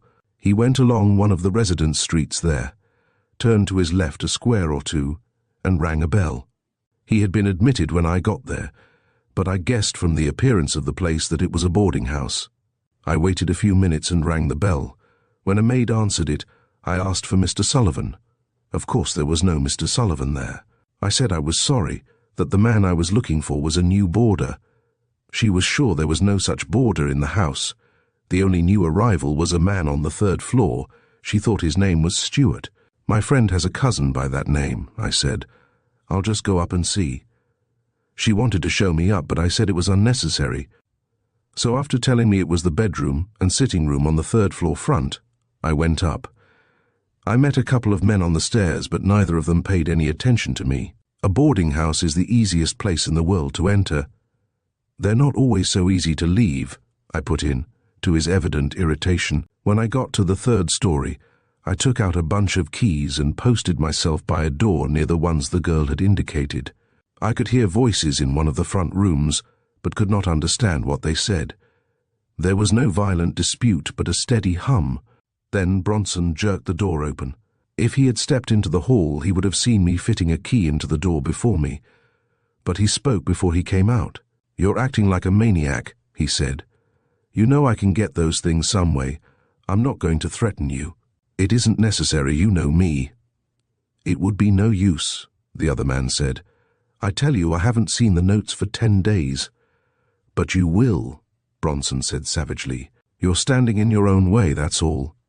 If you're holding out expecting me to raise my figure, you're making a mistake. It's my last offer."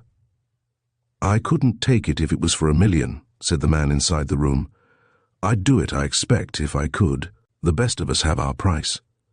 Bronson slammed the door then and flung past me down the hall.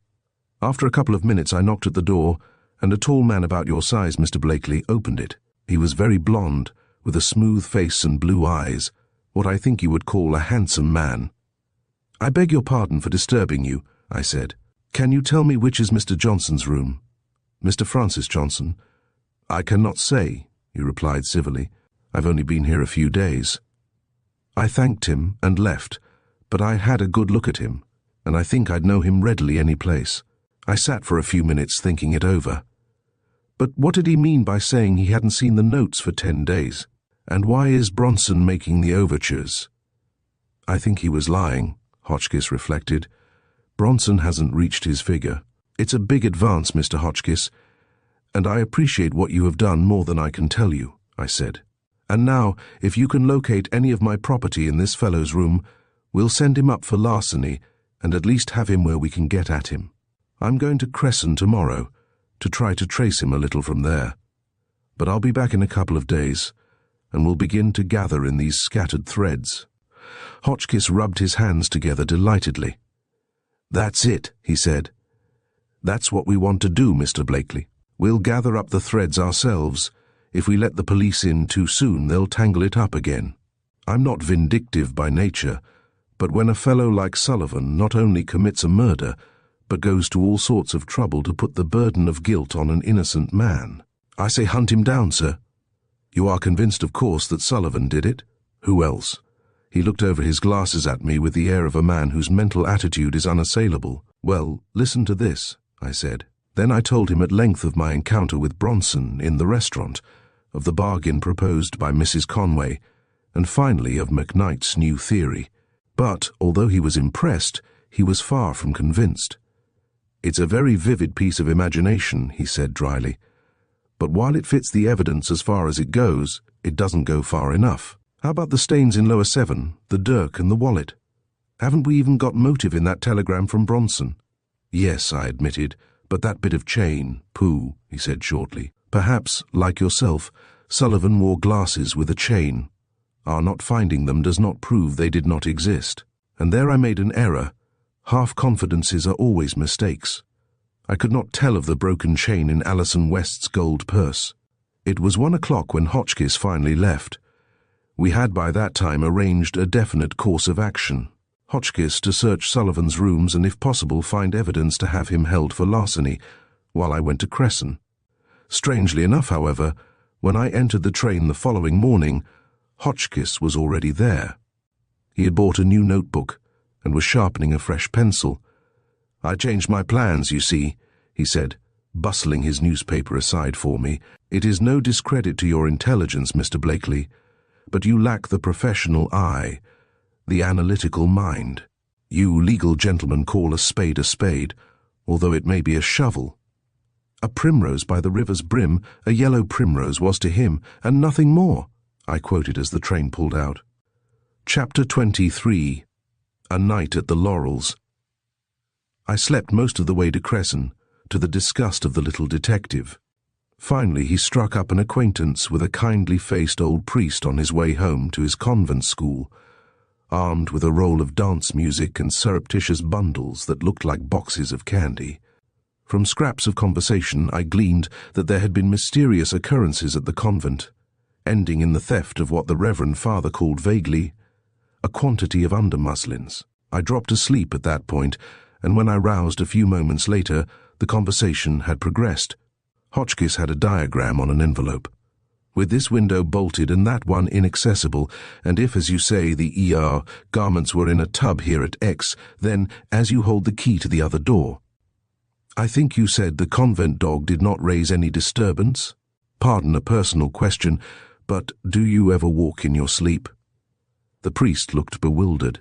I'll tell you what to do, Hotchkiss said cheerfully, leaning forward. Look around a little yourself before you call in the police. Somnambulism is a queer thing. It's a question whether we are most ourselves sleeping or waking. Ever think of that? Live a saintly life all day, prayers and matins and all that, and the subconscious mind hikes you out of bed at night to steal under muslins. Subliminal theft, so to speak. Better examine the roof. I dozed again. When I wakened, Hotchkiss sat alone, and the priest from a corner was staring at him dazedly over his breviary. It was raining when we reached Cresson, a wind-driven rain that had forced the agent at the newsstand to close himself in, and that beat back from the rails in parallel lines of white spray. As he went up the main street, Hotchkiss was cheerfully oblivious of the weather, of the threatening dusk, of our generally draggled condition. My draggled condition, I should say, for he improved every moment, his eyes brighter, his ruddy face ruddier, his collar newer and glossier. Sometime, when it does not encircle the little man's neck, I shall test that collar with a match. I was growing steadily more depressed. I loathed my errand and its necessity. I had always held that a man who played the spy on a woman was beneath contempt. Then, I admit, I was afraid of what I might learn. For a time, however, this promised to be a negligible quantity. The streets of the straggling little mountain town had been clean-washed of humanity by the downpour. Windows and doors were inhospitably shut, and from around an occasional drawn shade came narrow strips of light that merely emphasized our gloom. When Hotchkiss's umbrella turned inside out, I stopped. "I don't know where you are going," I snarled. "I don't care, but I'm going to get under cover inside of 10 seconds. I'm not amphibious." I ducked into the next shelter, which happened to be the yawning entrance to a livery stable, and shook myself, dog fashion. Hotchkiss wiped his collar with his handkerchief. It emerged gleaming and unwilted. "This will do as well as any place," he said, raising his voice above the rattle of the rain. "Got to make a beginning." I sat down on the usual chair without a back, just inside the door, and stared out at the darkening street. The whole affair had an air of unreality. Now that I was there, I doubted the necessity or the value of the journey. I was wet and uncomfortable. Around me, with Cresson as a center, stretched an irregular circumference of mountain, with possibly a 10-mile radius, and in it I was to find the residence of a woman whose first name I did not know, and a man who, so far, had been a purely chimerical person. Hotchkiss had penetrated the steaming interior of the cave, and now his voice, punctuated by the occasional thud of horses' hoofs, came to me. "Something light will do," he was saying. "A runabout, perhaps." He came forward rubbing his hands, followed by a thin man in overalls. "Mr. Peck says," he began.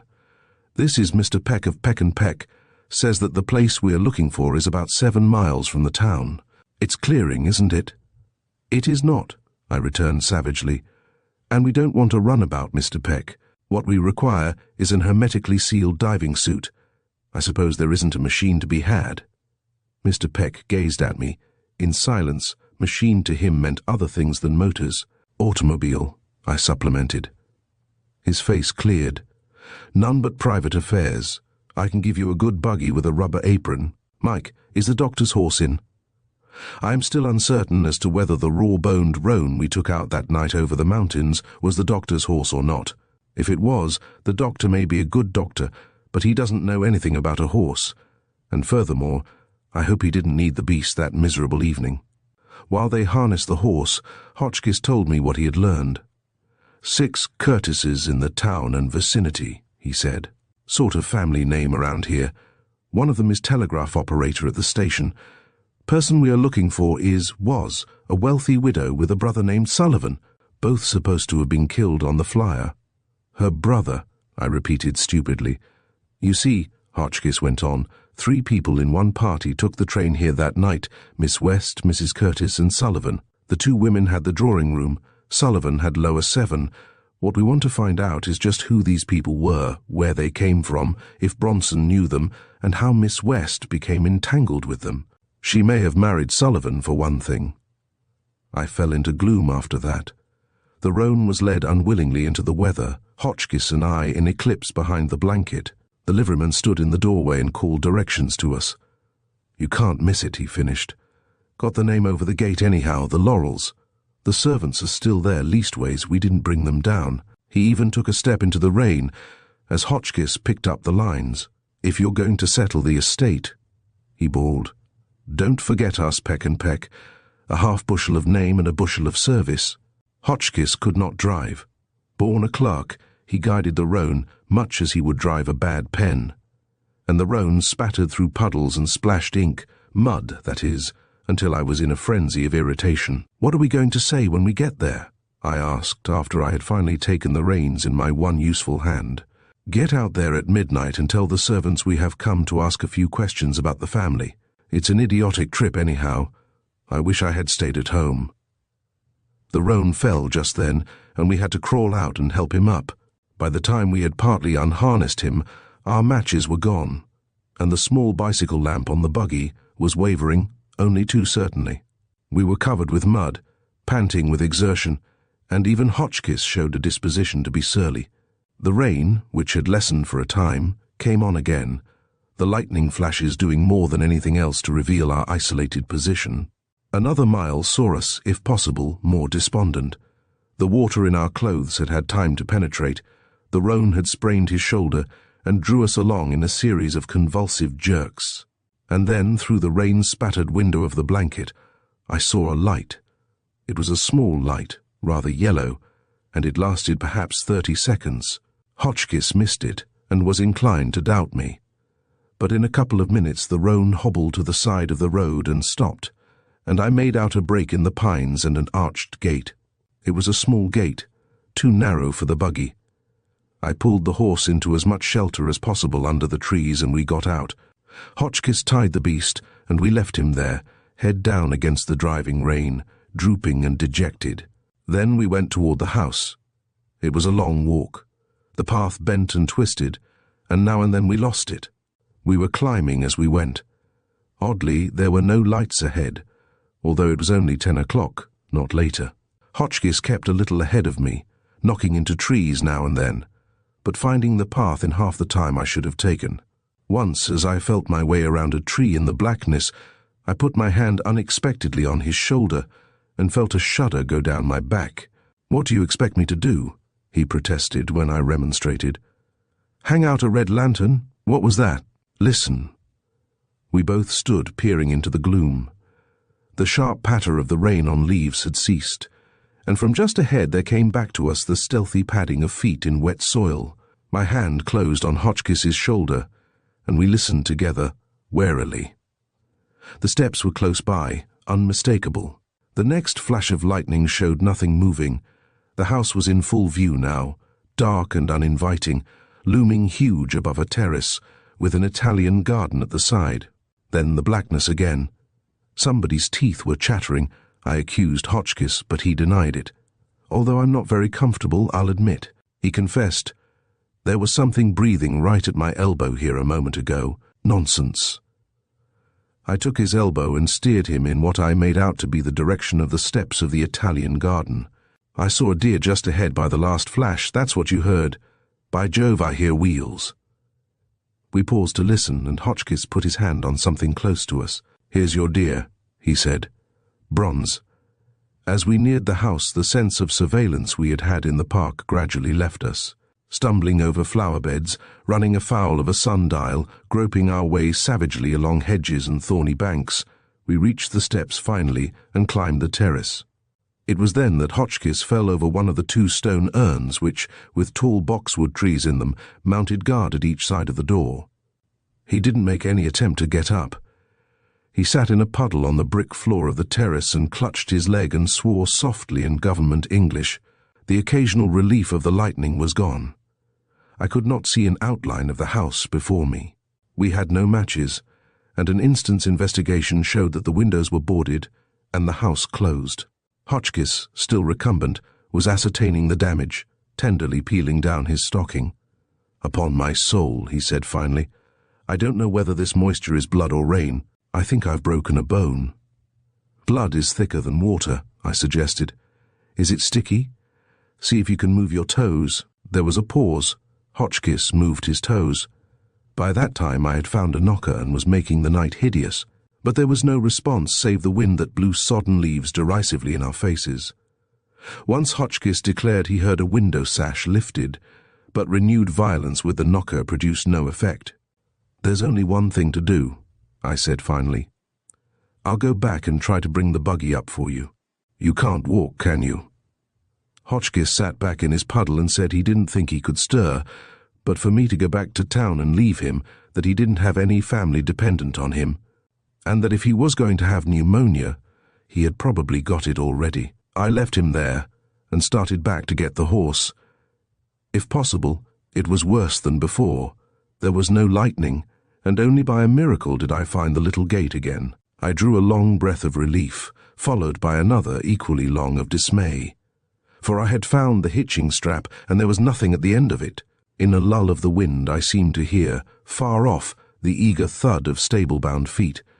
So for the second time I climbed the slope to the Laurels, and on the way I thought of many things to say. I struck the house at a new angle, for I found a veranda, destitute of chairs and furnishings, but dry and evidently roofed. It was better than the terrace, and so by groping along the wall, I tried to make my way to Hotchkiss. That was how I found the open window.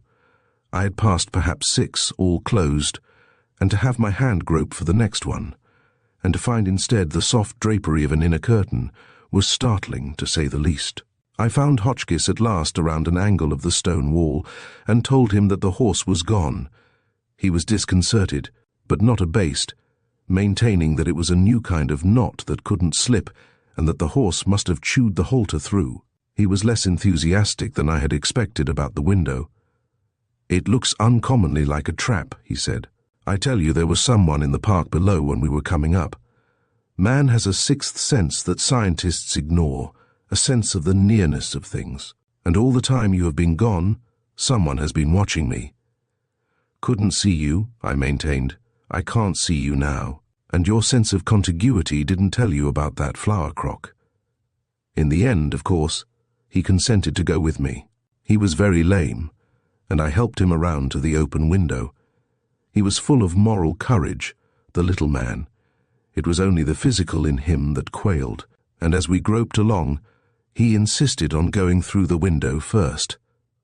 "If it is a trap," he whispered, "I have 2 arms to your 1. And besides, as I said before, life holds much for you. As for me, the government would merely lose an indifferent employee." When he found I was going first, he was rather hurt, but I did not wait for his protests. I swung my feet over the sill and dropped. I made a clutch at the window frame with my good hand when I found no floor under my feet, but I was too late. I dropped probably 10 feet and landed with a crash that seemed to split my eardrums. I was thoroughly shaken, but in some miraculous way the bandaged arm had escaped injury. "For heaven's sake," Hotchkiss was calling from above. "Have you broken your back?" "No," I returned as steadily as I could, "merely driven it up through my skull. This is a staircase. I'm coming up to open another window." It was eerie work, but I accomplished it finally, discovering, not without mishap, a room filled with more tables than I had ever dreamed of, tables that seemed to waylay and strike at me. When I had got a window open, Hotchkiss crawled through, and we were at last under shelter. Our first thought was for a light.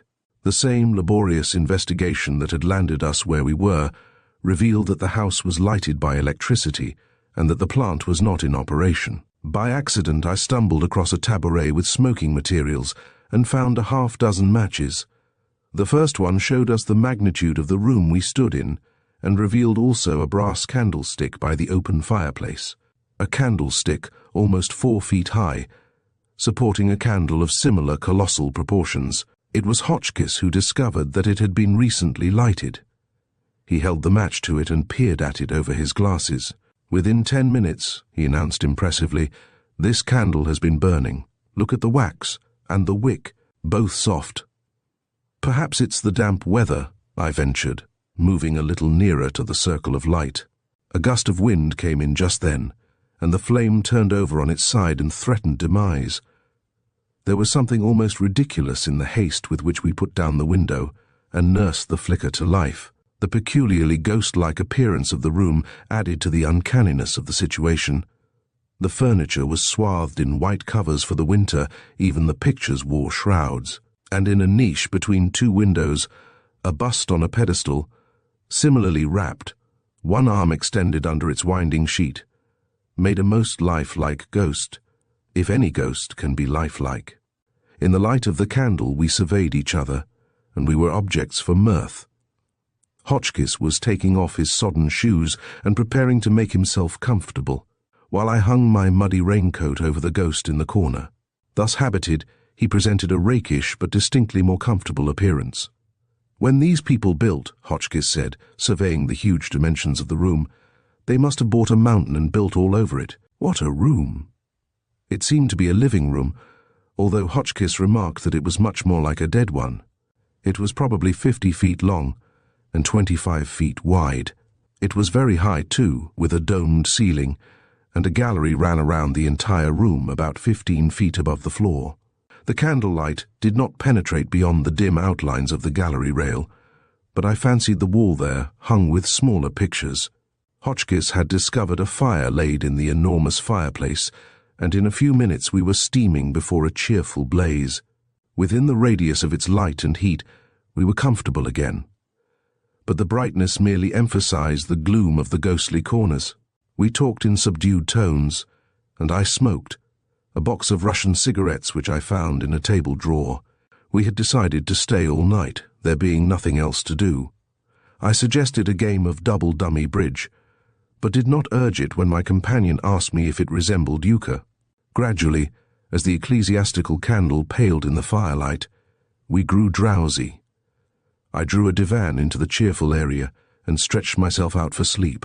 Hotchkiss, who said the pain in his leg made him wakeful, sat wide-eyed by the fire, smoking a pipe.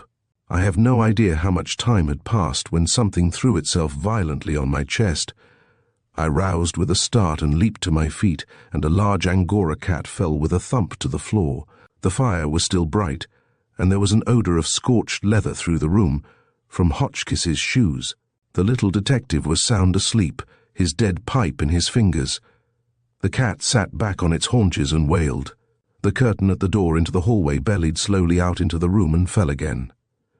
The cat looked toward it and opened its mouth for another howl. I thrust at it with my foot, but it refused to move. Hotchkiss stirred uneasily, and his pipe clattered to the floor. The cat was standing at my feet, staring behind me. Apparently it was following with its eyes an object unseen to me that moved behind me. The tip of its tail waved threateningly, but when I wheeled, I saw nothing. I took the candle and made a circuit of the room. Behind the curtain that had moved the door was securely closed. The windows were shut and locked, and everywhere the silence was absolute. The cat followed me majestically. I stooped and stroked its head, but it persisted in its uncanny watching of the corners of the room. When I went back to my divan, after putting a fresh log on the fire, I was reassured.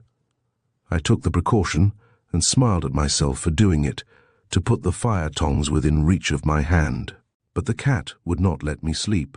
After a time I decided that it wanted water, and I started out in search of some, carrying the candle without the stand. I wandered through several rooms, all closed and dismantled, before I found a small lavatory opening off a billiard room. The cat lapped steadily, and I filled a glass to take back with me. The candle flickered in a sickly fashion that threatened to leave me there, lost in the wanderings of the many hallways, and from somewhere there came an occasional violent puff of wind. The cat stuck by my feet, with the hair on its back raised menacingly. I don't like cats. There is something psychic about them. Hotchkiss was still asleep when I got back to the big room. I moved his boots back from the fire and trimmed the candle. Then, with sleep gone from me, I lay back on my divan and reflected on many things, on my idiocy in coming, on Alison West, and the fact that only a week before she had been a guest in this very house, on Rishi, and the constraint that had come between us. From that, I drifted back to Alison, and to the barrier my comparative poverty would be. The emptiness, the stillness were oppressive. Once I heard footsteps coming, rhythmical steps that neither hurried nor dragged, and seemed to mount endless staircases without coming any closer.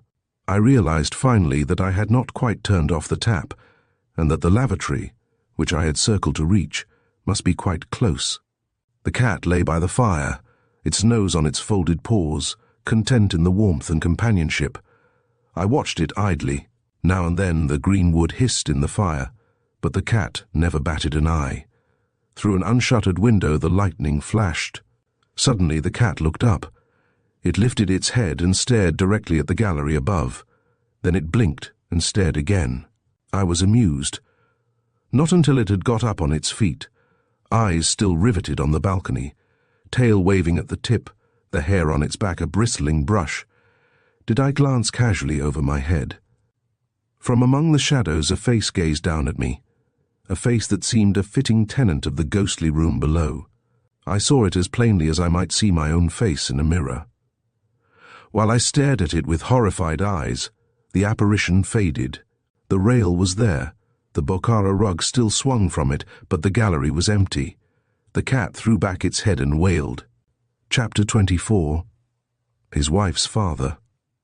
I jumped up and seized the fire tongs. The cat's wail had roused Hotchkiss, who was wide awake at once. He took in my offensive attitude, the tongs, the direction of my gaze, and needed nothing more. As he picked up the candle and darted out into the hall, I followed him. He made directly for the staircase, and part way up he turned off to the right through a small door. We were on the gallery itself. Below us the fire gleamed cheerfully. The cat was not in sight. There was no sign of my ghostly visitant, but as we stood there the Bokhara rug, without warning, slid over the railing and fell to the floor below. Man or woman? Hotchkiss inquired in his most professional tone. Neither, that is, I don't know. I didn't notice anything but the eyes, I muttered. They were looking a hole in me. If you'd seen that cat, you would realize my state of mind. That was a traditional graveyard yowl. I don't think you saw anything at all, he lied cheerfully. You dozed off, and the rest is the natural result of a meal on a buffet car. Nevertheless, he examined the Bokhara carefully when we went down, and when I finally went to sleep, he was reading the only book in sight, Elwell on Bridge. The first rays of daylight were coming mistily into the room when he roused me. He had his finger on his lips, and he whispered sibilantly while I tried to draw on my distorted boots. I think we have him, he said triumphantly. I've been looking around some, and I can tell you this much. Just before we came in through the window last night, another man came. Only he did not drop as you did. He swung over to the stair railing and then down. The rail is scratched. He was long enough ahead of us to go into the dining room and get a decanter out of the sideboard. He poured out the liquor into a glass, left the decanter there, and took the whiskey into the library across the hall. Then he broke into a desk, using a paper knife for a jimmy. "Good Lord, Hotchkiss," I exclaimed. "Why, it may have been Sullivan himself. Confound your theories, he's getting farther away every minute." "It was Sullivan," Hotchkiss returned imperturbably, "and he has not gone. His boots are by the library fire." "He probably had a dozen pairs where he could get them," I scoffed, "and while you and I sat and slept, the very man we want to get our hands on leered at us over that railing." "Softly, softly, my friend," Hotchkiss said, as I stamped into my other shoe. "I did not say he was gone. Don't jump at conclusions. It is fatal to reasoning. As a matter of fact, he didn't relish a night on the mountains any more than we did. After he had unintentionally frightened you almost into paralysis, what would my gentleman naturally do? Go out in the storm again? Not if I know the Alice sit by the fire type.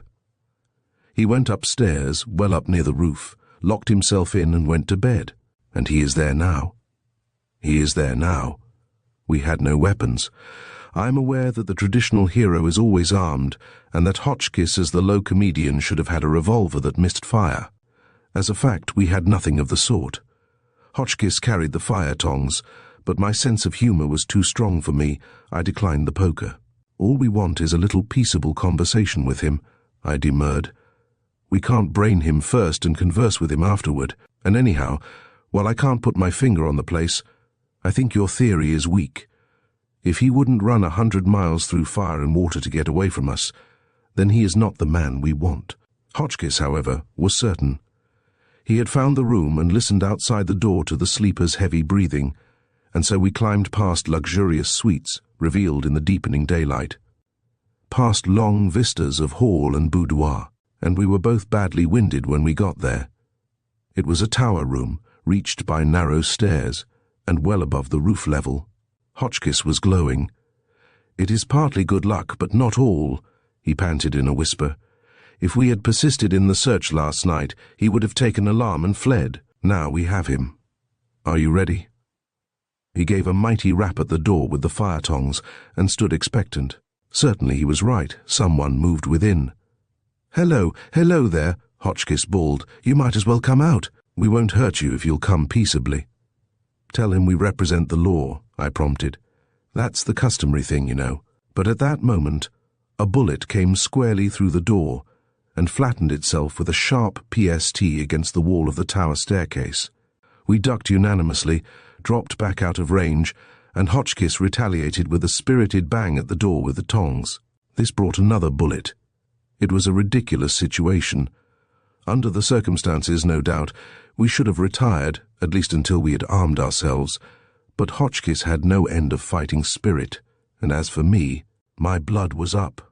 "Break the lock," I suggested, and Hotchkiss, standing at the side, out of range, retaliated for every bullet by a smashing blow with the tongs. The shots ceased after a half-dozen, and the door was giving, slowly. One of us on each side of the door, we were ready for almost any kind of desperate resistance.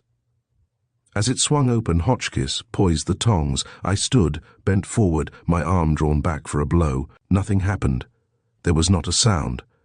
Finally, at the risk of losing an eye which I justly value, I peered around and into the room. There was no desperado there, only a fresh-faced, trembling-lipped servant sitting on the edge of her bed, with a quilt around her shoulders and the empty revolver at her feet. We were victorious, but no conquered army ever beat such a retreat as ours down the tower stairs and into the refuge of the living room. There, with the door closed, sprawled on the divan, I went from one spasm of mirth into another, becoming sane at intervals, and suffering relapse again every time I saw Hotchkiss's disgruntled countenance. He was pacing the room, the tongs still in his hand, his mouth pursed with irritation. Finally he stopped in front of me and compelled my attention. "When you have finished cackling," he said with dignity, "I wish to justify my position. Do you think the, young woman upstairs put a pair of number 8 boots to dry in the library last night? Do you think she poured the whiskey out of that decanter?" "They have been known to do it," I put in, but his eye silenced me. "Moreover, if she had been the person who peered at you over the gallery railing last night, don't you suppose with her, belligerent disposition, she could have filled you as full of lead as a window weight?" "I do," I assented. "It wasn't Alice sit by the fire, I grant you that." "Then who was it?" Hotchkiss felt certain that it had been Sullivan, but I was not so sure. Why would he have crawled like a thief into his own house? If he had crossed the park, as seemed probable, when we did, he had not made any attempt to use the knocker. I gave it up finally, and made an effort to conciliate the young woman in the tower. We had heard no sound since our spectacular entrance into her room. I was distinctly uncomfortable as, alone this time, I climbed to the tower staircase. Reasoning from before, she would probably throw a chair at me. I stopped at the foot of the staircase and called.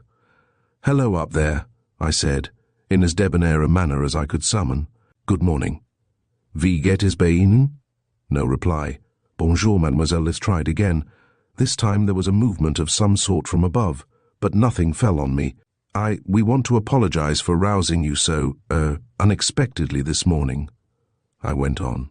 "The fact is, we wanted to talk to you, and you were hard to waken. We are travelers, lost in your mountains, and we crave a breakfast and an audience." She came to the door then. I could feel that she was investigating the top of my head from above. "Is Mr. Sullivan with you?" she asked. It was the first word from her, and she was not sure of her voice. "No, we are alone. If you will come down and look at us, you will find us 2 perfectly harmless people, whose horse, curses on him, departed without leave last night, and left us at your gate." She relaxed somewhat then, and came down a step or 2. "I was afraid I had killed somebody," she said. "The housekeeper left yesterday, and the other maids went with her. When she saw that I was comparatively young, and lacked the earmarks of the highwayman, she was greatly relieved. She was inclined to fight shy of Hotchkiss, however, for some reason. She gave us a breakfast of a sort, for there was little in the house, and afterward we telephoned to the town for a vehicle. While Hotchkiss examined scratches and replaced the Bokhara rug, I engaged Jenny in conversation. "Can you tell me," I asked, "who is managing the estate since Mrs. Curtis was killed?" "No one," she returned shortly. "Has any member of the family been here since the accident?" "No, sir. There was only the two, and some think Mr. Sullivan was killed as well as his sister." "You don't?" "No," with conviction. "Why?" She wheeled on me with quick suspicion. "Are you a detective?" she demanded. "No." "You told him to say you represented the law." "I'm a lawyer. Some of them misrepresent the law, but she broke in impatiently. "A sheriff's officer." "No. Look here, Jenny. I am all that I should be. You'll have to believe that. And I'm in a bad position through no fault of my own. I want you to answer some questions. If you will help me, I will do what I can for you. Do you live near here?" Her chin quivered. It was the first sign of weakness she had shown. "My home is in Pittsburg," she said, "and I haven't enough money to get there. They hadn't paid any wages for 2 months. They didn't pay anybody." "Very well," I returned. "I'll send you back to Pittsburg, Pullman included, if you will tell me some things I want to know." She agreed eagerly. Outside the window, Hotchkiss was bending over, examining footprints in the drive. "Now," I began, "there has been a Miss West staying here?" "Yes." "Mr. Sullivan was attentive to her?" "Yes. She was the granddaughter of a wealthy man in Pittsburg. My aunt has been in his family for 20 years. Mrs. Curtis wanted her brother to marry Miss West. Do you think he did marry her?" I could not keep the excitement out of my voice. "No, there were reasons." She stopped abruptly. "Do you know anything of the family? Were they New Yorkers?" "They came from somewhere in the South. I have heard Mrs. Curtis say her mother was a Cuban. I don't know much about them, but Mr. Sullivan had a wicked temper, though he didn't look it. Folks say big, light-haired people are easygoing, but I don't believe it, sir." "How long was Miss West here?" 2 weeks. I hesitated about further questioning. Critical as my position was, I could not pry deeper into Alison West's affairs. If she had got into the hands of adventurers, as Sullivan and his sister appeared to have been, she was safely away from them again. But something of the situation in the car Ontario was forming itself in my mind. The incident at the farmhouse lacked only motive to be complete. Was Sullivan, after all, a rascal or a criminal? Was the murderer Sullivan or Mrs. Conway? The lady or the tiger again? Jenny was speaking. "I hope Miss West was not hurt," she asked. "We liked her, all of us. She was not like Mrs. Curtis. I wanted to say that she was not like anybody in the world. Instead, she escaped with some bruises," I said. She glanced at my arm. "You were on the train?" "Yes." She waited for more questions, but none coming, she went to the door. Then she closed it softly and came back. "Mrs. Curtis is dead? You are sure of it?" she asked. "She was killed instantly, I believe. The body was not recovered. But I have reasons for believing that Mr. Sullivan is living." "I knew it," she said. I think he was here the night before last. That is why I went to the tower room. I believe he would kill me if he could." As nearly as her round and comely face could express it, Jenny's expression was tragic at that moment. I made a quick resolution and acted on it at once. "You are not entirely frank with me, Jenny," I protested, "and I'm going to tell you more than I have. We are talking at cross purposes. I was on the wrecked train, in the same car with Mrs. Curtis, Miss West, and Mr. Sullivan. During the night there was a crime committed in that car, and Mr. Sullivan disappeared. But he left behind him a chain of circumstantial evidence that involved me completely, so that I may, at any time, be arrested." Apparently she did not comprehend for a moment. Then, as if the meaning of my words had just dawned on her, she looked up and gasped, "You mean Mr. Sullivan committed the crime himself?" "I think he did. What was it?" "It was murder," I said deliberately. Her hands clenched involuntarily and she shrank back. "A woman?" She could scarcely form her words. "No, a man, a Mr. Simon Harrington of Pittsburg." Her effort to retain her self-control was pitiful. Then she broke down and cried, her head on the back of a tall chair. "It was my fault," she said wretchedly. "My fault. I should not have sent them the word." After a few minutes, she grew quiet. She seemed to hesitate over something, and finally determined to say it. "You will understand better, sir, when I say that I was raised in the Harrington family. Mr. Harrington was Mr. Sullivan's wife's father." Chapter 25. At the station. So it had been the tiger, not the lady. Well, I had held to that theory all through. Jenny suddenly became a valuable person. If necessary, she could prove the connection between Sullivan and the murdered man, and show a motive for the crime. I was triumphant when Hotchkiss came in, when the girl had produced a photograph of Mrs. Sullivan, and I had recognized the bronze-haired girl of the train. We were both well satisfied, which goes to prove the ephemeral nature of most human contentments. Jenny either had nothing more to say, or feared she had said too much. She was evidently uneasy before Hotchkiss. I told her that Mrs. Sullivan was recovering in a Baltimore hospital, but she already knew it from some source, and merely nodded. She made a few preparations for leaving, while Hotchkiss and I compared notes, and then, with a cat in her arms, she climbed into the trap from the town. I sat with her, and on the way down she told me a little, not much. "If you see Mrs. Sullivan," she advised, "and she is conscious, she probably thinks that both her husband and her father were killed in the wreck. She will be in a bad way, sir." "You mean that she still cares about her husband?" The cat crawled over onto my knee and rubbed its head against my hand invitingly. Jenny stared at the undulating line of the mountain crests, a colossal sun against a blue ocean of sky. "Yes, she cares," she said softly. "Women are made like that. They say they are cats, but Peter there in your lap wouldn't come back and lick your hand if you kicked him. If you have to tell the truth, be as gentle as you can, sir. She has been good to me. That's why I have played the spy here all summer. It's a thankless thing, spying on people." "It is that," I agreed soberly. Hotchkiss and I arrived in Washington late that evening, and rather than arouse the household, I went to the club. I was at the office early the next morning and admitted myself. McKnight rarely appeared before 10:30, and our modest office force sometime after 9. I looked over my previous day's mail and waited, with such patience as I possessed, for McKnight. In the interval, I called up Mrs. Clopton and announced that I would dine at home that night. What my household subsists on during my numerous absences I have never discovered. Tea, probably, and crackers. Diligent search, when I have made a midnight arrival, never reveals anything more substantial. Possibly, I imagine it.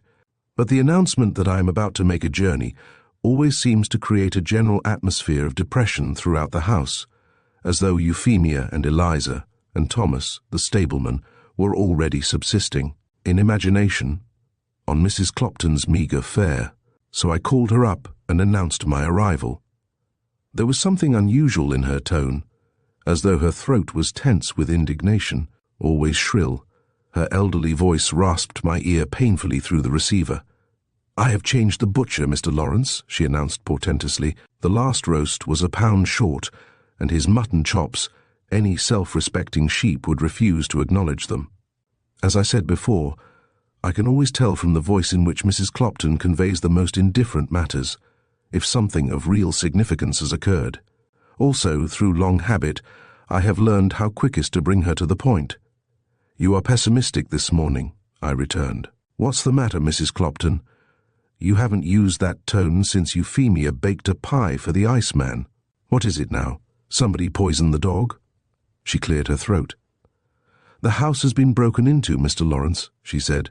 "I have lived in the best families, and never have I stood by and seen what I saw yesterday. Every bureau drawer opened, and my most sacred belongings," she choked. "Did you notify the police?" I asked sharply. "Police," she sniffed. "Police. It was the police that did it, 2 detectives with a search warrant. I wouldn't dare tell you over the telephone what one of them said when he found the whiskey and rock candy for my cough." "Did they take anything?" I demanded, every nerve on edge. "They took the cough medicine," she returned indignantly. "And they said, 'Confound the cough medicine.'" I was frantic. "Did they take anything else? Were they in my dressing room?" Yes. I threatened to sue them, and I told them what you would do when you came back. But they wouldn't listen. They took away that black sealskin bag you brought home from Pittsburg with you. I knew then that my hours of freedom were numbered. To have found Sullivan, and then, in support of my case against him, to have produced the bag, minus the bit of chain, had been my intention. But the police had the bag, and beyond knowing something of Sullivan's history, I was practically no nearer his discovery than before. Hotchkiss hoped he had his man in the house off Washington Circle, but on the very night he had seen him, Jenny claimed that Sullivan had tried to enter the Laurels. Then, suppose we found Sullivan, and proved the satchel and its contents his. Since the police had the bit of chain, it might mean involving Alison in the story. I sat down and buried my face in my hands. There was no escape. I figured it out despondingly. Against me was the evidence of the survivors of the Ontario that I had been accused of the murder at the time. There had been bloodstains on my pillow and a hidden dagger. Into the bargain, in my possession had been found a travelling bag containing the dead man's pocketbook. In my favour was McKnight's theory against Mrs. Conway. She had a motive for wishing to secure the notes. She believed I was in Lower 10, and she had collapsed at the discovery of the crime in the morning. Against both of these theories, I accuse a purely chimerical person named Sullivan, who was not seen by any of the survivors, save one, Alison, whom I could not bring into the case. I could find a motive for his murdering his father-in-law, whom he hated, but again, I would have to drag in the girl. And not one of the theories explained the telegram and the broken necklace. Outside, the office force was arriving. They were comfortably ignorant of my presence, and over the transom floated scraps of dialogue and the stenographer's gurgling laugh. McKnight had a relative who was reading law with him, in the intervals between calling up the young women of his acquaintance. He came in singing, and the office boy joined in with the uncertainty of voice of 15. I smiled grimly. I was too busy with my own troubles to find any joy in opening the door and startling them into silence. I even heard, without resentment, blobs of the uncertain voice inquire when Blake would be back. I hoped McKnight would arrive before the arrest occurred. There were many things to arrange, but when at last, impatient of his delay, I telephoned, I found he had been gone for more than an hour. Clearly he was not coming directly to the office, and with such resignation as I could muster, I paced the floor and waited. I felt more alone than I have ever felt in my life. Born an orphan, as Ricci said, I had made my own way, carved out myself such success as had been mine. I had built up my house of life on the props of law and order, and now some unknown hand had withdrawn the supports, and I stood among ruins. I suppose it is the maternal in a woman that makes a man turn to her when everything else fails. The eternal boy in him goes to have his wounded pride bandaged, his tattered self-respect repaired. If he loves the woman, he wants her to kiss the hurt. The longing to see Alison, always with me, was stronger than I was that morning. It might be that I would not see her again. I had nothing to say to her save one thing, and that, under the cloud that hung over me, I did not dare to say. But I wanted to see her, to touch her hand, as only a lonely man can crave it. I wanted the comfort of her, the peace that lay in her presence. And so, with every step outside the door a threat, I telephoned to her. She was gone. The disappointment was great, for my need was great. In a fury of revolt against the scheme of things, I heard that she had started home to Richmond, but that she might still be caught at the station. To see her had by that time become an obsession. I picked up my hat, threw open the door, and, oblivious of the shock to the office force of my presence, followed so immediately by my exit, I dashed out to the elevator. As I went down in one cage, I caught a glimpse of Johnson and two other men going up in the next. I hardly gave them a thought. There was no hansom in sight, and I jumped on a passing car. Let come what might, arrest, prison, disgrace, I was going to see Alison. I saw her. I flung into the station, saw that it was empty, for she was not there.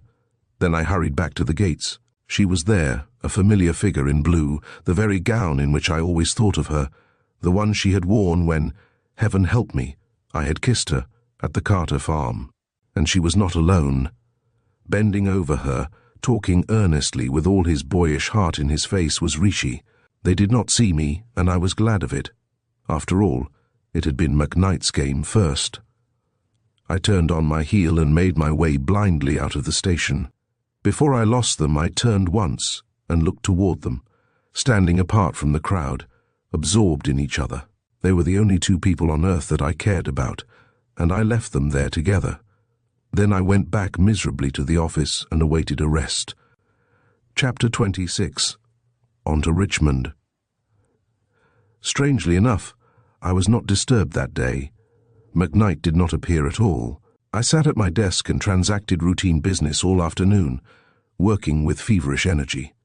Like a man on the verge of a critical illness or a hazardous journey, I cleared up my correspondence, paid bills until I had writer's cramp from signing checks, read over my will and paid up my life insurance, made to the benefit of an elderly sister of my mother's. I no longer dreaded arrest. After that morning in the station, I felt that anything would be a relief from the tension. I went home with perfect openness, courting the warrant that I knew was waiting, but I was not molested. The delay puzzled me. The early part of the evening was uneventful. I read until late, with occasional lapses when my book lay at my elbow, and I smoked and thought. Mrs. Clopton closed the house with ostentatious caution, about 11, and hung around waiting to enlarge on the outrageousness of the police search. I did not encourage her. "One would think," she concluded pompously, one foot in the hall, "that you were something you oughtn't to be, Mr. Lawrence.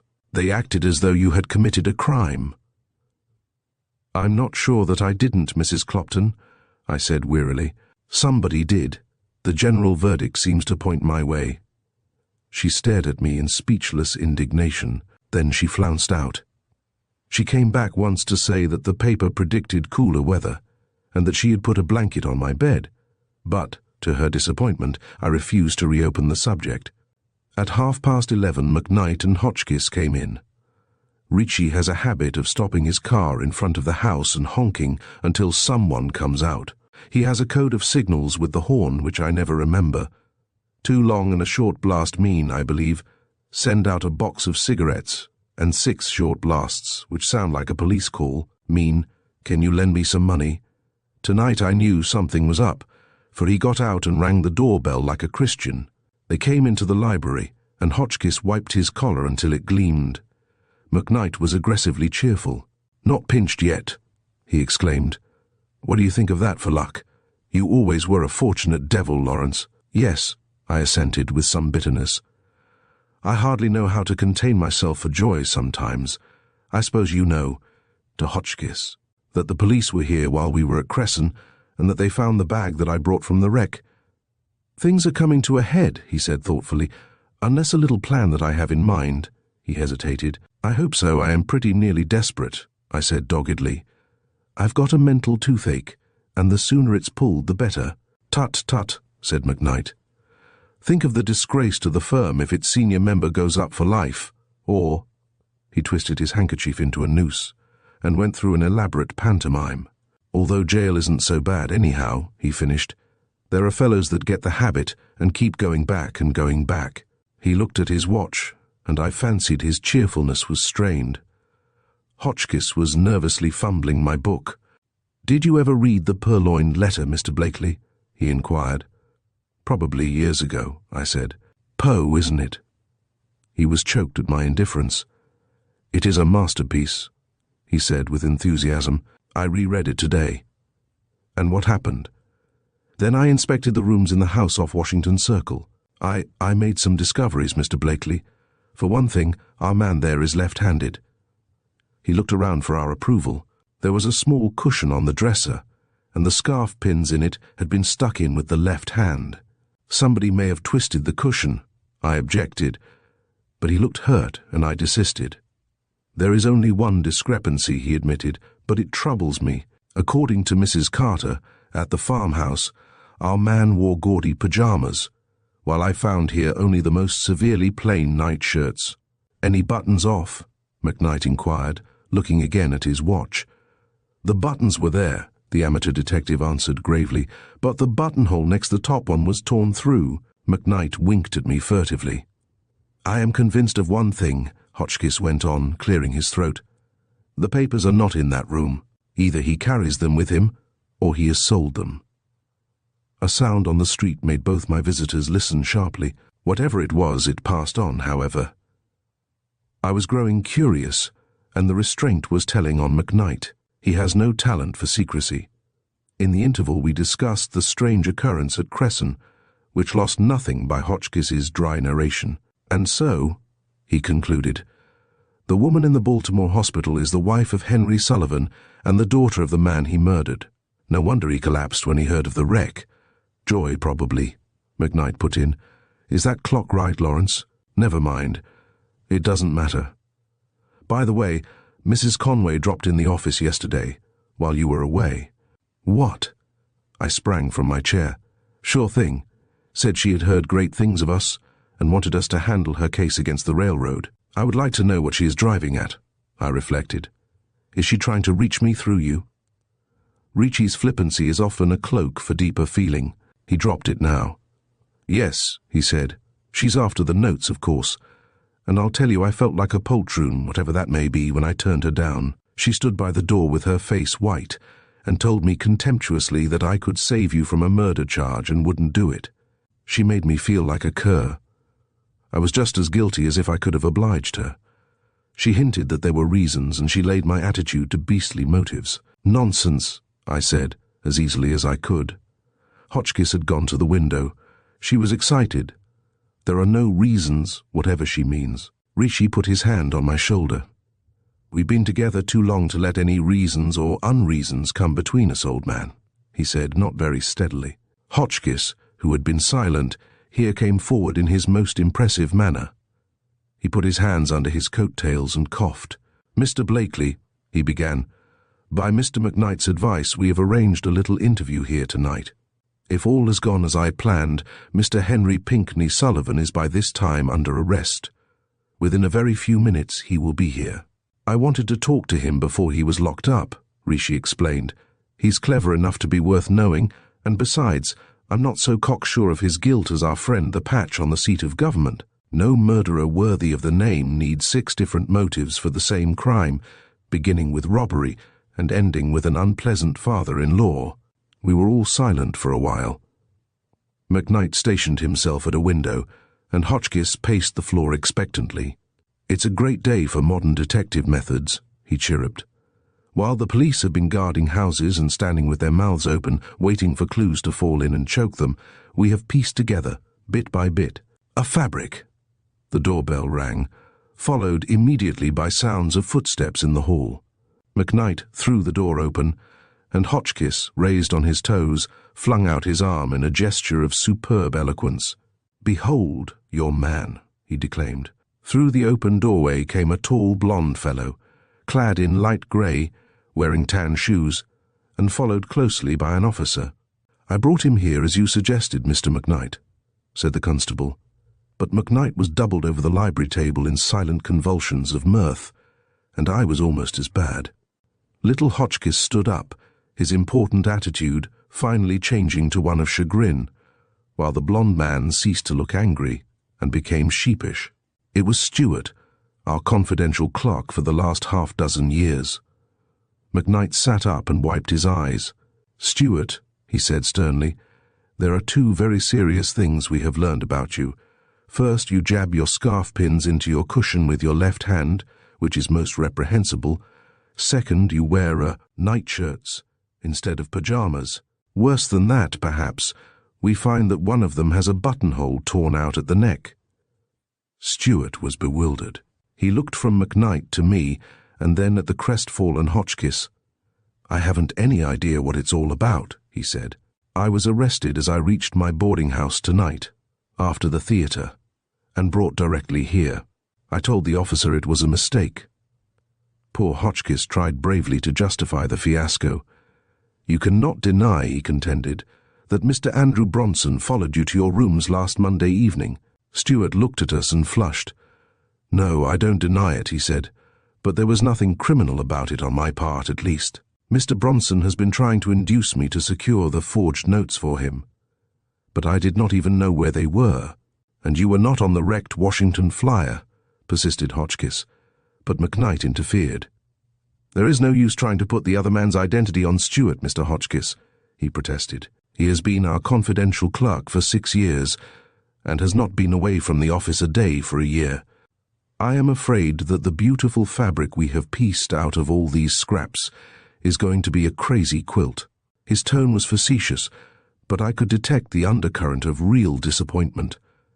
I paid the constable for his trouble, and he departed. Stuart, still indignant, left to go back to Washington Circle. He shook hands with McKnight and myself magnanimously, but he hurled a look of utter hatred at Hotchkiss, sunk crestfallen in his chair. "As far as I can see," said McKnight dryly, "we're exactly as far along as we were the day we met at the Carter place. We're not a step nearer to finding our man." "We have one thing that may be of value," I suggested. "He is the husband of a bronze-haired woman at Van Kirk's hospital, and it is just possible we may trace him through her." "I hope we are not going to lose your valuable cooperation, Mr. Hotchkiss," I asked. He roused at that to feeble interest. "Oh, of course not, if you still care to have me. I was wondering about the man who just went out, Stuart, you say? I told his landlady tonight that he wouldn't need the room again. I hope she hasn't rented it to somebody else." We cheered him as best we could, and I suggested that we go to Baltimore the next day and try to find the real Sullivan through his wife. He left some time after midnight, and Rishi and I were alone. He drew a chair near the lamp and lighted a cigarette, and for a time we were silent. I was in the shadow, and I sat back and watched him. It was not surprising, I thought, that she cared for him. Women had always loved him, perhaps because he always loved them. There was no disloyalty in the thought. It was the lad's nature to give and crave affection. Only I was different. I had never really cared about a girl before, and my life had been singularly loveless. I had fought a lonely battle always. Once before, in college, we had both laid ourselves and our callow devotions at the feet of the same girl. Her name was Dorothy. I had forgotten the rest, but I remembered the sequel. In a spirit of quixotic youth, I had relinquished my claim in favor of Rishi and had gone cheerfully on my way, elevated by my heroic sacrifice to a somber, white-hot martyrdom. As is often the case, McKnight's first words showed our parallel lines of thought. "I say, Lolly," he asked, "do you remember Dorothy Brown?" "Brown? That was it." "Dorothy Brown?" I repeated. "Oh, why, yes, I recall her now. Why?" "Nothing," he said. "I was thinking about her, that's all. You remember you were crazy about her and dropped back because she preferred me." "I got out," I said with dignity, "because you declared you would shoot yourself if she didn't go with you to something or other." "Oh, why, yes, I recall now," he mimicked. He tossed his cigarette in the general direction of the hearth and got up. We were both a little conscious, and he stood with his back to me, fingering a Japanese vase on the mantel.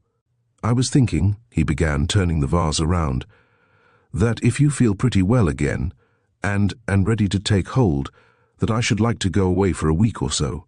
Things are fairly well cleaned up at the office." "Do you mean you are going to Richmond?" I asked, after a scarcely perceptible pause. He turned and faced me with his hands thrust in his pockets. "No, that's off, Lolly. The Seabots are going for a week's cruise along the coast. The hot weather has played hob with me, and the cruise means 7 days breeze and bridge." I lighted a cigarette and offered him the box, but he refused. He was looking haggard and suddenly tired.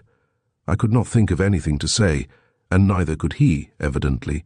The matter between us lay too deep for speech. "How's Candida?" he asked.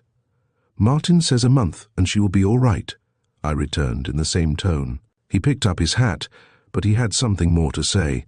He blurted it out, finally halfway to the door. "The Seabots are not going for a couple of days," he said. "And if you want a day or so off to go down to Richmond yourself—" Perhaps I returned as indifferently as I could. "Not going yet, are you?" "Yes, it is late." He drew in his breath as if he had something more to say, but the impulse passed. "Well, good night," he said from the doorway. "Good night, old man." The next moment, the outer door slammed, and I heard the engine of the cannonball throbbing in the street. Then the quiet settled down around me again, and there in the lamplight I dreamed dreams. I was going to see her. Suddenly the idea of being shut away, even temporarily, from so great and wonderful a world became intolerable. The possibility of arrest before I could get to Richmond was hideous, the night without end. I made my escape the next morning through the stable back of the house, and then, by devious dark and winding ways, to the office. There, after a conference with Blobs, whose features fairly jerked with excitement, I double-locked the door of my private office and finished off some imperative work. By 10 o'clock I was free, and for the 20th time I consulted my train schedule. At 5 minutes after 10, with McKnight not yet in sight, Blobs knocked at the door, the double rap we had agreed upon, and on being admitted, slipped in and quietly closed the door behind him. His eyes were glistening with excitement, and a purple dab of typewriter ink gave him a peculiarly villainous and stealthy expression. "They're here," he said, "2 of 'em, and that crazy steward wasn't on, and said you were somewhere in the building." A door slammed outside, followed by steps on the uncarpeted outer office. "This way," said Blobs in a husky undertone, and darting into a lavatory, threw open a door that I had always supposed locked, thence into a back hall piled high with boxes, and past the presses of a bookbindery to the freight elevator. Greatly to Blobs's disappointment, there was no pursuit. I was exhilarated but out of breath when we emerged into an alleyway, and the sharp daylight shone on Blobs's excited face. "Great sport, isn't it?" I panted, dropping $1 into his palm, ink to correspond with his face. "Regular walk away in the 100-yard dash." "Gimme $2 more and I'll drop 'em down the elevator shaft," he suggested ferociously. I left him there with his bloodthirsty schemes and started for the station. I had a tendency to look behind me now and then, but I reached the station unnoticed. The afternoon was hot. The train rolled slowly along, stopping to pant at sweltering stations, from whose roofs the heat rose in waves. But I noticed these things objectively, not subjectively, for at the end of the journey was a girl with blue eyes and dark brown hair that could, had I not seen it, hang loose in bewitching tangles or be twisted into little coils of delight. Chapter 27. The Sea, the Sand, the Stars. I telephoned as soon as I reached my hotel, and I had not known how much I had hoped from seeing her until I learned that she was out of town. I hung up the receiver, almost dizzy with disappointment, and it was fully 5 minutes before I thought of calling up again and asking if she was within telephone reach. It seemed she was down on the bay staying with the Samuel Forbeses. Sammy Forbes! It was a name to conjure with just then. In the old days at college I had rather flouted him, but now I was ready to take him to my heart. I remembered that he had always meant well, anyhow, and that he was explosively generous. I called him up. "By the fumes of gasoline," he said when I told him who I was.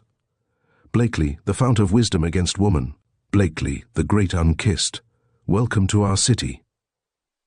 Whereupon he proceeded to urge me to come down to the shack and to say that I was an agreeable surprise, because 4 times in 2 hours youths had called up to ask if Alison West was stopping with him and to suggest that they had a vacant day or 2.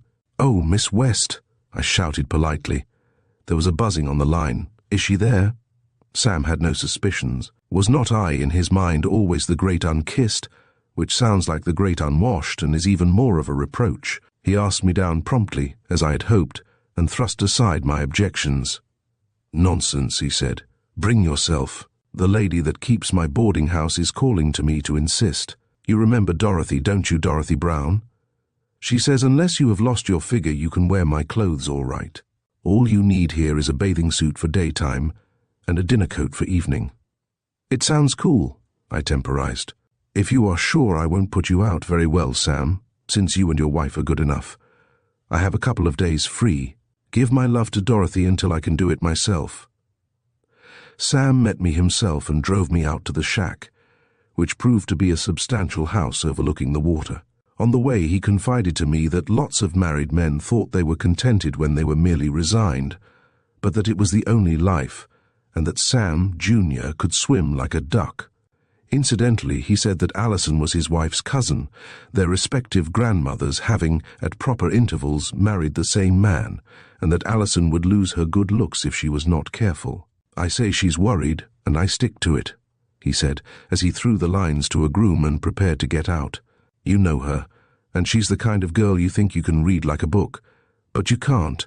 Don't fool yourself. Take a good look at her at dinner, Blake. You won't lose your head like the other fellows, and then tell me what's wrong with her. We're mighty fond of Allie." He went ponderously up the steps, for Sam had put on weight since I knew him. At the door he turned around. "Do you happen to know the McClures at Seal Harbour?" he asked irrelevantly, but Mrs. Sam came into the hall just then, both hands out to greet me, and whatever Forbes had meant to say, he did not pick up the subject again. "We are having tea in here," Dorothy said gaily, indicating the door behind her. "Tea by courtesy, because I think tea is the only beverage that isn't represented, and then we must dress, for this is hop night at the club." "Which is as great a misnomer as the tea," Sam put in, ponderously struggling out of his linen driving coat. "It's bridge night, and the only hops are in the beer." He was still gurgling over this as he took me upstairs. He showed me my room himself, and then began the fruitless search for evening raiment that kept me home that night from the club. For I couldn't wear Sam's clothes. That was clear after a perspiring séance of a half hour. "I won't do it, Sam," I said, when I had draped his dress coat on me toga fashion. Who am I to have clothing to spare? Like this, when many a poor chap hasn't even a cellar door to cover him. "I won't do it. I'm selfish. But not that selfish. Lord," he said, wiping his face. "How you've kept your figure. I can't wear a belt anymore. Got to have suspenders." He reflected over his grievance for some time, sitting on the side of the bed. "You could go as you are," he said finally. "We do it all the time. Only tonight happens to be the annual something or other." And he trailed off into silence, trying to buckle my belt around him. "A good 6 inches," he sighed. "I never get into a hansom cab any more that I don't expect to see the horse fly up into the air. Well, Allie isn't going either. She turned down Granger this afternoon. The Annapolis fellow you met on the stairs, pigeon-breasted chap, and she always gets a headache on those occasions. He got up heavily and went to the door. "Granger is leaving," he said. "I may be able to get his dinner coat for you." "How well do you know her?" he asked, with his hand on the knob. "If you mean Dolly." "Alison." "Fairly well," I said cautiously. "Not as well as I would like to. I dined with her last week in Washington, and I knew her before that." Forbes touched the bell instead of going out, and told the servant who answered to see if Mr. Granger's suitcase had gone. If not, to bring it across the hall. Then he came back to his former position on the bed. "You see, we feel responsible for Allie, near relation and all that," he began pompously, "and we can't talk to the people here at the house. All the men are in love with her, and all the women are jealous. Then there's a lot of money too, or will be." "Confound the money," I muttered. "That is nothing. Razor slipped." "I can tell you," he went on, "because you don't lose your head over every pretty face, although Allie is more than that, of course. But about a month ago she went away to Seal Harbour to visit Janet McClure. Know her? She came home to Richmond yesterday and then came down here, Allie, I mean, and yesterday afternoon Dolly had a letter from Janet, something about a second man, and saying she was disappointed not to have had Alison there, that she had promised them a 2 weeks visit. What do you make of that? And that isn't the worst.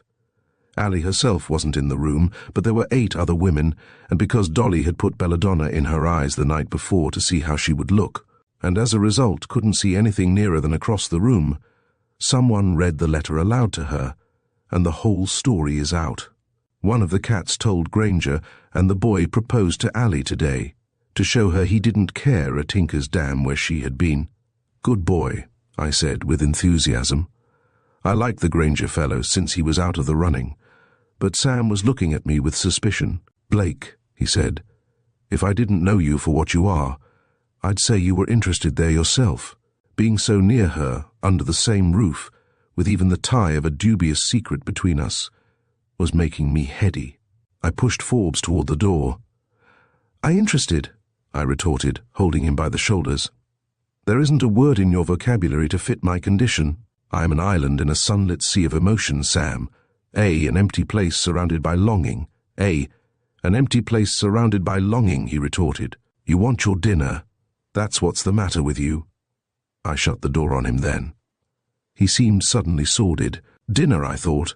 although, as a matter of fact, I made a very fair meal when, Granger's suitcase not having gone, in his coat and some other man's trousers, I was finally fit for the amenities. Alison did not come down to dinner, so it was clear she would not go over to the clubhouse dance. I pled my injured arm and a fictitious, vaguely located sprain from the wreck as an excuse for remaining at home.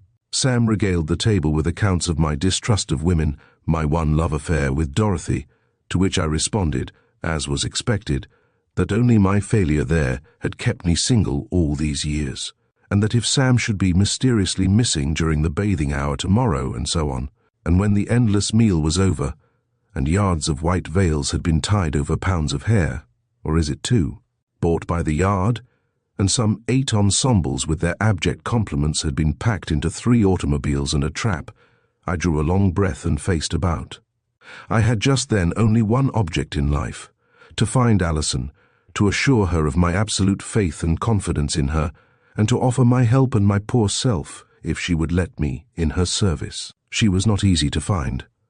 I searched the lower floor, the verandas and the grounds, circumspectly. Then I ran into a little English girl who turned out to be her maid, and who also was searching. She was concerned because her mistress had had no dinner, and because the tray of food she carried would soon be cold. I took the tray from her, on the glimpse of something white on the shore, and that was how I met the girl again. She was sitting on an overturned boat, her chin in her hands, staring out to sea. The soft tide of the bay lapped almost at her feet, and the draperies of her white gown melted hazily into the sands. She looked like a wraith, a despondent phantom of the sea, although the adjective is redundant. Nobody ever thinks of a cheerful phantom. Strangely enough, considering her evident sadness, she was whistling softly to herself, over and over, some dreary little minor air that sounded like a bohemian dirge. She glanced up quickly when I made a misstep and my dishes jingled. All considered, the tray was out of the picture. The sea, the misty starlight, the girl, with her beauty, even the sad little whistle that stopped now and then, to go bravely on again, as though it fought against the odds of a trembling lip. And then I came, accompanied by a tray of little silver dishes that jingled, and an unmistakable odor of broiled chicken.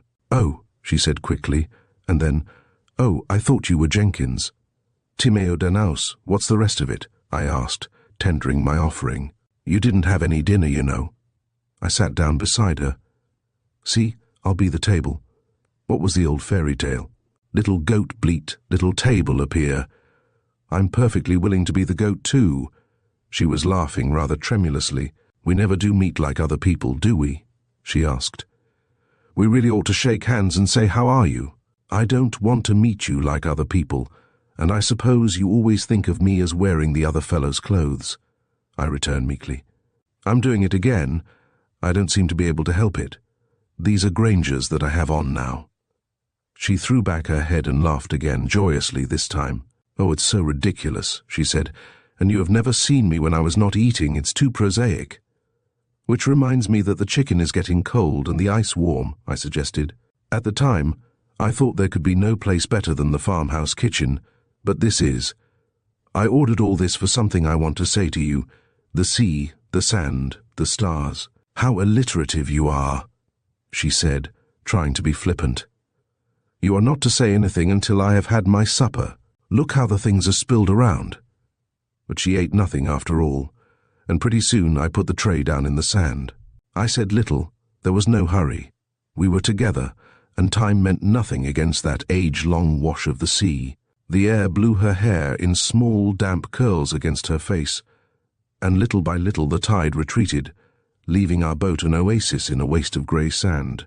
If 7 maids with 7 mops swept it for half a year, do you suppose, the walrus said, that they could get it clear? She threw at me once when she must have known I was going to speak. I held her hand, and as long as I merely held it, she let it lie warm in mine. But when I raised it to my lips and kissed the soft, open palm, she drew it away without displeasure. "Not that, please," she protested, and fell to whistling softly again, her chin in her hands. "I can't sing," she said, to break an awkward pause, "and so, when I'm fidgety or have something on my mind, I whistle. I hope you don't dislike it." "I love it," I asserted warmly. I did, When she pursed her lips like that, I was mad to kiss them. "I saw you at the station," she said suddenly. You were in a hurry to go." I did not say anything, and after a pause she drew a long breath. "Men are queer, aren't they?" she said, and fell to whistling again. After a while she sat up as if she had made a resolution. "I am going to confess something," she announced suddenly. "You said, that you had ordered all this for something you wanted to say to me. But the fact is, I fixed it all. Came here. I mean, because I knew you would come, and I had something to tell you. It was such a miserable thing, I needed the accessories to help me out."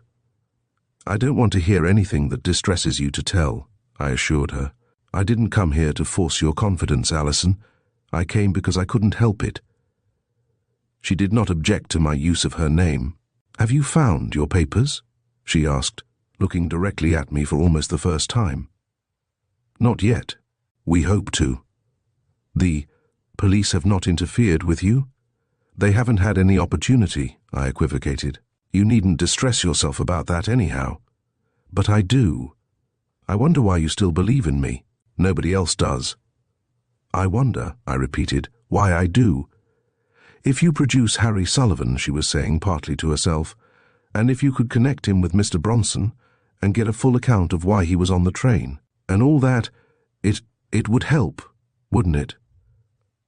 I acknowledged that it would. Now that the whole truth was almost in my possession, I was stricken with the old cowardice. I did not want to know what she might tell me. The yellow line on the horizon, where the moon was coming up, was a broken bit of golden chain. My heel in the sand was again pressed on a woman's yielding fingers. I pulled myself together with a jerk. "In order that what you might tell me may help me, if it will," I said constrainedly, "it would be necessary, perhaps, that you tell it to the police. Since they have found the end of the necklace—" "The end of the necklace," she repeated slowly. "What about the end of the necklace?" I stared at her. "Don't you remember?" I leaned forward. "The end of the cameo necklace, the part that was broken off, and was found in the black sealskin bag stained with blood?" "Blood," she said dully. "You mean that you found the broken end? And then you had my gold pocketbook, and you saw the necklace in it, and you must have thought—" "I didn't think anything," I hastened to assure her. "I tell you, Alison, I never thought of anything but that you were unhappy, and that I had no right to help you. God knows I thought you didn't want me to help you." She held out her hand to me, and I took it between both of mine. No word of love had passed between us, but I felt that she knew and understood.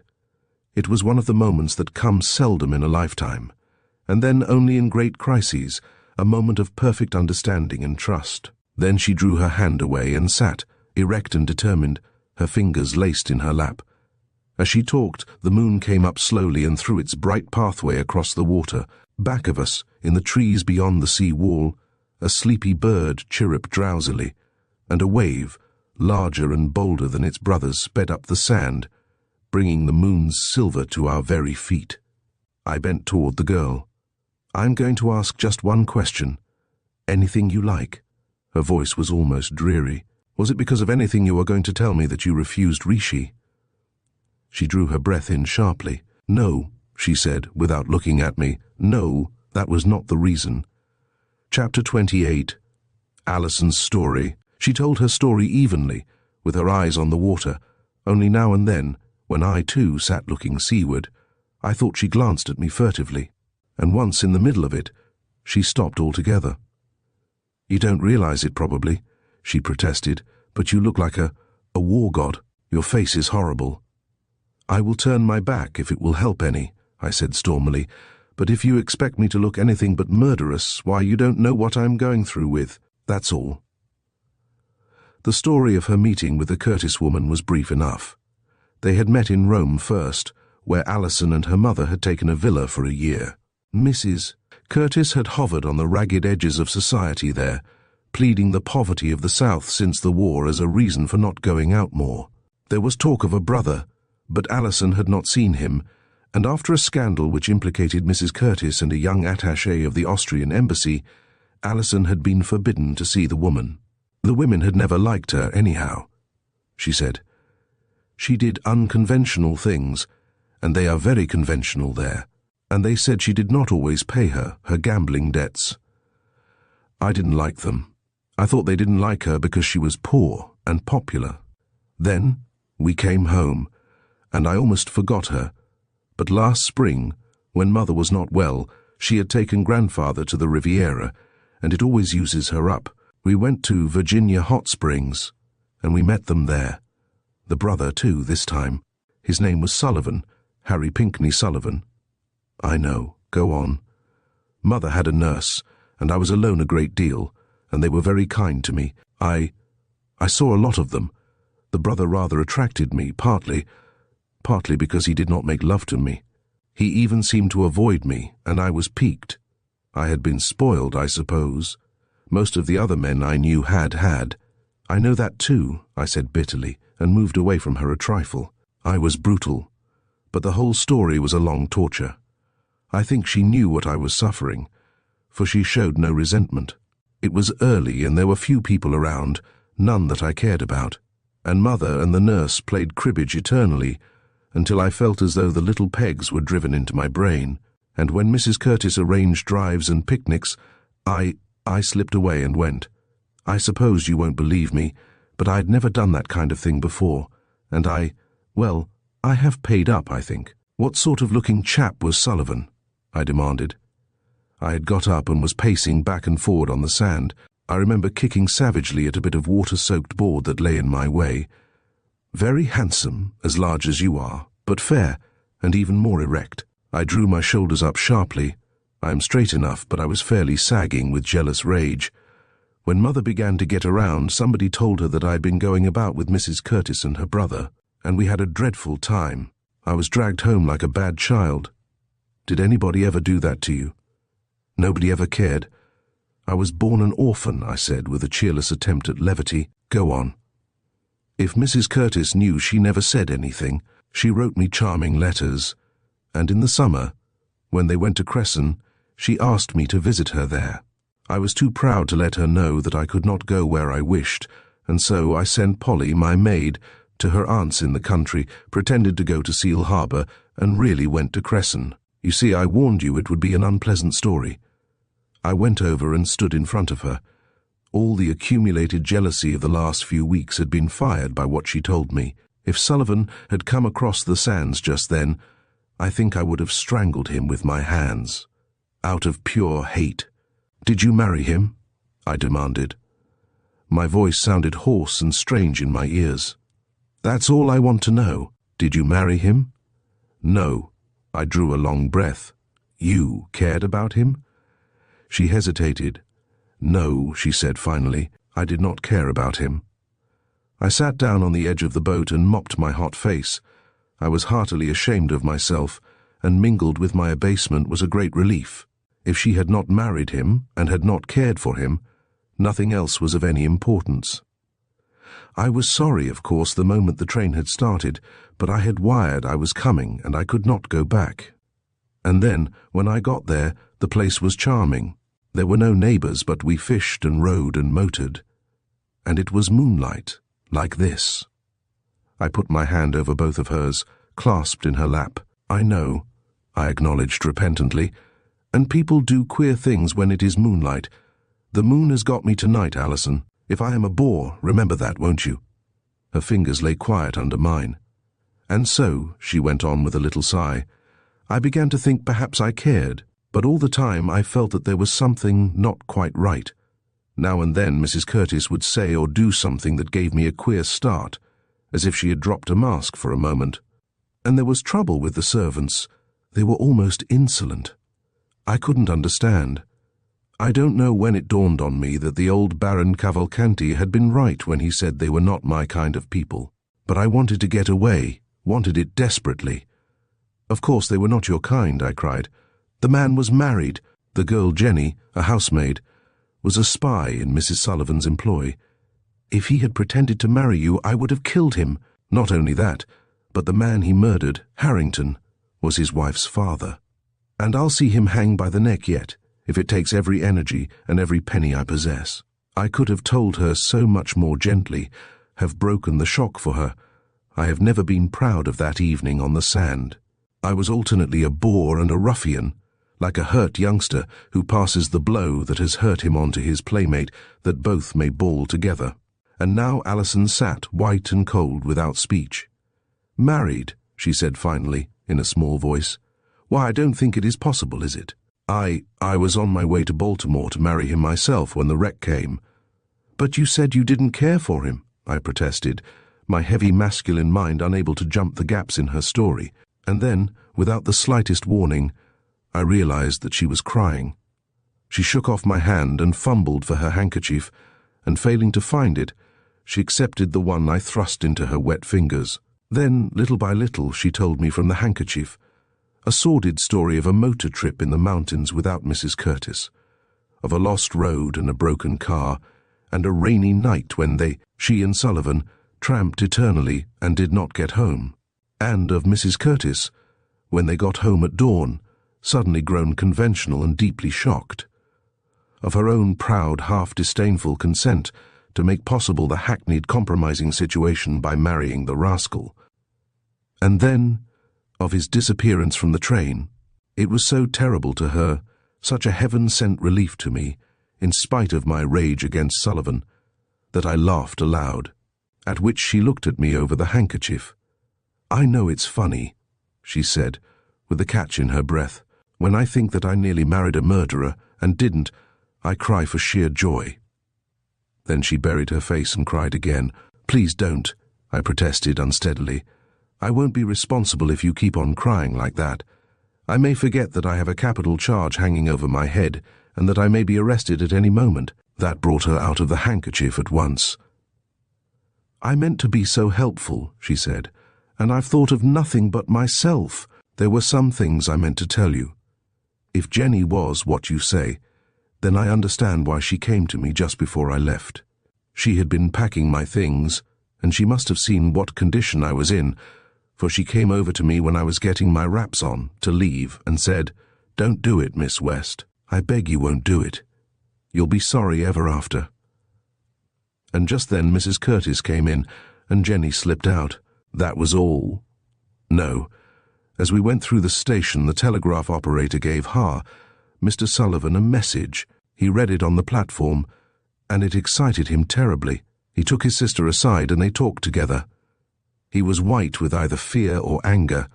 I don't know which. Then, when we boarded the train, a woman in black, with beautiful hair, who was standing on the car platform, touched him on the arm and then drew back. He looked at her and glanced away again, but she reeled as if he had struck her. Then what? The situation was growing clearer. Mrs. Curtis and I had the drawing room. I had a dreadful night, just sleeping a little now and then. I dreaded to see dawn come. It was to be my wedding day. When we found Harry had disappeared in the night, Mrs. Curtis was in a frenzy. Then I saw his cigarette case in your hand. I had given it to him. You wore his clothes. The murder was discovered and you were accused of it. What could I do? And then, afterward, when I saw him asleep at the farmhouse, I was panic-stricken. I locked him in and ran. I didn't know why he did it, but he'd killed a man. Someone was calling Alison through a megaphone from the veranda. It sounded like Sam. "All E," he called. "All E. I'm going to have some anchovies on toast. All E." Neither of us heard. I wonder, I reflected, if you would be willing to repeat a part of that story, just from the telegram on to a couple of detectives, say on Monday. If you would tell that, and how the end of your necklace got into the sealskin bag. "My necklace," she repeated. "But it isn't mine. I picked it up in the car." "All E," Sam again. "I see you down there. I'm making a julep." Alison turned and called through her hands. "Coming in a moment, Sam," she said and rose. "It must be very late. Sam is home. We would better go back to the house." "Don't," I begged her. "Anchovies and juleps and Sam will go on forever, and I have you such a little time. I suppose I am only one of a dozen or so, but you are the only girl in the world. You know I love you, don't you, dear?" Sam was whistling, an irritating bird call, over and over. She pursed her red lips and answered him in kind. It was more than I could endure. "Sam or no Sam," I said firmly, "I am going to kiss you." But Sam's voice came strident through the megaphone. "Be good, you two," he bellowed. "I've got the binoculars." And so, under fire, we walked sedately back to the house. My pulses were throbbing. The little swish of her dress beside me on the grass was pain and ecstasy. I had but to put out my hand to touch her, and I dared not. Sam, armed with a megaphone and field glasses, bent over the rail and watched us with gleeful malignity. "Home early, aren't you?" Alison called when we reached the steps. "Led a club when my partner had doubled no trumps and she fainted. Damn the heart convention," he said cheerfully. "The others are not here yet." 3 hours later I went up to bed. I had not seen Alison alone again. The noise was at its height below, and I glanced down into the garden, still bright in the moonlight. Leaning against a tree and staring interestedly into the billiard room was Johnson. Chapter 29. In the dining room. That was Saturday night, 2 weeks after the wreck. The previous 5 days had been full of swift following events. The woman in the house next door, the picture in the theatre of a man about to leap from the doomed train, the dinner at the Dallases, and Rishi's discovery that Alison was the girl in the case. In quick succession had come our visit to the Carter place, the finding of the rest of the telegram, my seeing Alison there, and the strange interview with Mrs. Conway. The Crescent trip stood out in my memory for its serio-comic horrors and its one real thrill. Then the discovery by the police of the sealskin bag and the bit of chain. Hotchkiss producing triumphantly Stewart for Sullivan, and his subsequent discomfiture, McKnight at the station with Alison, and later the confession that he was out of the running. And yet, when I thought it all over, the entire week and its events were two sides of a triangle that was narrowing rapidly to an apex, a point. And the said apex was at that moment in the drive below my window, resting his long legs by sitting on a carriage block and smoking a pipe that made the night hideous. The sense of the ridiculous is very close to the sense of tragedy. I opened my screen and whistled, and Johnson looked up and grinned. We said nothing. I held up a handful of cigars, he extended his hat, and when I finally went to sleep, it was to a soothing breeze that wafted in salt air and a faint aroma of good tobacco. I was thoroughly tired, but I slept restlessly, dreaming of 2 detectives with Pittsburg warrants being held up by Hotchkiss at the point of a splint, while Alison fastened their hands with a chain that was broken and much too short. I was roused about dawn by a light rap at the door, and opening it, I found Forbes in a pair of trousers and a pajama coat. He was as pleasant as most fleshy people are when they have to get up at night, and he said the telephone had been ringing for an hour, and he didn't know why somebody else in the blankety-blank house couldn't have heard it. He wouldn't get to sleep until noon. As he was palpably asleep on his feet, I left him grumbling and went to the telephone. It proved to be Rishi, who had found me by the simple expedient of tracing Alison, and he was jubilant. "You'll have to come back," he said. "Got a railroad schedule there?" "I don't sleep with one in my pocket," I retorted, "but if you'll hold the line I'll call out the window to Johnson. He's probably got one." "Johnson?" I could hear the laugh with which McKnight comprehended the situation. He was still chuckling when I came back. "Train to Richmond at 6:30 a.m., I said. "What time is it now?" 4. "Listen, Lolly, we've got him. Do you hear?" Through the woman at Baltimore. Then the other woman, the lady of the restaurant, he was obviously avoiding names. "She is playing our cards for us. No, I don't know why, and I don't care. But you be at the incubator tonight at 8 o'clock.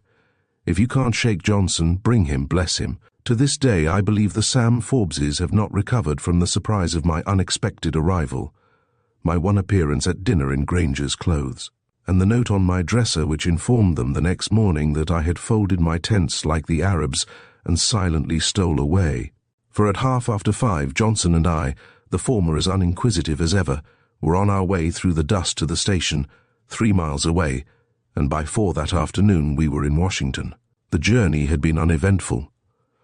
Johnson relaxed under the influence of my tobacco, and spoke at some length on the latest improvements in gallows, dilating on the absurdity of cutting out the former free passes to see the affair in operation. I remember, too, that he mentioned the curious anomaly that permits a man about to be hanged to eat a hearty meal. I did not enjoy my dinner that night. Before we got into Washington, I had made an arrangement with Johnson to surrender myself at 2 the following afternoon. Also, I had wired to Alison, asking her if she would carry out the contract she had made. The detective saw me home and left me there. Mrs. Clopton received me with dignified reserve. The very tone in which she asked me when I would dine told me that something was wrong. "Now, what is it, Mrs. Clopton?" I demanded finally, when she had informed me, in a patient and long-suffering tone, that she felt worn out and thought she needed a rest. "When I lived with Mr. Justice Springer," she began acidly, her mending basket in her hands, "it was an orderly, well-conducted household. You can ask any of the neighbors. Meals were cooked, and what's more, they were eaten. There was none of this here one day and gone the next business." "Nonsense," I observed. "You're tired, that's all, Mrs. Clopton. And I wish you would go out. I want to bathe." "That's not all," she said with dignity from the doorway. "Women coming and going here, women whose shoes I am not fit, women who are not fit to touch my shoes, coming here as insolent as you please, and asking for you." "Good heavens!" I exclaimed. "What did you tell them, her, whichever it was?" "Told her you were sick in a hospital and wouldn't be out for a year," she said triumphantly. "And when she said she thought she'd come in and wait for you, I slammed the door on her." "What time was she here?" "Late last night, and she had a light-haired man across the street. If she thought I didn't see him, she don't know me. Then she closed the door and left me to my bath and my reflections. At 5 minutes before 8, I was at the incubator, where I found Hotchkiss and McKnight. They were bending over a table, on which lay McKnight's total armament, a pair of pistols, an elephant gun, and an old cavalry saber.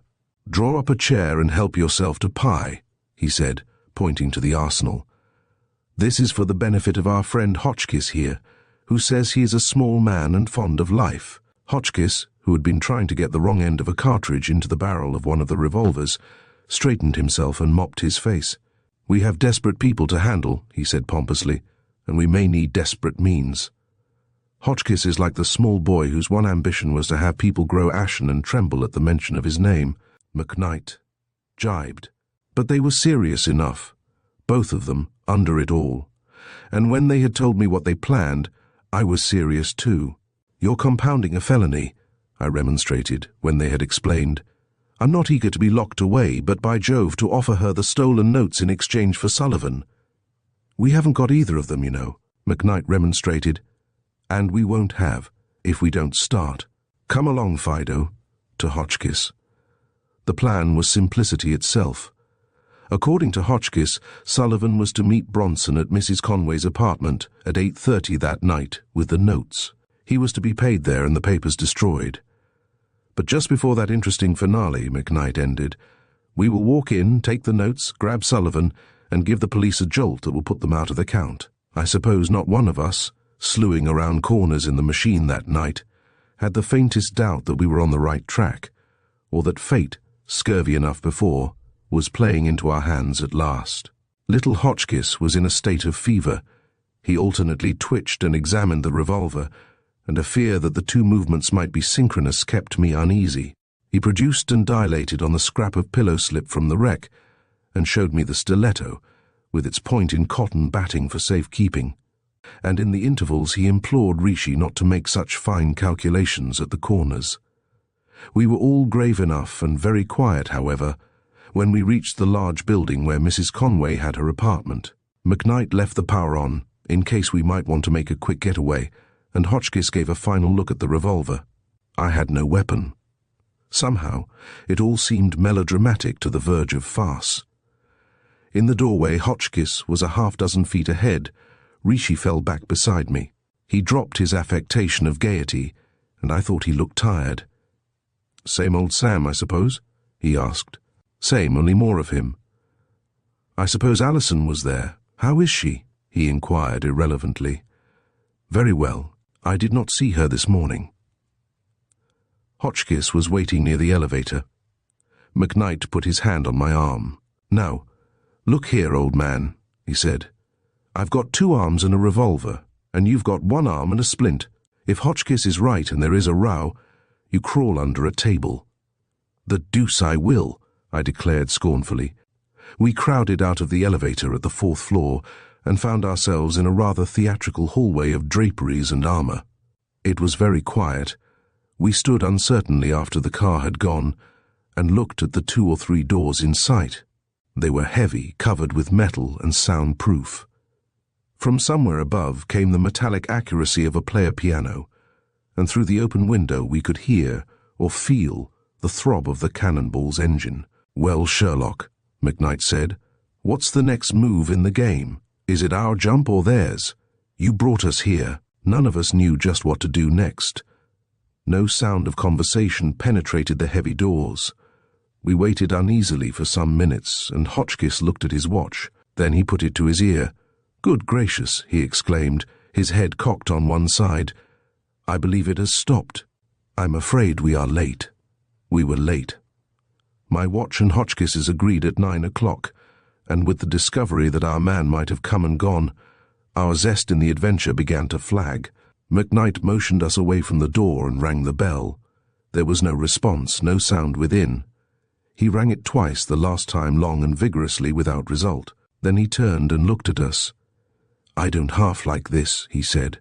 "That woman is in. You heard me ask the elevator boy. For 2 cents I'd." I had seen it when he did. The door was ajar about an inch, and a narrow wedge of rose-colored light showed beyond. I pushed the door a little and listened. Then, with both men at my heels, I stepped into the private corridor of the apartment and looked around. It was a square reception hall, with rugs on the floor, a tall mahogany rack for hats, and a couple of chairs. A lantern of rose-colored glass and a desk light over a writing table across made the room bright and cheerful. It was empty. None of us was comfortable. The place was full of feminine trifles that made us feel the weakness of our position. Some such instinct made McKnight suggest division. "We look like an invading army," he said. "If she's here alone, we will startle her into a spasm. One of us could take a look around and—" "What was that? Didn't you hear something?" The sound, whatever it had been, was not repeated. We went awkwardly out into the hall, very uncomfortable, all of us, and flipped a coin. The choice fell to me, which was right enough, for the affair was mine primarily. "Wait just inside the door," I directed, "and if Sullivan comes or anybody that answers his description, grab him without ceremony and ask him questions afterwards." The apartment, save in the hallway, was unlighted. By one of those freaks of arrangement possible only in the modern flat, I found the kitchen first, and was struck a smart and unexpected blow by a swinging door. I carried a handful of matches, and by the time I had passed through a butler's pantry and a refrigerator room, I was completely lost in the darkness. Until then, the situation had been merely uncomfortable. Suddenly it became grisly. From somewhere near came a long, sustained groan, followed almost instantly by the crash of something, glass or china, on the floor. I struck a fresh match and found myself in a narrow rear hallway. Behind me was the door by which I must have come. With a keen desire to get back to the place I had started from, I opened the door and attempted to cross the room. I thought I had kept my sense of direction, but I crashed without warning into what, from the resulting jangle, was the dining table, probably laid for dinner. I cursed my stupidity in getting into such a situation, and I cursed my nerves for making my hand shake when I tried to strike a match. The groan had not been repeated. I braced myself against the table and struck the match sharply against the sole of my shoe. It flickered faintly and went out. And then, without the slightest warning, another dish went off the table. It fell with 1,000 splinterings. The very air seemed broken into crashing waves of sound. I stood still, braced against the table, holding the red end of the dying match, and listened. I had not long to wait. The groan came again, and I recognized it. The cry of a dog in straits. I breathed again. "Come, old fellow," I said. "Come on, old man. Let's have a look at you." I could hear the thud of his tail on the floor, but he did not move. He only whimpered. There is something companionable in the presence of a dog, and I fancied this dog in trouble. Slowly I began to work my way around the table toward him. "Good boy," I said as he whimpered. "We'll find the light, which ought to be somewhere or other around here, and then—" I stumbled over something, and I drew back my foot almost instantly. "Did I step on you, old man?" I exclaimed, and bent to pat him. I remember straightening suddenly and hearing the dog pad softly toward me around the table. I recall even that I had put the matches down and could not find them. Then, with a bursting horror of the room and its contents, of the gibbering dark around me, I turned and made for the door by which I had entered. I could not find it. I felt along the endless wainscoting past miles of wall. The dog was beside me, I think, but he was part and parcel now, to my excited mind, with the thing under the table, and when, after eons of search, I found a knob and stumbled into the reception hall, I was as nearly in a panic as any man could be. I was myself again in a second, and by the light from the hall, I led the way back to the tragedy I had stumbled on. Bronson still sat at the table, his elbows propped on it, his cigarette still lighted, burning a hole in the cloth. Partly under the table lay Mrs. Conway face down. The dog stood over her and wagged his tail. McKnight pointed silently to a large copper ashtray filled with ashes and charred bits of paper. "The notes, probably," he said ruefully. He got them after all and burned them before her. It was more than she could stand. Stabbed him first and then herself. Hotchkiss got up and took off his hat. "They are dead," he announced solemnly, and took his notebook out of his hatband. McKnight and I did the only thing we could think of, drove Hotchkiss and the dog out of the room and closed and locked the door. "It's a matter for the police," McKnight asserted. "I suppose you've got an officer tied to you somewhere, Lawrence? You usually have." We left Hotchkiss in charge and went downstairs. It was McKnight who first saw Johnson leaning against a park railing across the street and called him over. We told him in a few words what we had found, and he grinned at me cheerfully. "After a while, in a few weeks or months, Mr. Blakely," he said, "when you get tired of monkeying around with the bloodstain and fingerprint specialist upstairs, you come to me. I've had that fella you want under surveillance for 10 days. Chapter 30. Finer details. At 10 minutes before 2 the following day, Monday, I arrived at my office. I had spent the morning putting my affairs in shape and in a trip to the stable. The afternoon would see me either a free man or a prisoner for an indefinite length of time, and, in spite of Johnson's promise to produce Sullivan, I was more prepared for the latter than the former. Blobbs was watching for me outside the door, and it was clear that he was in a state of excitement bordering on delirium. He did nothing, however, save to tip me a wink that meant, "As man to man, I'm for you." I was too much engrossed either to reprove him or return the courtesy, but I heard him follow me down the hall to the small room where we keep outgrown law books, typewriter supplies, and, incidentally, our wraps. I was wondering vaguely if I would ever hang my hat on its nail again when the door closed behind me. It shut firmly, without any particular amount of sound, and I was left in the dark. I groped my way to it, irritably, to find it locked on the outside. I shook it frantically, and was rewarded by a sibilant whisper through the keyhole. "Keep quiet," Blobbs was saying huskily. "You're in deadly peril. The police are waiting in your office, 3 of them. I'm going to lock the whole bunch in and throw the key out of the window." "Come back here, you imp of Satan," I called furiously, but I could hear him speeding down the corridor, and the slam of the outer office door by which he always announced his presence. And so I stood there in that ridiculous cupboard, hot with the heat of a steaming September day, musty with the smell of old leather bindings, littered with broken overshoes and handleless umbrellas. I was apoplectic with rage 1 minute and choked with laughter the next. It seemed an hour before Blobbs came back. He came without haste, strutting with new dignity, and paused outside my prison door. "Well, I guess that will hold them for a while," he remarked comfortably, and proceeded to turn the key. "I've got 'em fastened up like sardines in a can," he explained, working with the lock. "Gee whiz, you'd ought to hear 'em." When he got his breath after the shaking I gave him, he began to splutter. "How'd I know?" he demanded sulkily. "You nearly broke your neck getting away the other time, and I haven't got the old key. It's lost." "Where's it lost?" I demanded, with another gesture toward his coat collar. "Down the elevator shaft." There was a gleam of indignant satisfaction through his tears of rage and humiliation, and so, while he hunted the key in the debris at the bottom of the shaft, I quieted his prisoners with the assurance that the lock had slipped, and that they would be free as lords as soon as we could find the janitor with a pass key. Stuart went down finally and discovered Blobs, with the key in his pocket, telling the engineer how he had tried to save me from arrest and failed. When Stuart came up, he was almost cheerful, but Blobs did not appear again that day. Simultaneous with the finding of the key came Hotchkiss, and we went in together. I shook hands with two men who, with Hotchkiss, made a not very animated group. The taller one, an oldish man, lean and hard, announced his errand at once. "A Pittsburg warrant?" I inquired, unlocking my cigar drawer. "Yes. Allegheny County has assumed jurisdiction, the exact locality where the crime was committed being in doubt." He seemed to be the spokesman. The other, shorter and rotund, kept an amiable silence.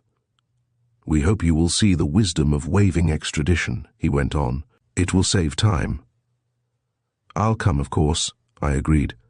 "The sooner the better. But I want you to give me an hour here, gentlemen. I think we can interest you. Have a cigar." The lean man took a cigar. The rotund man took 3, putting 2 in his pocket. "How about the catch of that door?" he inquired jovially. "Any danger of it going off again?" Really, considering the circumstances, they were remarkably cheerful. Hotchkiss, however, was not. He paced the floor uneasily, his hands under his coat-tails. The arrival of McKnight created a diversion. He carried a long package and a corkscrew, and shook hands with the police, and opened the bottle with a single gesture.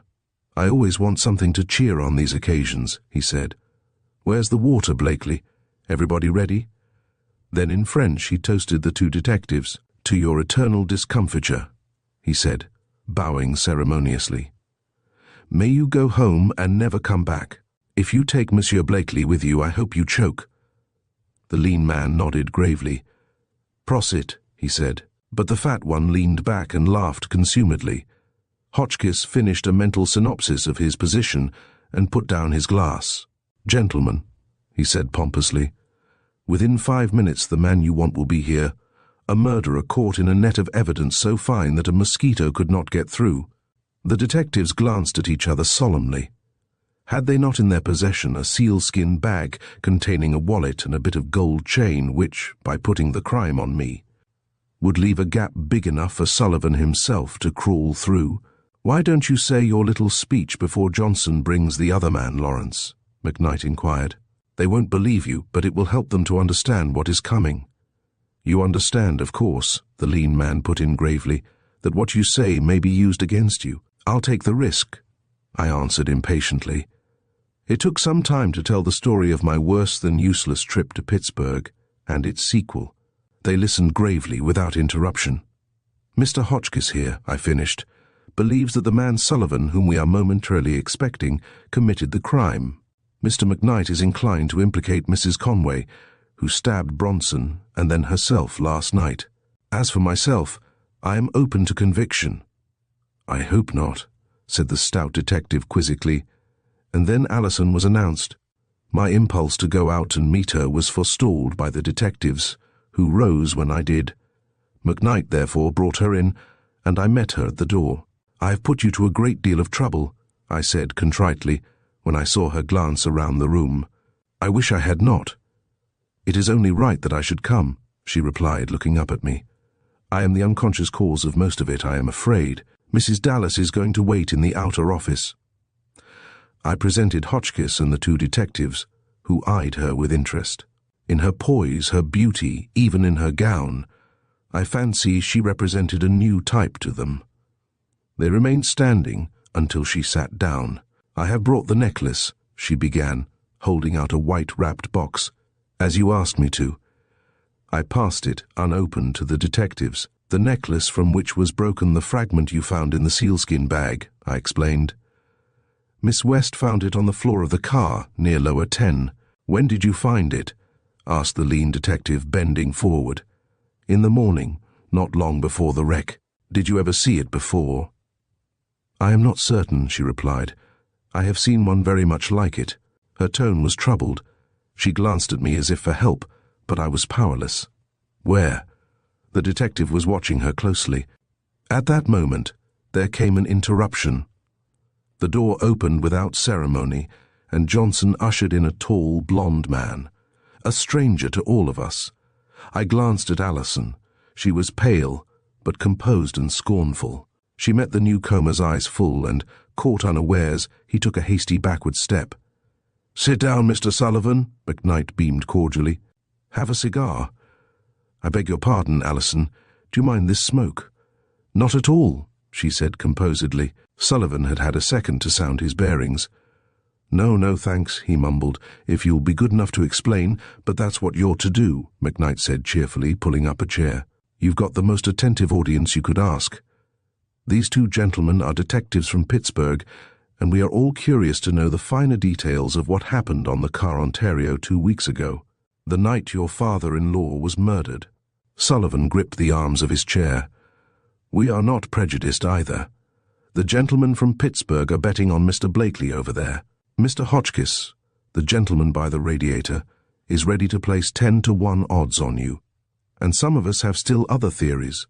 Gentlemen," Sullivan said slowly, "I give you my word of honor that I did not kill Simon Harrington, and that I do not know who did." "Fiddle-de-dee," cried Hotchkiss, bustling forward.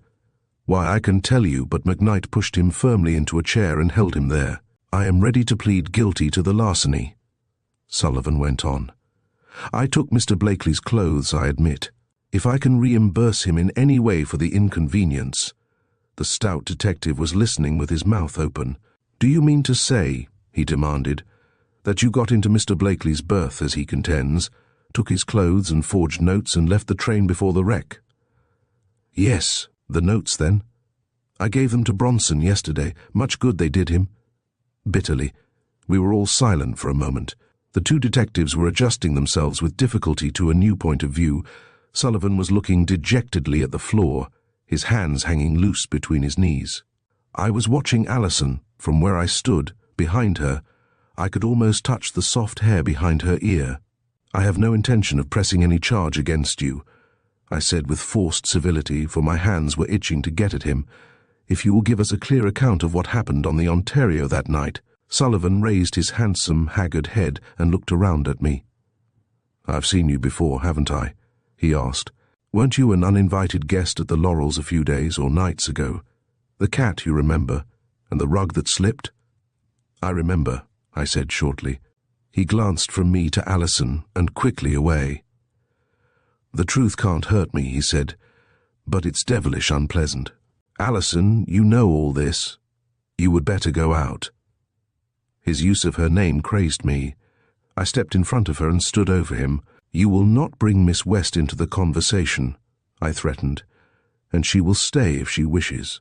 "Oh, very well," he said with assumed indifference. Hotchkiss just then escaped from Rishi's grasp and crossed the room. "Did you ever wear glasses?" he asked eagerly. "Never." Sullivan glanced with some contempt at mine. "I'd better begin by going back a little," he went on sullenly. "I suppose you know I was married to Ida Harrington about 5 years ago. She was a good girl, and I thought a lot of her. But her father opposed the marriage. He'd never liked me, and he refused to make any sort of settlement. I had thought, of course, that there would be money, and it was a bad day when I found out I'd made a mistake. My sister was wild with disappointment. We were pretty hard up, my sister and I. I was watching Alison. Her hands were tightly clasped in her lap, and she was staring out of the window at the cheerless roof below. She'd set her lips a little, but that was all. You understand, of course, that I'm not defending myself," went on the sullen voice. "The day came when old Harrington put us both out of the house at the point of a revolver, and I threatened. I suppose you know that too. I threatened to kill him. My sister and I had hard times after that. We lived on the continent for a while. I was at Monte Carlo and she was in Italy. She met a young lady there, the granddaughter of a steel manufacturer and an heiress, and she sent for me. When I got to Rome, the girl was gone. Last winter I was all in, social secretary to an Englishman, a wholesale grocer with a new title, but we had a row and I came home. I went out to the Heaton boys' ranch in Wyoming and met Bronson there. He lent me money, and I've been doing his dirty work ever since." Sullivan got up then and walked slowly forward and back as he talked, his eyes on the faded pattern of the office rug. "If you want to live in hell," he said savagely, "put yourself in another man's power." Bronson got into trouble forging John Gilmore's name to those notes, and in some way he learned that a man was bringing the papers back to Washington on the flyer. He even learned the number of his birth, and the night before the wreck, just as I was boarding the train, I got a telegram. Hotchkiss stepped forward once more importantly, which read, I think, "Man with papers in lower 10, car 7. Get them." Sullivan looked at the little man with sulky blue eyes. It was something like that anyhow, but it was a nasty business, and it made matters worse that he didn't care that a telegram which must pass through a half-dozen hands was more or less incriminating to me. Then, to add to the unpleasantness of my position, just after we boarded the train, I was accompanying my sister and this young lady, Miss West. A woman touched me on the sleeve, and I turned to face my wife. That took away my last bit of nerve. I told my sister, and you can understand she was in a bad way too. We knew what it meant. Ida had heard that I was going. He stopped and glanced uneasily at Alison. "Go on," she said coldly. "It is too late to shield me. The time to have done that was when I was your guest." "Well," he went on, his eyes turned carefully away from my face, which must have presented certainly anything but a pleasant sight. "Miss West was going to do me the honor to marry me, and—" "You scoundrel!" I burst forth, thrusting past Alison West's chair. You infernal cur." One of the detectives got up and stood between us. "You must remember, Mr. Blakely, that you are forcing this story from this man. These details are unpleasant but important. You were going to marry this young lady," he said, turning to Sullivan, "although you already had a wife living.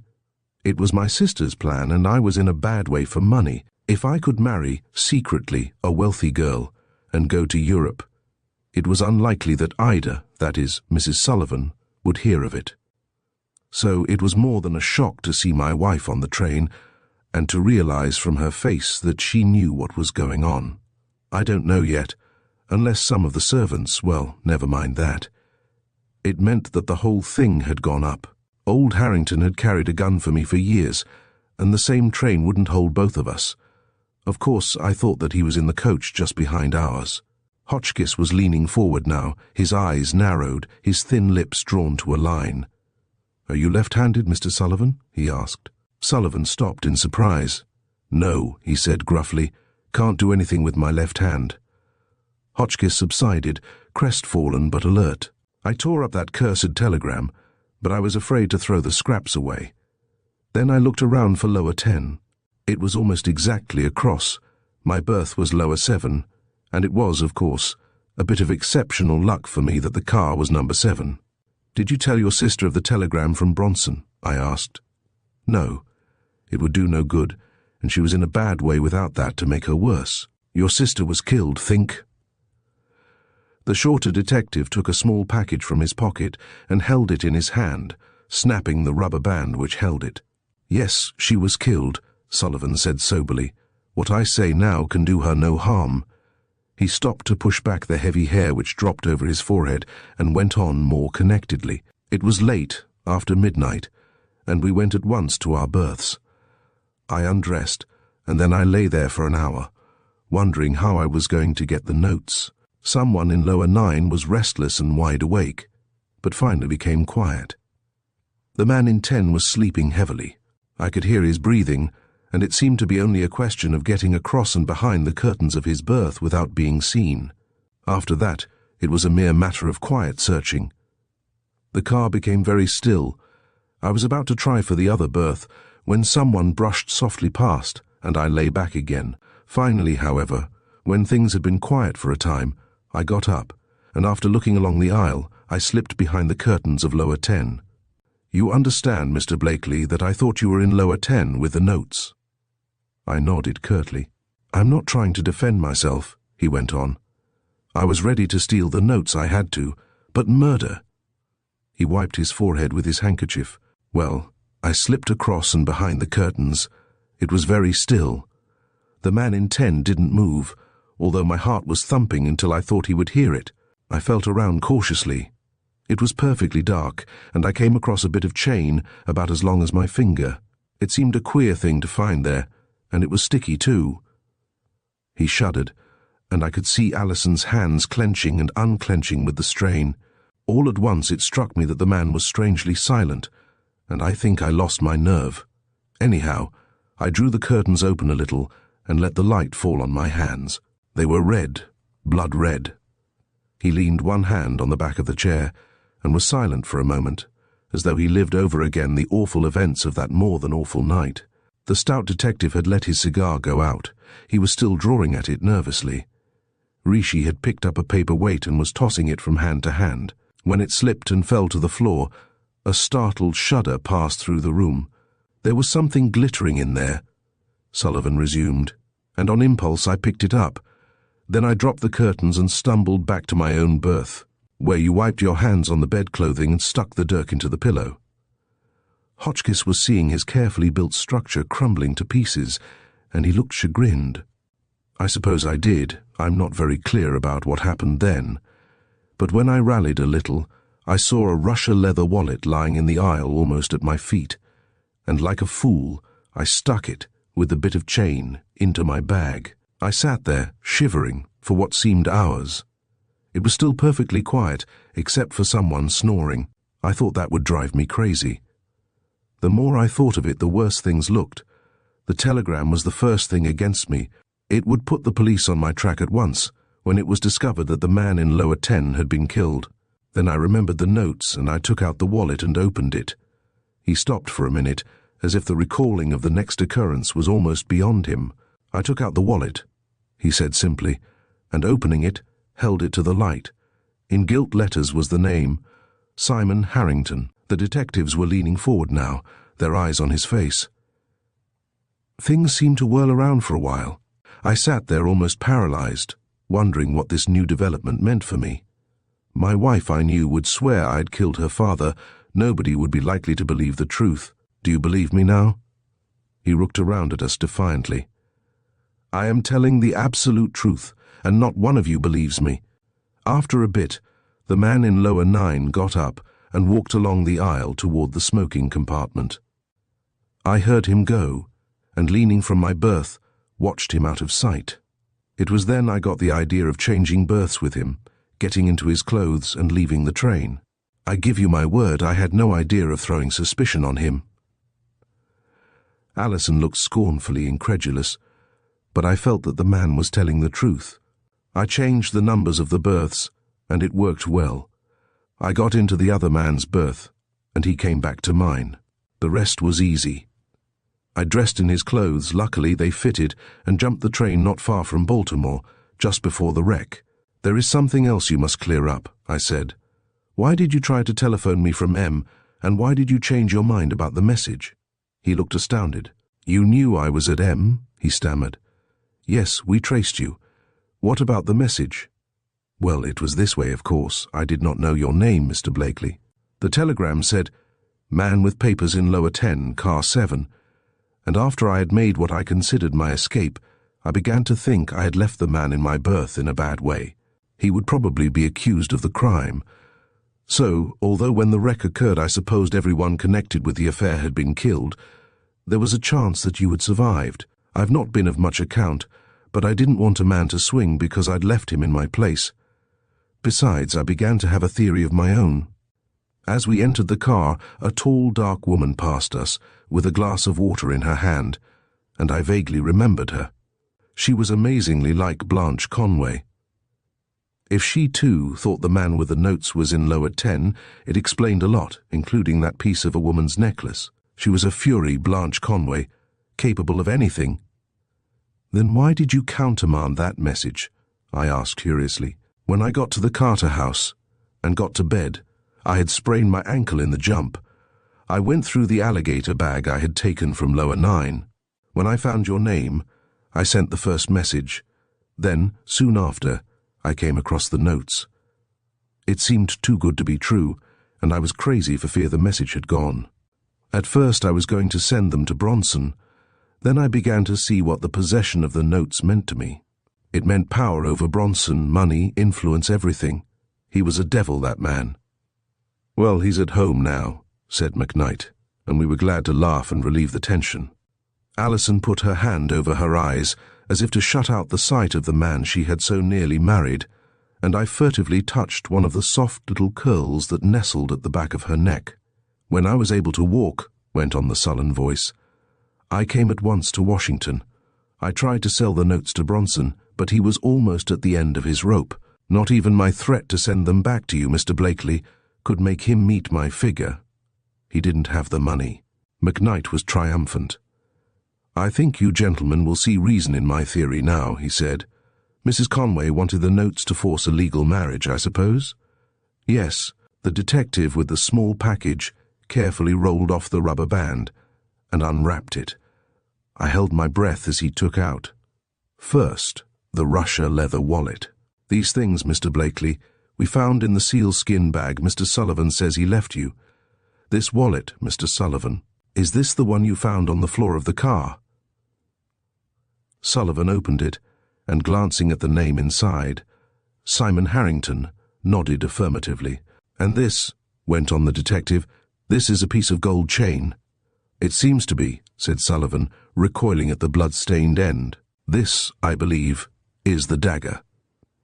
He held it up, and Alison gave a faint cry of astonishment and dismay. Sullivan's face grew ghastly, and he sat down weakly on the nearest chair. The detective looked at him shrewdly, then at Alison's agitated face. "Where have you seen this dagger before, young lady?" he asked kindly enough. "Oh, don't ask me," she gasped breathlessly, her eyes turned on Sullivan. It's too terrible." "Tell him," I advised, leaning over to her. "It will be found out later, anyhow." "Ask him," she said, nodding toward Sullivan.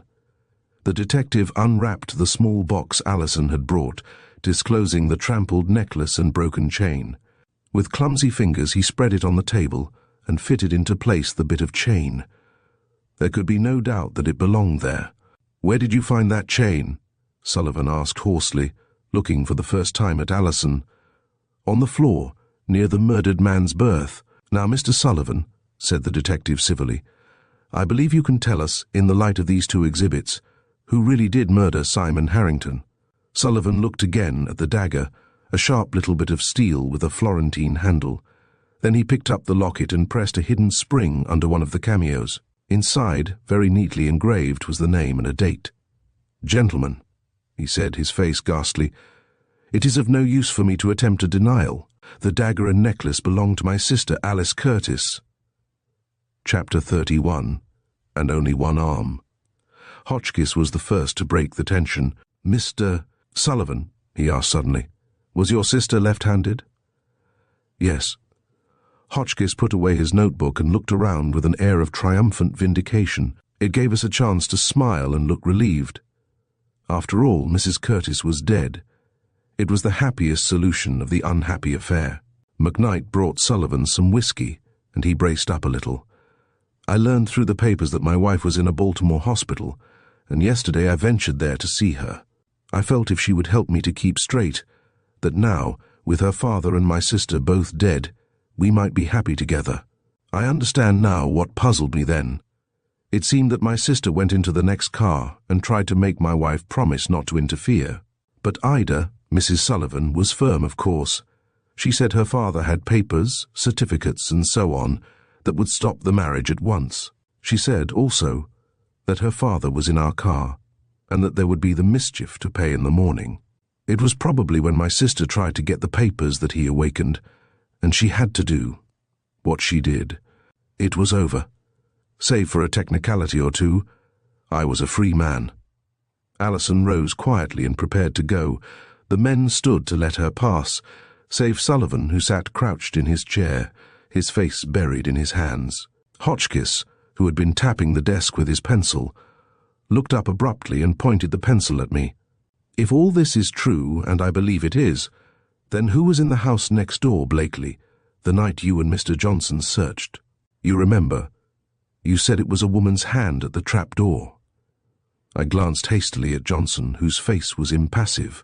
He had his hand on the knob of the door, and he opened it before he spoke. "There were a number of scratches on Mrs. Conway's right hand," he observed to the room in general. Her wrist was bandaged and badly bruised. He went out then, but he turned as he closed the door and threw at me a glance of half-amused, half-contemptuous tolerance. McKnight saw Alison with Mrs. Dallas to their carriage and came back again. The gathering in the office was breaking up. Sullivan, looking worn and old, was standing by the window, staring at the broken necklace in his hand. When he saw me watching him, he put it on the desk and picked up his hat. "If I cannot do anything more," he hesitated. "I think you have done about enough," I replied grimly, and he went out. I believe that Rishi and Hotchkiss led me somewhere to dinner, and that for fear I would be lonely without him, they sent for Johnson. And I recall a spirited discussion in which Hotchkiss told the detective that he could manage certain cases, but that he lacked induction. Rishi and I were mainly silent. My thoughts would slip ahead to that hour, later in the evening, when I should see Alison again. I dressed in savage haste finally, and was so particular about my tie that Mrs. Clopton gave up in despair. "I wish, until your arm is better, that you would buy the kind that hooks on," she protested, almost tearfully. "I'm sure they look very nice, Mr. Lawrence. My late husband always—" "That's a lover's knot you've tied this time," I snarled, and jerking open the bow knot she had so painfully executed, looked out the window for Johnson, until I recalled that he no longer belonged in my perspective. I ended by driving frantically to the club and getting George to do it. I was late, of course. The drawing room and library at the Dallas home were empty. I could hear billiard balls rolling somewhere, and I turned the other way. I found Alison at last on the balcony, sitting much as she had that night on the beach, her chin in her hands, her eyes fixed unseeingly on the trees and lights of the square across. She was even whistling a little, softly, but this time the plaintiveness was gone. It was a tender little tune. She did not move, as I stood beside her looking down, and now, when the moment had come, all the 1,001 things I had been waiting to say forsook me, precipitately beat a retreat, and left me unsupported. The arc moon sent little fugitive lights over her hair, her eyes, her gown. "Don't do that," I said unsteadily. You know what I want to do when you whistle." She glanced up at me, and she did not stop. She did not stop. She went on whistling softly, a bit tremulously, and straightway I forgot the street, the chance of passers-by, the voices in the house behind us. "The world doesn't hold anyone but you," I said reverently. "It is our world, sweetheart. I love you." And I kissed her. A boy was whistling on the pavement below. I let her go reluctantly and sat back where I could see her. "I haven't done this the way I intended to at all," I confessed. "In books they get things all settled and then kiss the lady." "Settled?" she inquired. "Oh, about getting married and that sort of thing," I explained with elaborate carelessness. We could go down to Bermuda, or Jamaica, say in December." She drew her hand away and faced me squarely. "I believe you are afraid," she declared. "I refuse to marry you unless you propose properly. Everybody does it, and it is a woman's privilege. She wants to have that to look back to." "Very well," I consented with an exaggerated sigh. "If you will promise not to think I look like an idiot, I shall do it, knee and all." I had to pass her to close the door behind us, but when I kissed her again, she protested that we were not really engaged. I turned to look down at her. "It is a terrible thing," I said exultantly, "to love a girl the way I love you and to have only one arm." Then I closed the door. From across the street there came a sharp crescendo whistle, and a vaguely familiar figure separated itself from the park railing. "Say," he called in a hoarse whisper, "shall I throw the key down the elevator shaft?" As the final revelations unfold in The Man in Lower 10, we reflect on the intricate layers of the plot that Mary Roberts Rinehart has skillfully crafted. The story leaves us with lingering questions about justice, morality, and the complexities of human nature. With its rich character development and suspenseful narrative, this tale not only entertains but also provokes thought about the choices we make. Thank you for joining us on this journey through Rinehart's world of mystery, and we hope you enjoyed every moment of it.